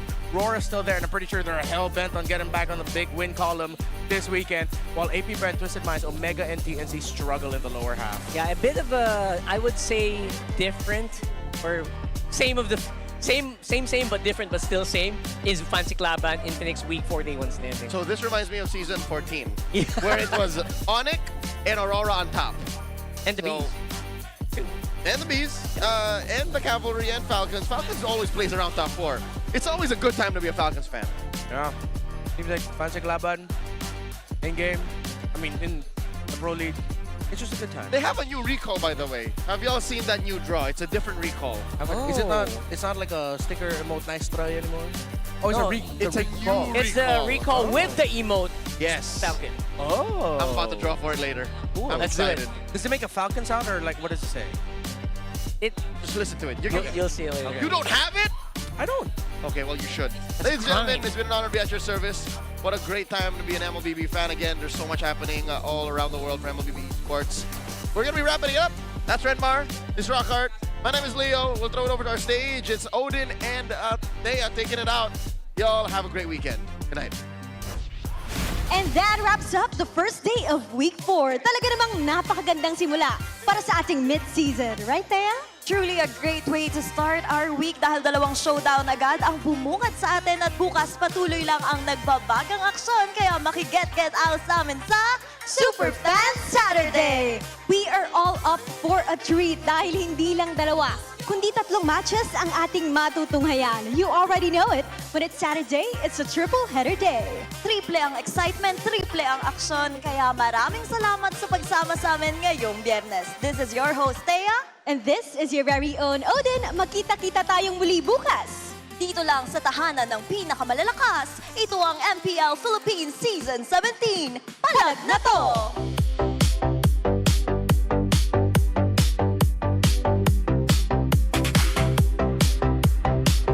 17th season of MPL Philippines is brought to you by the following sponsors.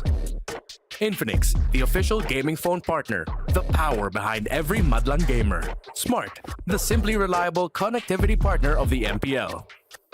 Our partner in esports, Clear Men. And our strategic partners, TT Racing, Ferry, and SIP. Don't miss any MPL action by following our official Facebook and subscribing to our YouTube channel. Follow MPLPH on TikTok for more content. Experience the lakas ng Pinas of MPLPH Season 17 live at Victoria Sports Tower. Grab your tickets now via the official MPLPH website. MPL Philippines is monitored and supervised by the Games and Amusement Board.